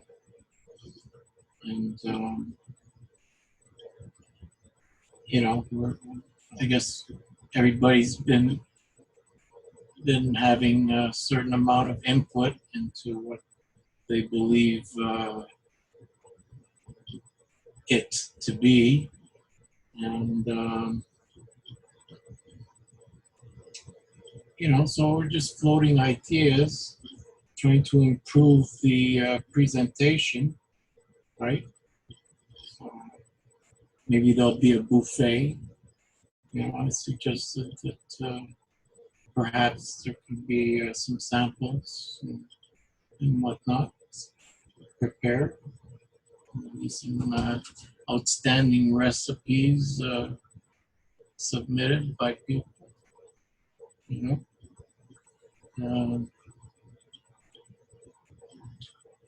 And you know, I had a few ideas about you know, incorporating the tool of Facebook, right?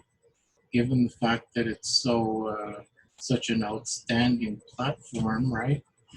So very well developed and refined. A loving platform where you know, people are connected closely. You know, you could be friends. Be very expressive, right?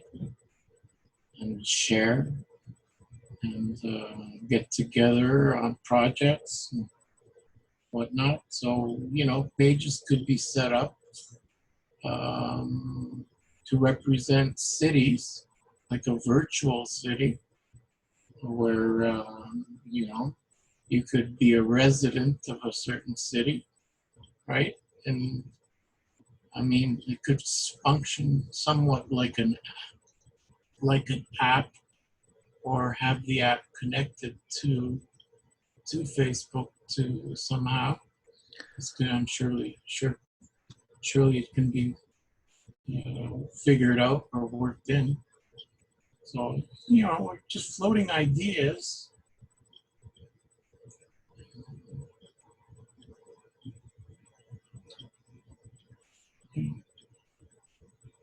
I have another highlight here from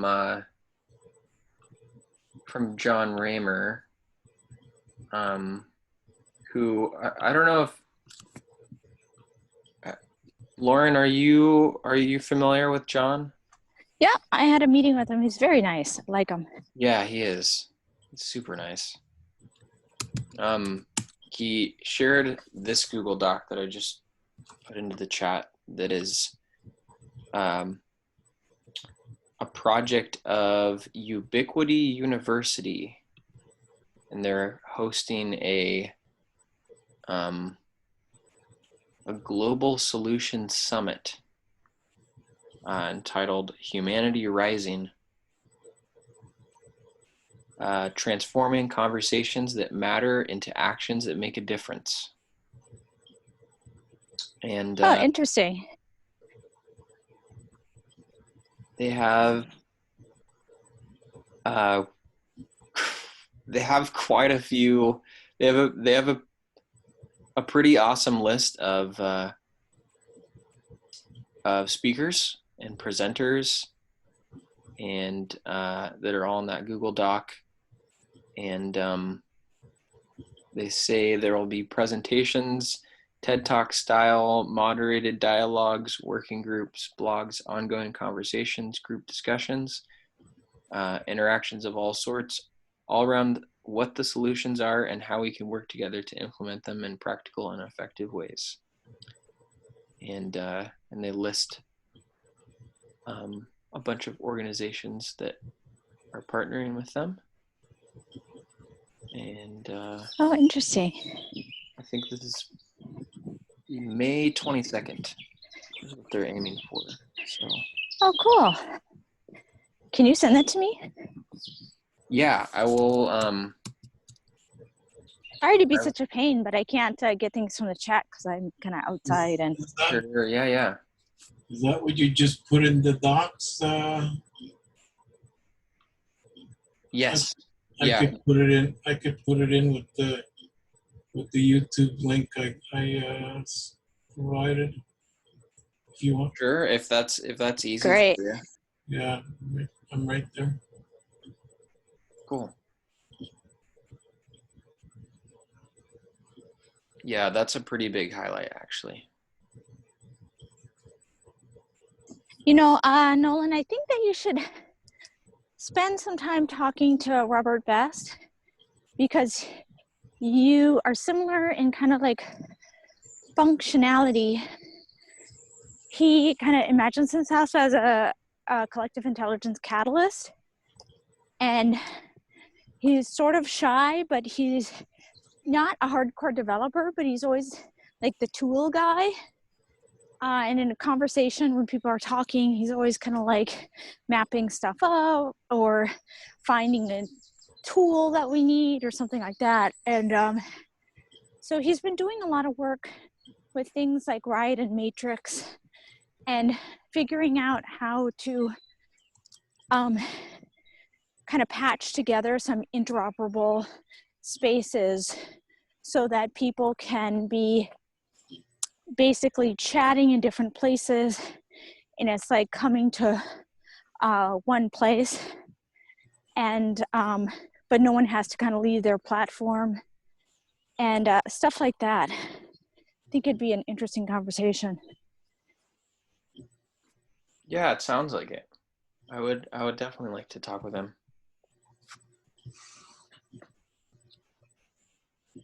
What would be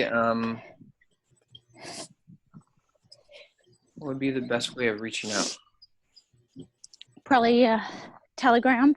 Again, I'll try to add you on Metacogs when I get home, or come to the Tuesday night thing and see what he's going on about. Because he's, been kind of setting it up, and him and Connor Turland, I think, they do the rapid sense making framework, which is kind of like an on the ground platform independent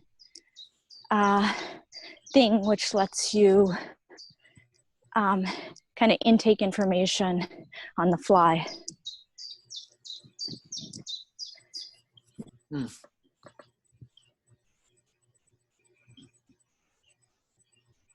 Like I said before, Robert Best is also involved in the Peergogy group, and he runs an open learning commons, which I think would be highly relevant to getting together kind of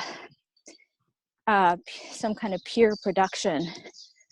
So we can take the Collective Intelligence Block Party and other talks you're doing and kind of like start making some interesting artifacts.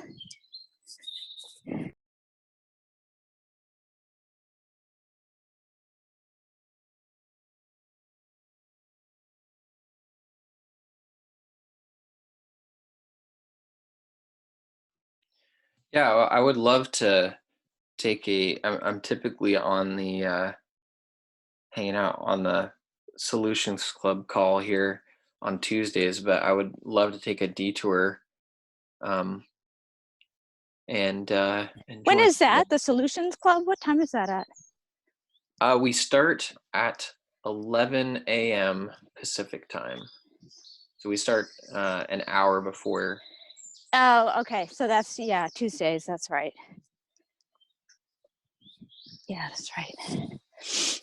So we'll figure out something else. Maybe I can get them to come to the Collective Intelligence Block Party then. Yeah, that would be awesome. And like I said, I'm totally cool with hopping lily pads and going to check out the Metacogs meeting on Tuesday. Can you duck out of your own meeting? Well, I mean, I think it's productive. And plus it's Jamin is pretty effective at hosting. I don't think I have Right. to help him with that. So He is. He's great. He's like a great facilitator. yeah. That's for sure. Yeah, I'm mostly the note taker. I feel like I have all of these it's kind of,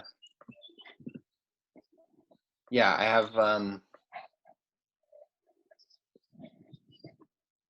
have a bunch of notes and references to people in the field and around us. I feel like I'm kind of more of that, like Scribe.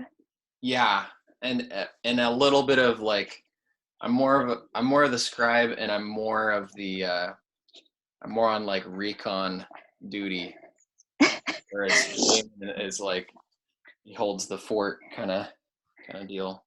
Yeah, I notice. Heavy machine gunner or something like that.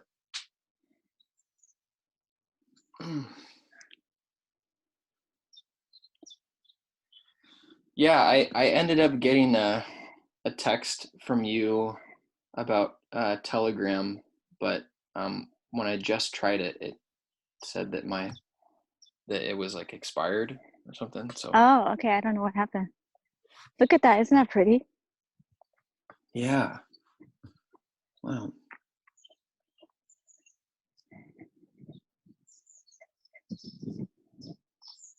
By the way, I'm the only person in France who wears berets, just letting you know. Why did I think that was a French thing? Yeah, and people associate them with France, but I tell you, I'm the only one.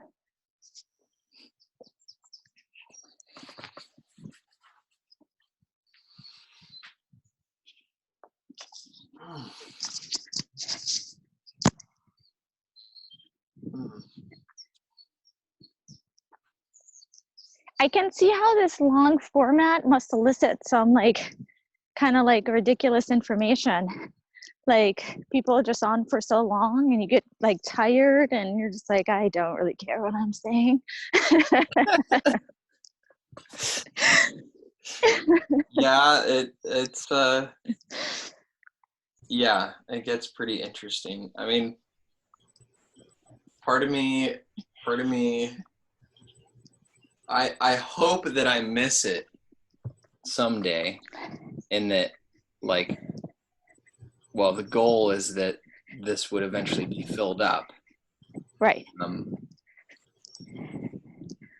And but I guess it's kind of nice to have like earlier in the day we kind of have like an explosion of sorts, because we had some really awesome guests earlier, and they just like the energy they bring to the whole thing, just it really carries through, and that's like something you don't get with the shorter meetings.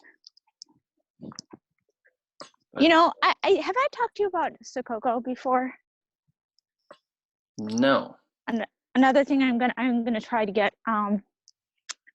So it's this. It's not like so amazing or anything, but it's just a simple program for corporations.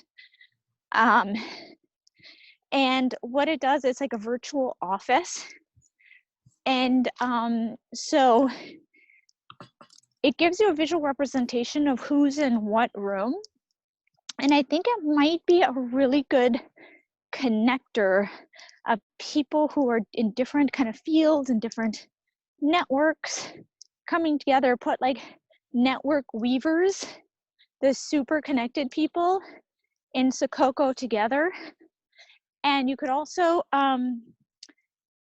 so you can have different rooms and people can be in video conferences in different rooms. But network weavers, first of all, you can kind of like indicate, you can see who's in the room, kind of like Twitch gives you a view in. But you can kind of like be working until you see that certain people who interest you just got in the video, just in a particular room, and then you can jump in. So it gives you that like visual cues of who's doing what. And I think it would actually be a catalyst for cross-pollination. Yeah, this looks awesome. Here, Yeah, I mean, it's not like the coolest program ever. I mean, because you can't, I'm not sure how much you can change. Like if it were open source and you could change you could actually like have rooms look different and make your own architecture, but it's not cool. Like that's not like open source heaven or anything. But you know, if we could get a free subscription, I think it'd be kind of cool. Yeah, it definitely looks fun to play with. And you can also, with certain rooms, you can attach certain documents to certain rooms. So people could actually just go in the rooms and kind of look at the document to see what's been done before, so you can have more asynchronous collaboration.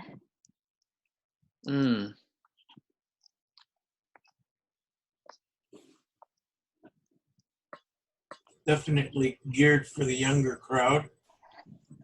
You think?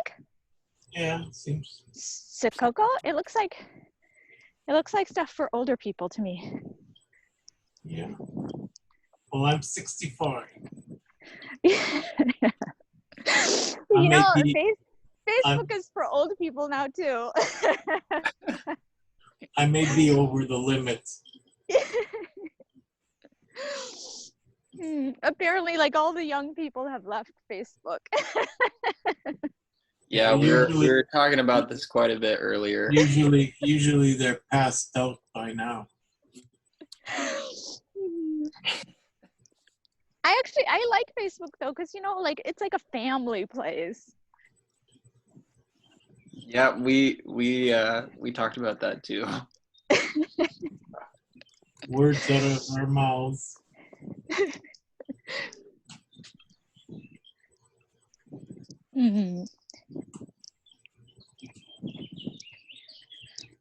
Yeah, so I'm gonna try to work on my little corporate pitch, and I might make it around COVID, because that always like seems to get people to lower their barriers. Sure.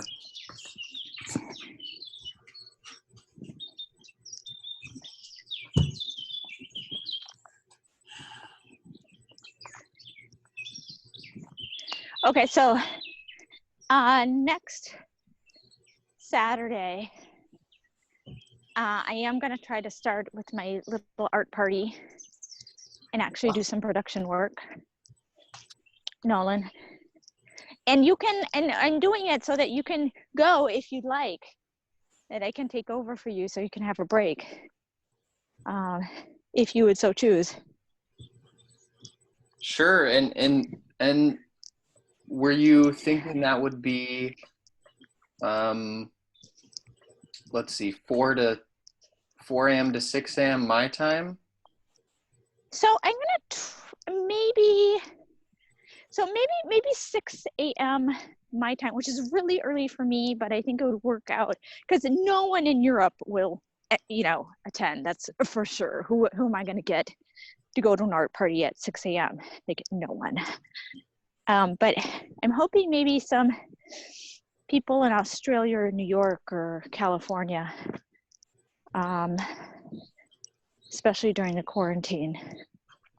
But I don't know, I'm gonna try to get someone to host it with me. So at least I'll have someone there, who's fun. We can just do stuff together and don't have to stress out if people show up or not. Sure. Let's see. So I'm gonna try for 6 a.m. Might be a little early for me, so might be a little late, but yeah, that's what I'll try for. Okay, awesome. And if you want, I can put up like a title and description of your choice and put that on the schedule that's on our website. I don't know how many people okay. look at That's that, fine. but yeah. Sure.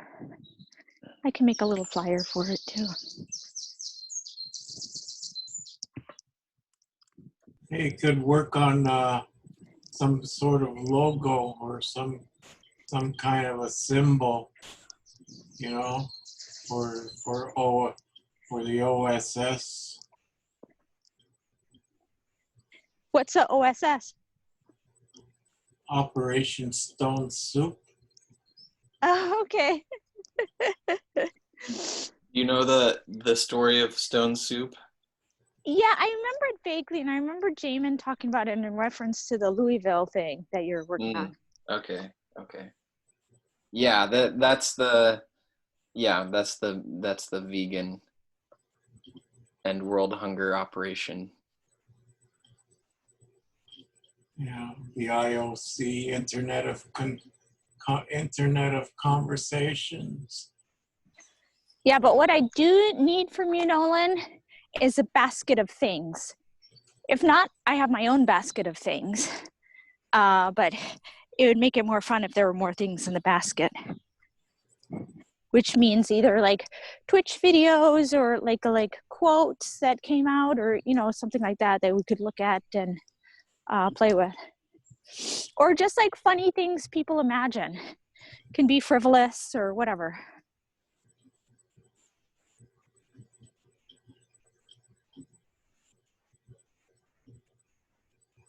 New vocabulary words, like little ideas people have come up with. Okay, sure. Yeah, I can work on. How many hours of block parties now, Nolan? Let's see. What's the total? We're This is number 12. Yeah, we're on the 12th, so 12 times 12 is what, 144? we're right now we're at 284 hours. And then add the social, the solution club. And counting.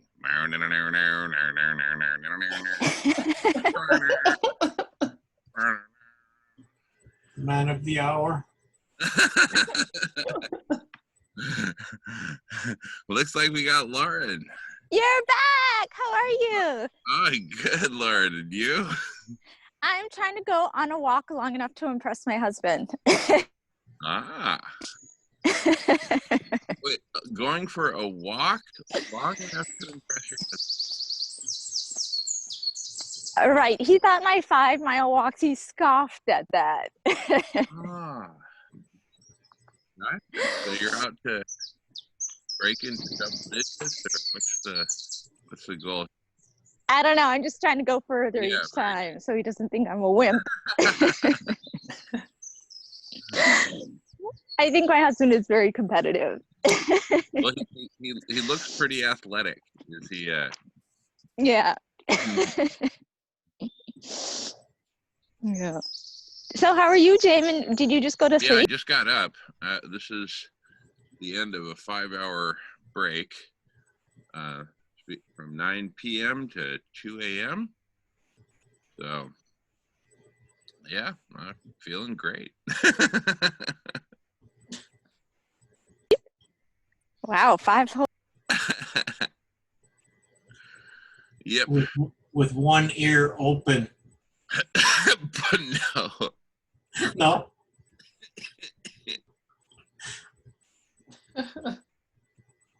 No. Literally the opposite is true. When I sleep, I put on earplugs, and I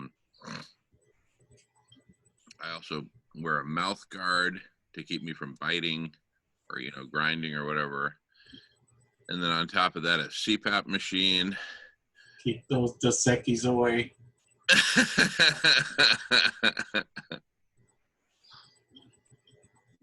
Anyway, so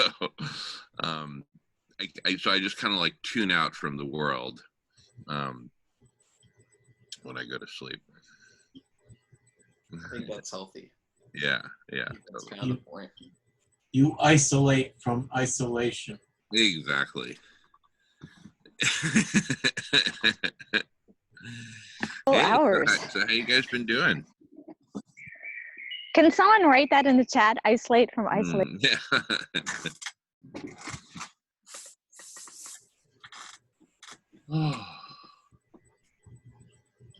Oh. Isolation. Yes. So, Jamin, I'm encouraging Nolan to step up his scribe work. And I showed him how this guy, David Boville, had, he's been working with Ward Cunningham and FedWiki and using FedWiki to kind of do pattern trading. And so David Boville has developed a pattern on peer production in conversational peer production. And he's developed roles for conversation to produce interesting artifacts on the fly and in the flow. And so he's developing roles that people can take on during a conversation. Like someone can draw a picture or make a little logo or find images, or a cartographer who makes a map, or a poet who summarizes a conversation, or so basically people take on roles, and on the fly they're kind of pulling stuff out of the conversation, so there's an archive, a artistic archive left behind that's more easily discoverable. Yeah. It sounds a little bit related to the World Cafe and the practice of when the groups present kind of their summary to the larger group. There's a scribe who, like, it's some skill set, it's some even profession, where as different people are giving their short summaries, the artistic scribe is doing kind of like what you're talking about. Anyway. Oh yeah, interesting. Yeah. And that's a whole methodology, World Cafe, which sounds really cool. And very applicable to. Yeah, I've been wanting to connect with them for a while. There's World Cafe and God, what else? There's someone else, Ria Beck is part of it. I met her at this Inspiral conference, and she's host.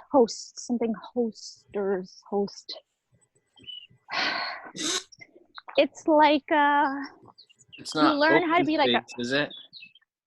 it's something to do with hosting. Host is in the title. It's kind of like you learn how to host gatherings and be like a professional host that facilitates conversation.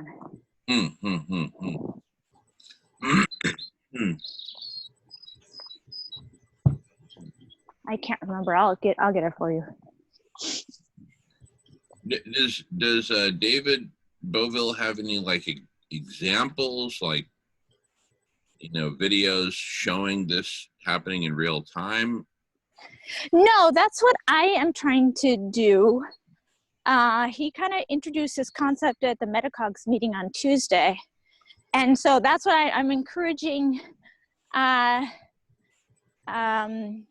Nolan to do some more work doing the Twitch thing and doing that as a practice, and maybe mapping the conversations more. Because what I'd like to be doing is then like taking the baton and kind of running with it. So I'm thinking of starting a little art party at 6 a.m. European time. 6 a.m. Yeah. And then so I conceptualize it as you have like a basket full of little, you know, like little papers, like, you know how you have for charades, and they have these little ideas on them. Yeah.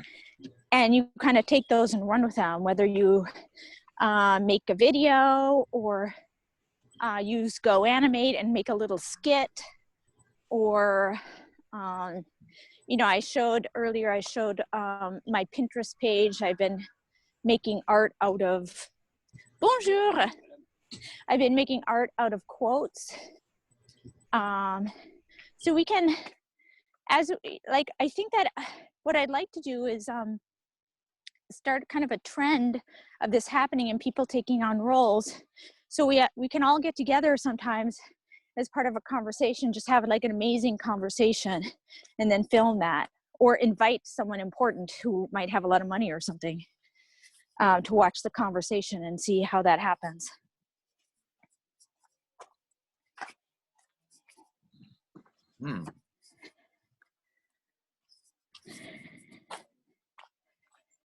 To film the process of doing the visual summaries or the iconographic summaries.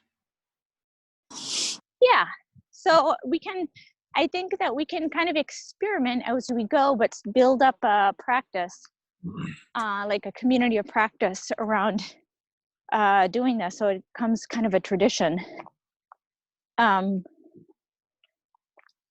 So one of the reasons I was telling Nolan was that you have a lot of people, you know, who don't say much, but they could be showing off some of their hidden talent that they have, but it's not really a thing, so they don't do that. So they just kind of remain quiet. But, you know, maybe they're secretly a poet or love to illustrate or can find images, or they can source out certain things and find backup information and just to support what people are saying, or Right. You know, to some extent, Emery sort of fits that description. You know, from time to time, he'll type some stuff into the chat that kind of synthesizes in an artistic way, sort of like poetry. So anyway, that's just one example. But you know, but he just does this naturally. If we really open it up and encourage and support people in finding their, you know, their hidden talents, or talents that they know they have, but they just haven't been invited, right? Yeah, exactly. Yeah, Dot's another example. She's not on right now, but she's often on, and you know, she'll contribute links or snippets or whatever through the chat. So now with Zoom, there's just one chat. You know, there's just one chat window that I see. I'm just wondering if there's any other, whether it's an add-on or something like that, that we could use within Zoom to facilitate more of these scenarios. And one thing that's sort of coming to mind is it could be almost like a Periscope, where as we're recording the video here, there's a separate stream, but with the same counter, the same time counter that captures whether it's comments or images or whatever. I assume you're familiar with Periscope, Lauren. I am not. Tell me about it. Yeah. So it's often used. So a typical scenario, if someone is broadcasting something on Periscope. So you go to Periscope. You know, it's kind of like a YouTube or a Twitch or something like that. And so you're watching them broadcast, and then you type in comments or do little symbols like a heart or a thumbs up or whatever. And if it's someone who has, you know, thousands of people watching while they're doing it, you just see this constant stream of stuff, you know, kind of. So if they make some really good point and like 100 people think it's great, you'll see like 100 hearts or, well, you know, not that many, but you know, and so it just becomes kind of like this visual candy that's just raining continuously throughout the conversation. Well, that's Twitter. Okay. Twitter. Yeah, Twitter. Periscope is associated with your Twitter account. So Okay. as you're streaming on Periscope, it streams on your Twitter. So, just like you can be streaming Zoom on Facebook or Sure. you know what I mean?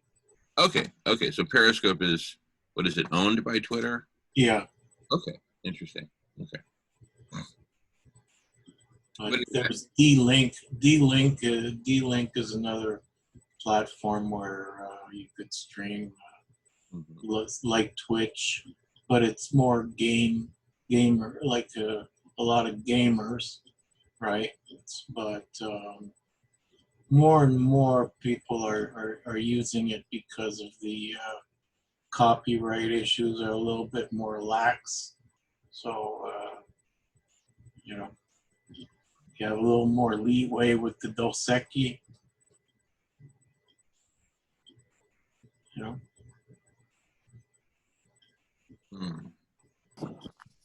I think that we can kind of slowly build up a tradition of doing kind of more and more magical little things as we go along.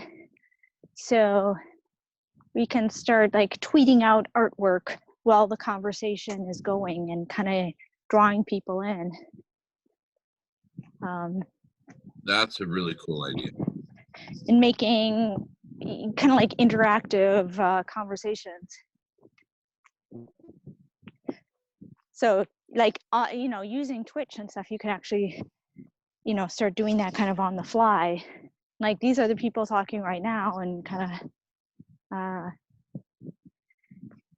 you know, that's sort of interesting that, you know, if you saw that, oh, these people are talking about this, and that's kind of cool, I'm going to jump in right now.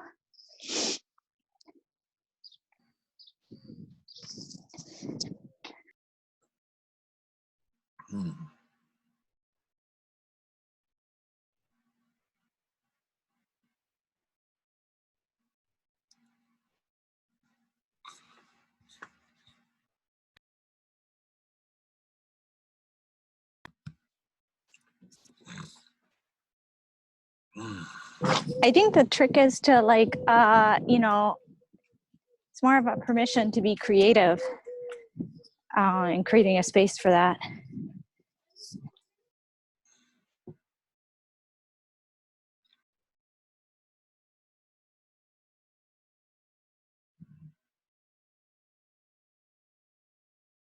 You have to be careful also with some of these platforms. You know, things become things do become a distraction also. You know, I mean, I love the hearts and all this, those emotions raining, pouring out from the corner of the screen. But, you know, the chat is moving at super speed, perhaps, you know, you're trying to focus. Yeah, that's a good point. You know,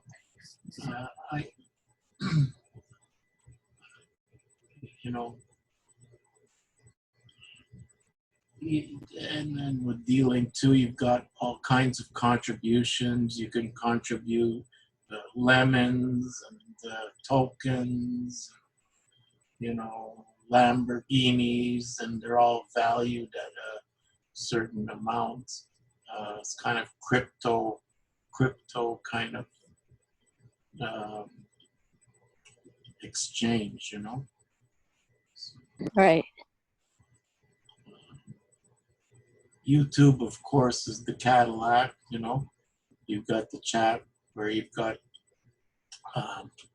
people can donate and have donations. They can, you know, that's the Cadillac of, or the Rolls Royce, I would say, you know, for the chat.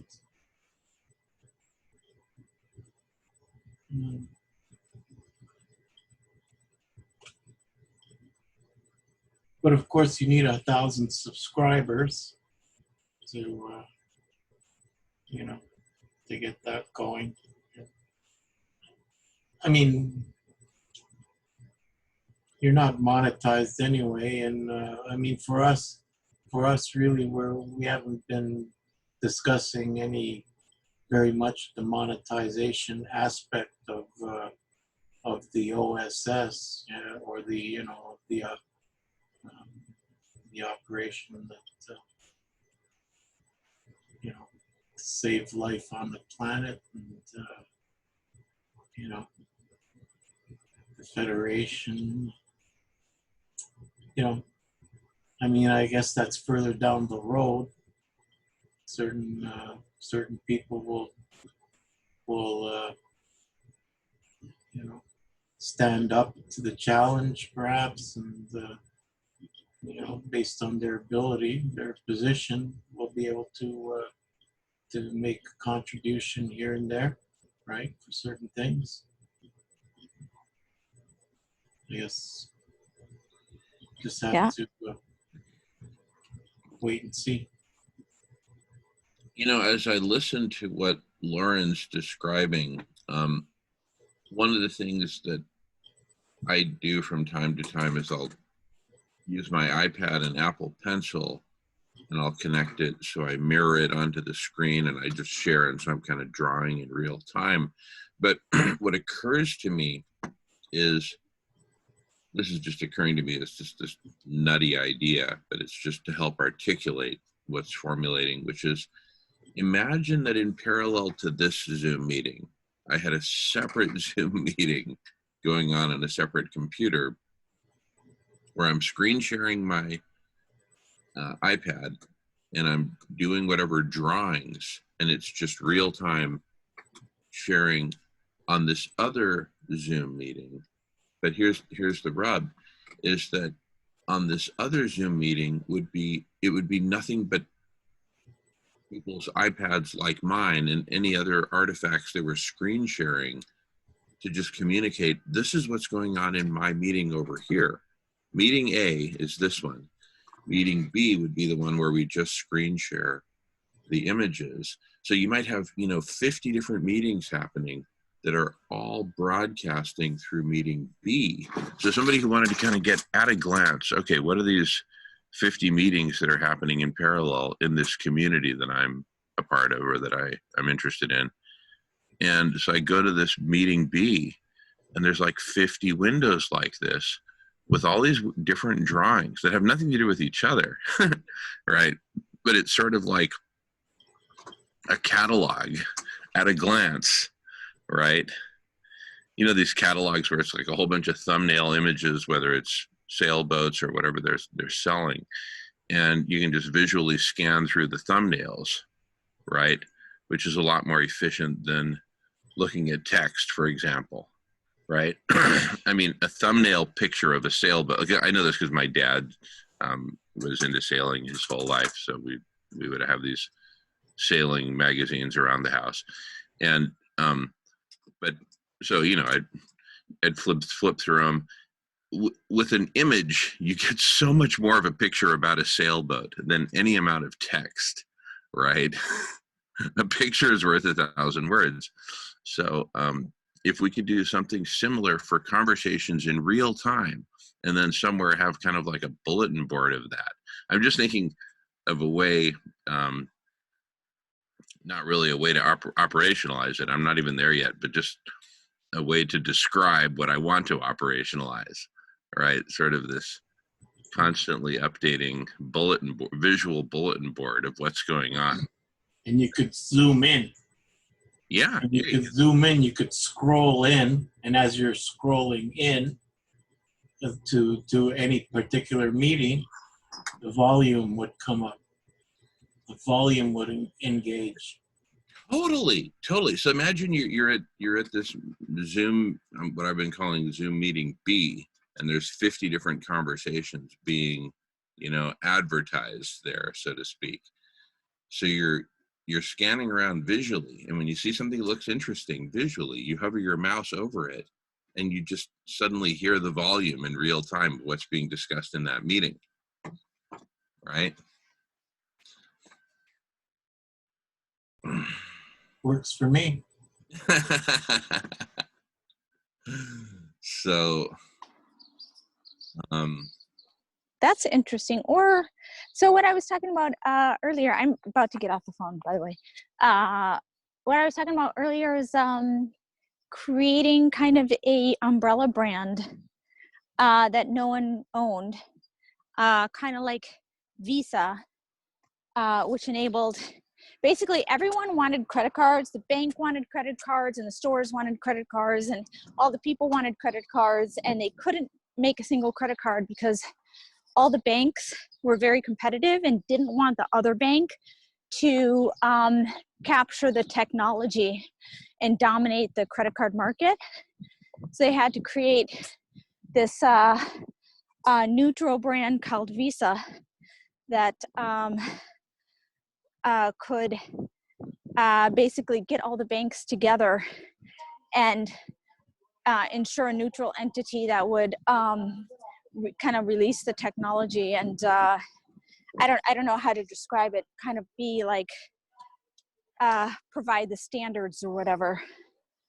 But anyway, we could kind of make up a brand that people could submit to, like a Twitter account or something like that.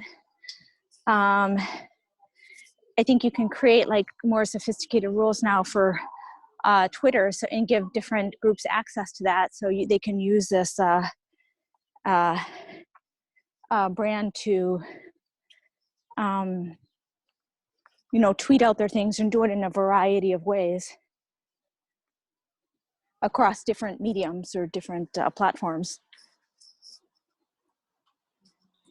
and so someone could then subscribe to that one, you know, Twitter account and get feeds from myriad different, you know, let's say it was the Visa tweet, right? Oh yeah, I'll subscribe to the Visa tweet, and then I'll get all these people that are using that channel, right? Yeah, exactly. Like we can just, you know, become more discoverable to each other. Mm.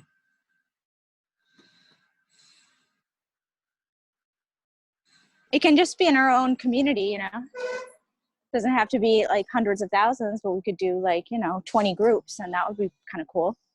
You could kind of keep tabs on, you know, kind of the direction that groups are going in, or like the little tidbits or the discoveries that they've made or software that they produced or whatever.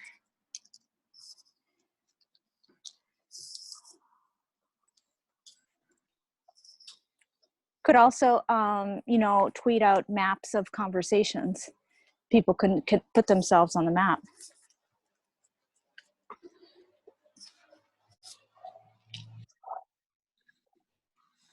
Hmm. All right, I'm gonna go. It's been lovely chatting with you all. Hey, great to see you, Lauren. Likewise. See you, Lauren. Take care. All right, bye-bye. Yeah, take care, Lauren. See you next time. Okay. It looks like James is up and at 'em.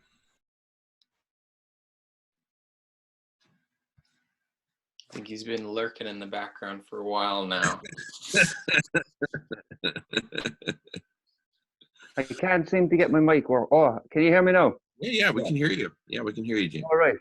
I don't know what I did a while ago, but Lauren asked me a question. Was I from Ireland? And I said, I don't. When I went to answer, my sound went, and I don't know what happened. Anyway, no matter. I'm here now. All right. Welcome back. Did you get a good sleep?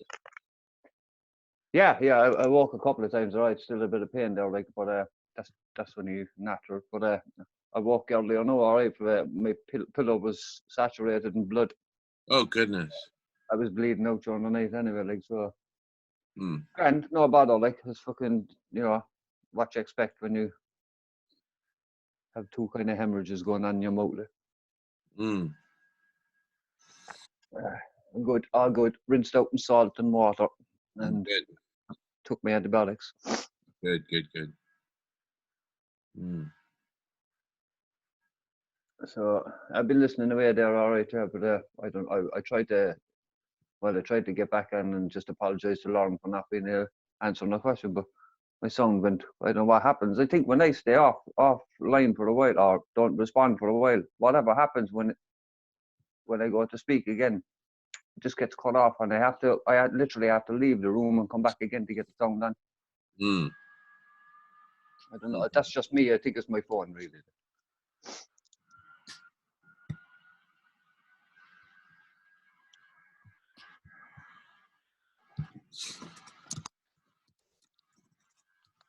Oh man, I tell you one thing about this Dos Equis lockdown. It's a pain in the arse when it comes to getting a bit of fucking weed. Oh man. Hmm.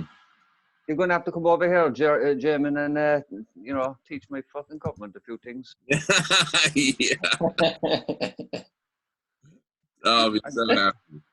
Definitely going to have to invite you over here after the lockdown is over and done with. Oh, I can't wait. The headlines in the papers will read Cheech and Chong come to Ireland.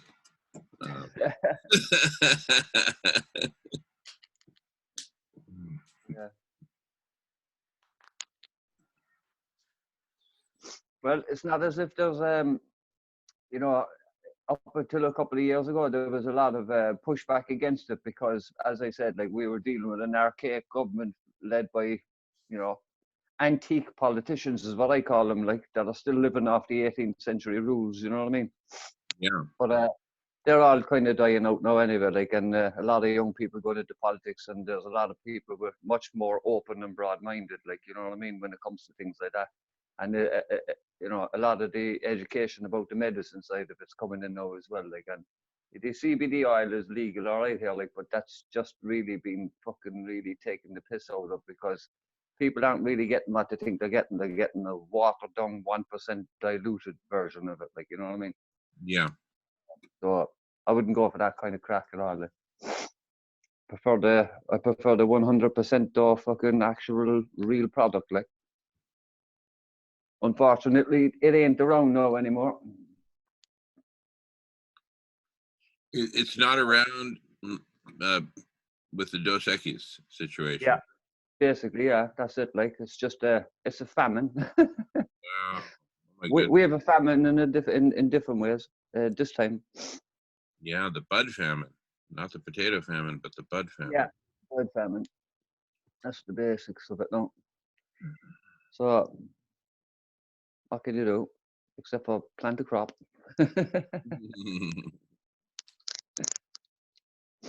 I don't care. I stuck a plant in the pot and I see if it grows out the back and see what happens. I really don't care. And I don't care that I'm saying this on fucking live either. They can arrest me and bring me to court as well. I'll tell the fucking judges the same. Really, to be honest with you, I don't think it's ridiculous. I think it's just ridiculous. Like, Yeah, yeah. Prohibition is just absurd. It just doesn't work. It's counterproductive. But anyway. yeah.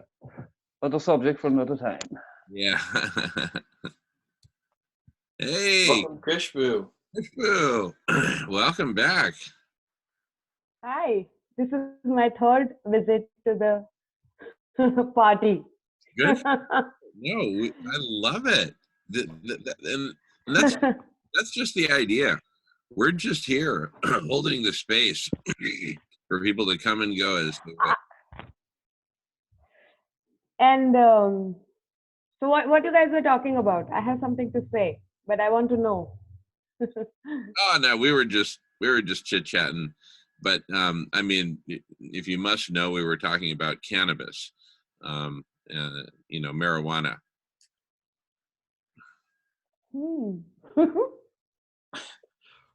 Okay. Well, before we, because it sounds like we're about to shift gears. Jamin, can I make you host and have you start a new recording? Oh yeah, happy to. Go for it. All right, I'm going to stop